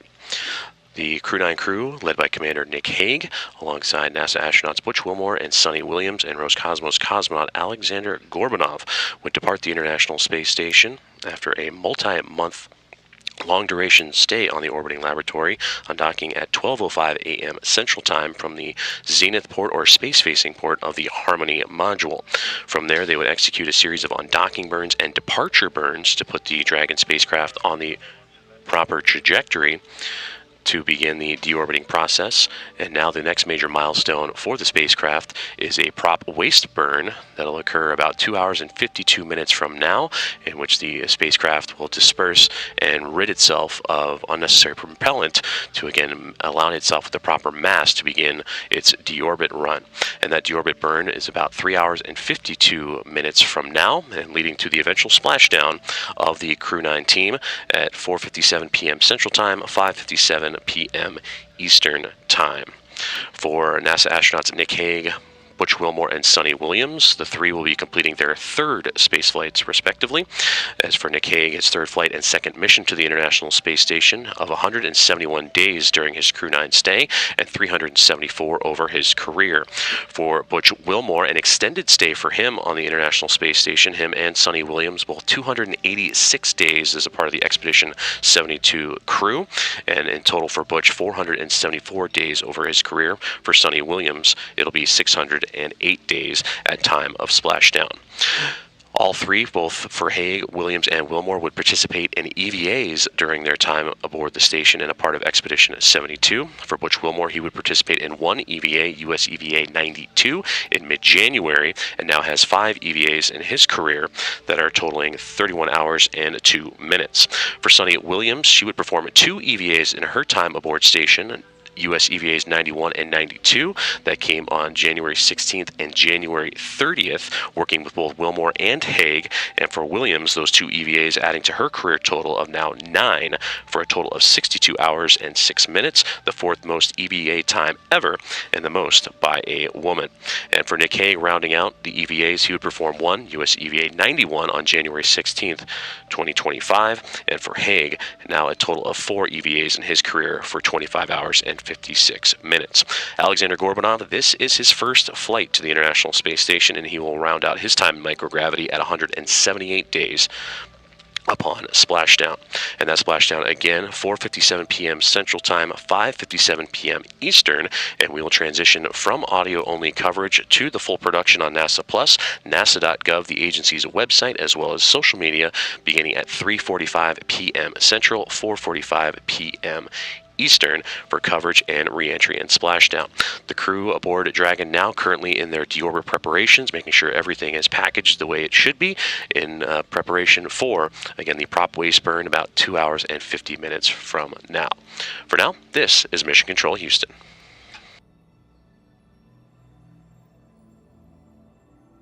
And if you're just joining us, welcome here to the launch pad. You're hearing an update there from NASA's communications team, as we are now just about 4.5 hours away from that targeted time of splashdown of Crew Dragon Freedom with Crew 9 on board. If it's your first time here, welcome. My name's Zach, the founder and host here at the Launchpad Network, and here at TLP, it's our mission to inform and inspire the explorers of tomorrow, because we believe that space is better together, and we're glad to have you joining us here. We want to hear from you in the poll in the chat. If you were coming back to Earth after 280 days, what would be the first thing you want to do?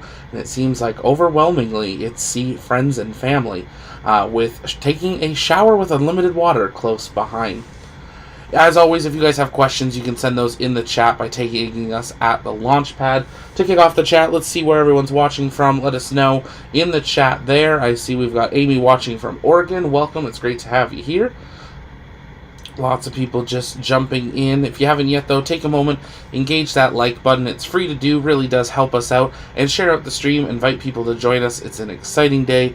Crew 9's coming home, and even more exciting, Butch and Sunny finally get to come home and see their friends and family after a unexpected long-duration mission on the International Space Station, even longer than a standard long-duration mission of about 6 months. They've been on station for over 9. So I'm sure they're excited to see friends and family, but we heard about half an hour ago the crew got a call up from ground control, and they were saying, walking them through things they need to get done, and if they can come on board with the onboard cameras. And they said, you can, but you might not see much. We have all the lights off. We're looking at the stars. And that was cool. They were in a night pass at that time. So there was, the Earth was blocking the sun, and it was, I'm sure, an incredible sight to see outside of the Dragon windows. Maybe we'll be lucky enough to see some pictures later on once they return home from what that looked like. But taking in those last few orbits of the Earth, on the bottom left corner of your screen, we do have the re-entry map now confirmed. Teams coming in, bringing Dragon down to the Tallahassee location, and where you'll be able to see Dragon re-enter. Now, with it being a daytime return, it is going to be less viewing area than it would be if it was in the evening. Sometimes you can see Dragon re-enter from Starbase in Houston on this re-entry trajectory if it's in the night, but with it being a daytime, it'll be a little bit harder. But we'll take a look and see if we get any of those type of views from Starbase, but we'll of course have the incredible views coming in from NASA and SpaceX. Lots of people jumping on. We got Donna watching from Washington. Himanshu, sorry if I said that wrong, watching from India. Vanessa's in Tanzania. Great to see you. Welcome. We got Ratana, sorry saying that, watching from Queens, New York. I see Illinois with WWE. Gabriel's watching from Belgium in Europe. Welcome. Lots of India, United States.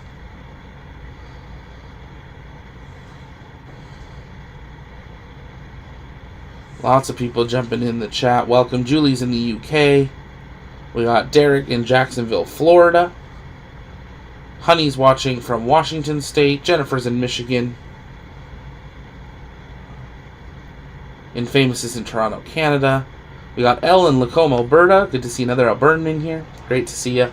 Welcome. Thanks so much for jumping in here. If you haven't yet, also join us over on the TLP Discord. That's where our community hangs out in between streams. There were some people in live comms yesterday watching the undocking. I'm sure there'll be some gathering together to watch and cheer on Crew 9 on their journey home. We do have audio video channels in there where you can join in with the community, kind of like Zoom calls, and watch things together. But it's also a great place where we have chat rooms where you can chat about the latest in space exploration, space news, and all of that. If you want to stay up to date on the latest on the launch schedule, you can head over to tlpnetwork.com. That's where we do have our launch calendar. And taking a look at that, we are still counting down to the launch of Starlink 12-25, set to launch from Slick 40 at Cape Canaveral Space Force Station in Florida. Liftoff currently scheduled for 3:57 p.m. Eastern Time, right about the middle of today's launch window, and you can see all that information on our detailed mission briefings, and of course we'll be providing live launch coverage of that, even while we are covering the return of Crew 9. As always, you can keep sending in those questions in the chat, share out the stream, and stay with us. So we are now 4 hours, 30 minutes away from targeted splashdown of Crew 9 with Crew Dragon Freedom. Stay with us right here on the Launchpad Network. Freedom for internal. Go ahead, Freedom.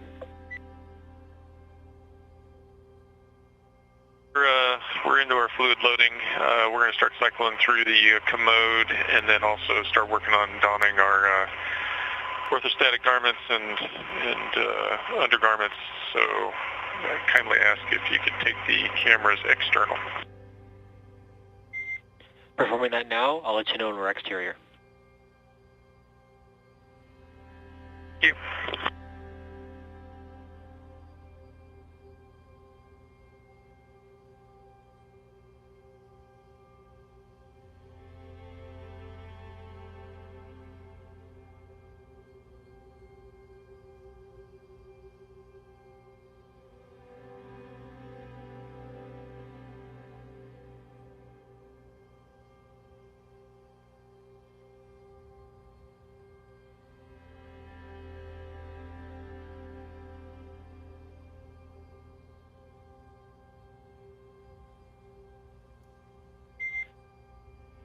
Dragon SpaceX, cameras are external. Freedom copies, thank you.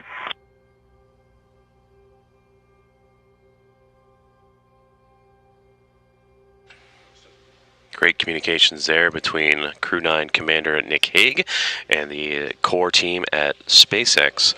The Crew Operations and Resources Engineer and Communication is the Crew 9 team of Commander Nick Hague, alongside with NASA astronauts Butch Wilmore and Sunny Williams, and Roscosmos cosmonaut Alexander Gorbanov continuing for deorbit preparations. And you heard them talking about beginning to put back on their entry suits that you saw during the broadcast of both launch and the undocking earlier this morning. For Crew 9, they are winding down their long-duration stay aboard the International Space Station that saw them undock from the orbiting lab at 2:05 a.m. Central Time, and they would push back with a series of undocking burns and then begin the deorbit process with a handful of departure burns, 4 departure burns in fact, and then a few phase burns later. They would have their Dragon Freedom spacecraft on the proper trajectory moving forward. As we broadcast to you now live, the SpaceX Dragon currently working over Western Europe, and the International Space Station following close behind, crossing over the Atlantic Ocean. The targeted splashdown for Crew 9 this evening, 4:57 p.m. Central Time, 5:57 p.m. Eastern, which will roughly be about 4.5 hours from this moment, and that'll be off the coast of Florida in the Gulf of America. We will continue with our audio coverage up until resumption of our NASA Plus full coverage and the agency's website, nasa.gov, and social media channels beginning at 3:45 p.m. Central, 4:45 p.m. Eastern, and that'll have coverage of re-entry. And NASA Communication running through a bit of their schedule, but you don't have to go anywhere. We'll be staying live right here, bringing you full coverage of Crew 9's return to Earth, their splashdown, and then make sure you stay with us after splashdown, because that's not the end. We do have full recovery operations where we will see the SpaceX recovery ship approach the Crew Dragon Freedom, pick them out of the water, and then Dragon will be slid to a opening door hatch position, and we will actually get to see the crew of 4 depart Crew Dragon Freedom on the recovery ship. So we hope you'll stay with us through all of that. Splashdown about 4.5 hours from now. Generally, recovery operations take about an hour following that, so we'll be staying live through all of that. Logan sent in a super chat asking, would it be visible from Tampa, Florida? If it was a nighttime recovery, it's possible. We've seen photos from Tampa before, but with it being daytime, it's going to be a little bit harder. Depending on weather and everything, maybe you could see something on the horizon, but it'd be a lot more difficult than it would be during the daytime, or during the nighttime, excuse me. But thanks so much for sending that in. But it's definitely worth a shot, trying to see if you might be able to see it on the low on the horizon. Maybe you'll be lucky. If any of you happen to get photos or videos of today's re-entry, make sure you send them to us on social media or on Discord, and we'll try to maybe get some of those on air as well.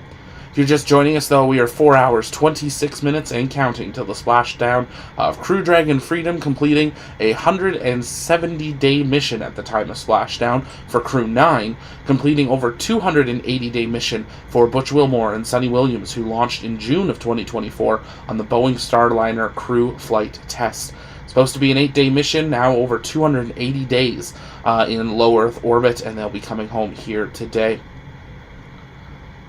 Thorini, I'm worried about their health condition, if that's going to adapt to Earth. Like any astronauts, they will have a time of recovery. The first few days are always harder, and then it gets easier day by day. But there is always ultimately changes to the body that happen when they return to Earth. Sometimes good, sometimes bad. So it all depends on what ultimately how their body performs. Butch and Sunny have been to space before, so this isn't new to them. They have an idea of what they're going to be getting into when they come home.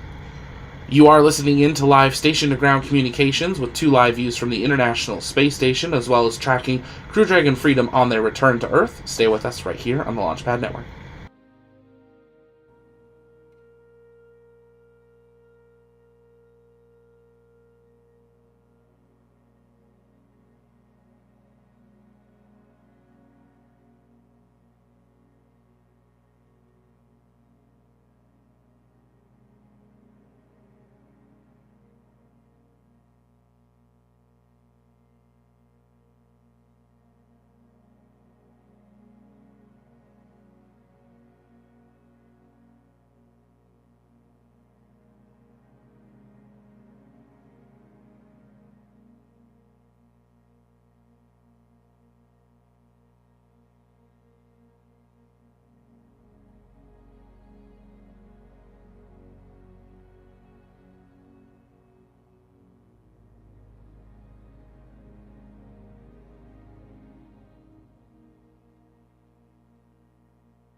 This is Mission Control Houston, coming to you live with mission audio coverage of NASA's SpaceX Crew 9 as they make their return back to Earth after undocking from the International Space Station earlier this morning and currently in a phasing period en route to a splashdown off the Gulf Coast of Florida near Tallahassee. Good afternoon from the International Space Station Flight Control Room inside Johnson Space Center in Houston, Texas, where the teams in Hawthorne, California, headquarters for SpaceX, alongside the Dragon team and the Dragon Freedom crew of Nick Hague, Butch Wilmore, Sunita Williams, and Alexander Gorbanov are continuing with their deorbit preparations. The team in SpaceX in Hawthorne just went around the room and relayed that the crew is happy and healthy, alongside with a healthy navigation system, prop system, and beyond. And the crew is now starting to put on their comfort garments in preparation for their overall entry suits and suit leak checks to follow in anticipation of the upcoming deorbit burn and deorbit process.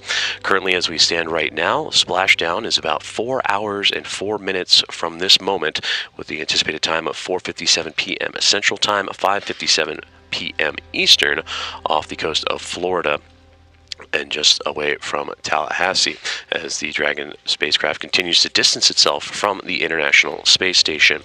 The long duration mission for Crew 9 would come to a close with the hatch closures and final goodbyes for both for Hague, Williams, Wilmore, and Gorbanov yesterday evening, with the undocking command being sent at directly midnight Central Time, and Dragon would push back away from the orbiting laboratory at 12:05 a.m. Central from the Zenith port, the space-facing port of the Harmony module. From there, they would undergo a sequence of undocking burns and 4 departure burns. They also, earlier this morning, would complete phase burns, 2 sets of departure phase burns, in anticipation of their next major milestone, which will be the prop waste burn about 2 hours and 17 minutes from now. Now, as we speak, the Dragon spacecraft is currently about to head over the northern coast of Australia, with the International Space Station following behind. They're currently orbiting right now over central Russia. Aboard the Dragon Freedom spacecraft, NASA astronauts Nick Hague, Butch Wilmore, and Sunita Williams, along with Alexander Gorbanov, winding down their mission to the International Space Station. For Hague and Gorbanov, they would head to station on the Dragon Freedom spacecraft and launch in late September, and will now complete a mission of 171 days that will come to a close at splashdown. For Butch Wilmore and Sunita Williams, an extended stay for them on the International Space Station, and when the Dragon spacecraft hits the water, that'll complete a 286-day mission for them after launching back in June on the Boeing Starliner spacecraft. For Hague, Williams, and Wilmore, it'll round out their 3rd flight to microgravity, and for Alexander Gorbanov, his 1st flight overall. We will continue our mission audio coverage and switch over to NASA Plus for the full broadcast, alongside with the agency's website, nasa.gov, as well as the social media channels, beginning at 3:45 p.m. Central Time, 4:45 p.m. Eastern Time, where we will join our counterparts in Hawthorne, California, as well as our NASA team on the ground for all coverage of re-entry and splashdown for Crew 9. And again, the crew is happy and healthy, as recently reported by the teams at SpaceX, and continue their preparations for deorbit. The deorbit burn about 3 hours and 15 minutes from now, and the anticipated splashdown coming up on 4 hours and 1 minute away. Until then, this is Mission Control Houston.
Dragon, SpaceX, comm check.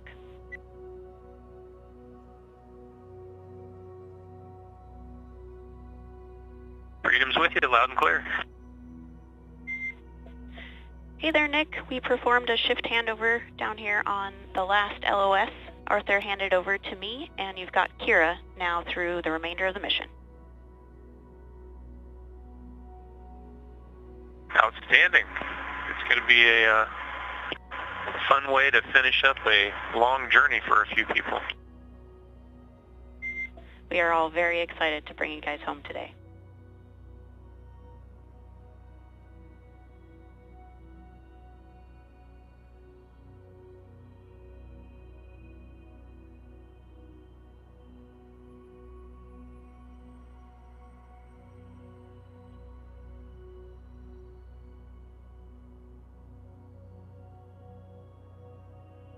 And Kira, just to kind of bring you up to speed on where we're at, we're kind of in the middle of donning our undergarments and finishing off the last couple rounds of our fluid loading and simultaneously packing things up. So we're on a good path.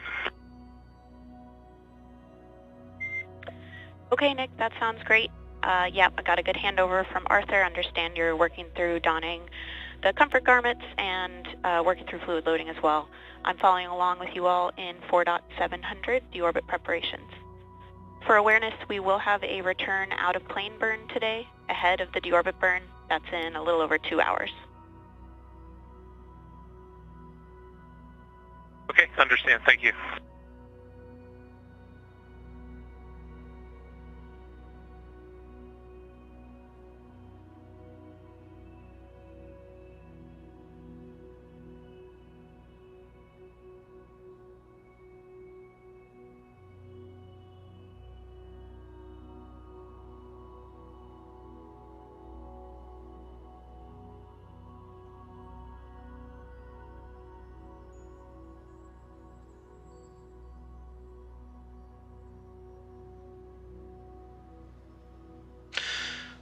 This is Mission Control Houston, where you are hearing live audio conversations between NASA's SpaceX Crew 9 team and Commander Nick Hague, with the team on the ground in SpaceX's core, the Crew Operations and Resource Engineer in Hawthorne, California, in headquarters for SpaceX. And that is where the two are continuing to prepare for deorbit activities for Crew 9 as they continue their journey home from the International Space Station. And you heard Nick Hague say it's been outstanding so far, and it's going to be a fun way to wrap up a long journey for them. And with that, reflecting back on the Crew 9 journey to the International Space Station for NASA astronaut and Commander Nick Hague and his Roscosmos colleague Alexander Gorbanov, the cosmonaut, they went up to the International Space Station and launched on September 28th, and upon splashdown later this afternoon will complete 171 days in microgravity. For Hague, he is completing his third space flight and second to the International Space Station, and for Alexander Gorbanov, it will be his first, wrapping up his first flight. Joining them for Crew 9 is Butch Wilmore and Sunita Williams, as they are both wrapping up their third flights to microgravity and the orbiting laboratory recently as a part of Expedition 72. They would launch to the space station back in June 5th of 2024 as a part of the as on the Boeing Starliner spacecraft, and would spend 286 days on the International Space Station as they look to wind down, as you heard Nick mention, a long journey for them. For Crew 9 and the quartet of astronauts and cosmonaut aboard the Dragon Freedom spacecraft, they undocked from the International Space Station earlier this morning at 12:05 a.m. Central Time, 1:05 a.m. Eastern. It would push back from the Harmony module, the zenith port, space-facing port of that Harmony module on the International Space Station. From there, they would execute a series of undocking burns and departure burns, and also move into departure phase burns as well to help set up Dragon for the right trajectory for deorbit. As of right now, the Dragon spacecraft currently over the southern portions of the Pacific Ocean, being tailed by the International Space Station, about to cross over the northernmost border of Australia. You heard the crews right now getting prepared for another burn that's coming up in about 2 hours, 2 hours and 1 minute to be exact, the prop waste burn, and that'll continue to help Dragon set itself up for the right trajectory for the deorbit burn. Now that prop waste burn is when the Dragon spacecraft will dispense any extra propellant, unnecessary propellant, so it has the right mass in preparation for the deorbit burn, which will happen about an hour after that. Splashdown is currently targeted for 4:57 p.m. Central Time, 5:57 p.m. Eastern Time, about 3 hours and 46 minutes from now, as the Crew 9 team aboard their Dragon spacecraft will splash down off the coast of Florida in the Gulf, just outside of Tallahassee.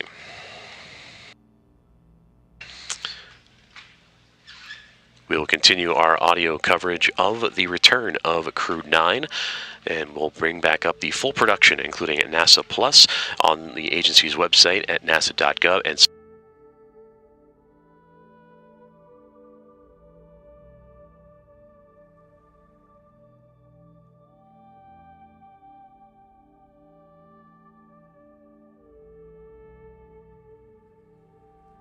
home to Earth. This is Mission Control Houston.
This is Mission Control in Houston from the International Space Station Flight Control Room at Johnson Space Center as we continue with our live mission audio coverage of the return of NASA's SpaceX Crew 9, including Commander Nick Hague, NASA astronauts Butch Wilmore and Sunny Williams, and Roscosmos cosmonaut Alexander Gorbanov.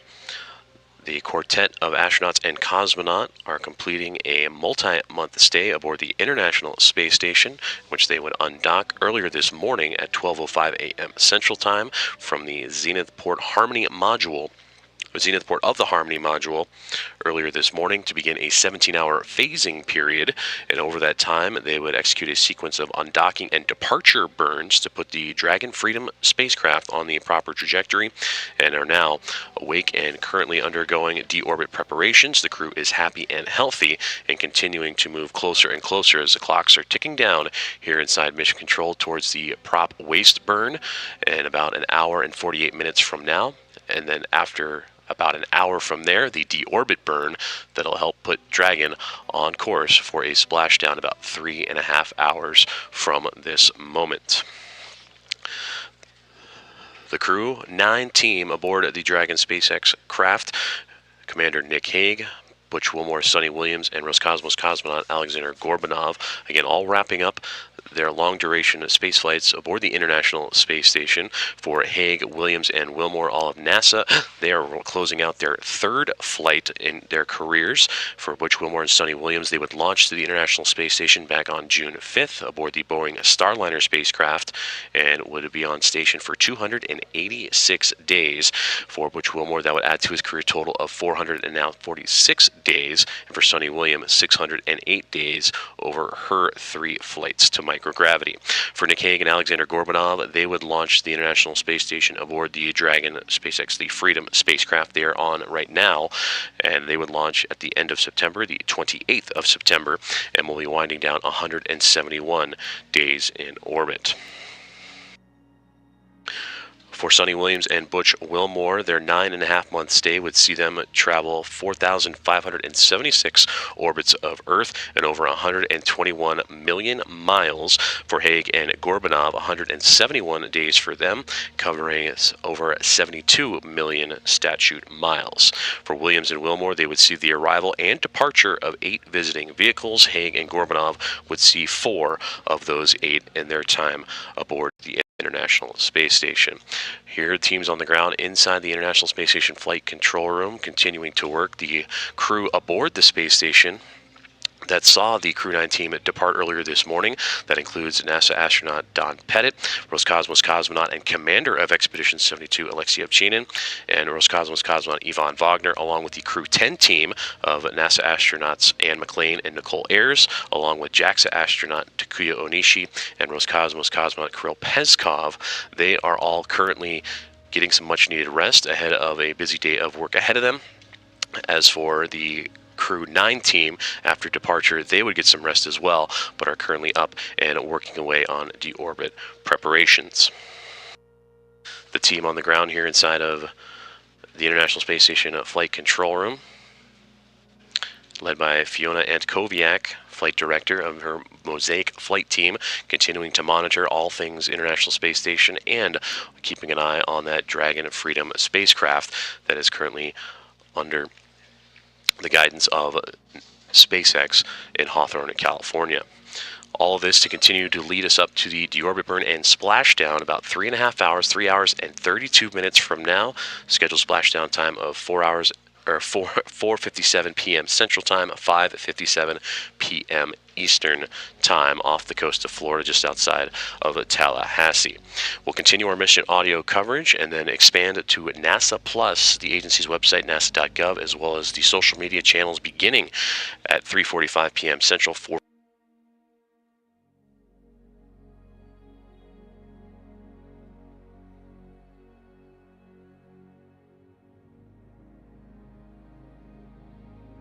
and prepare for deorbit burns and ultimate splashdown later on this evening. But for now, this is Mission Control Houston.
Freedom, SpaceX, less than 3.5 hours to scheduled splashdown time.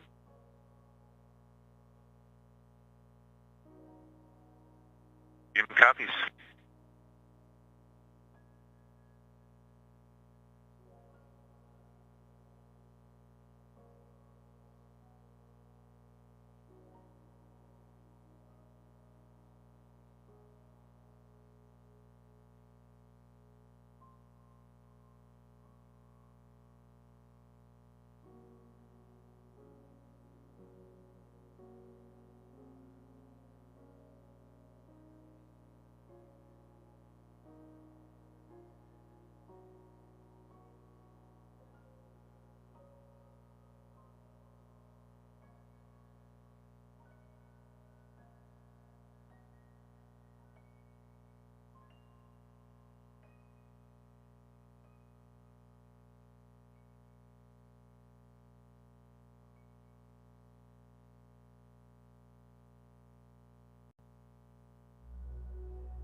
Freedom, SpaceX. Status check on 4.700.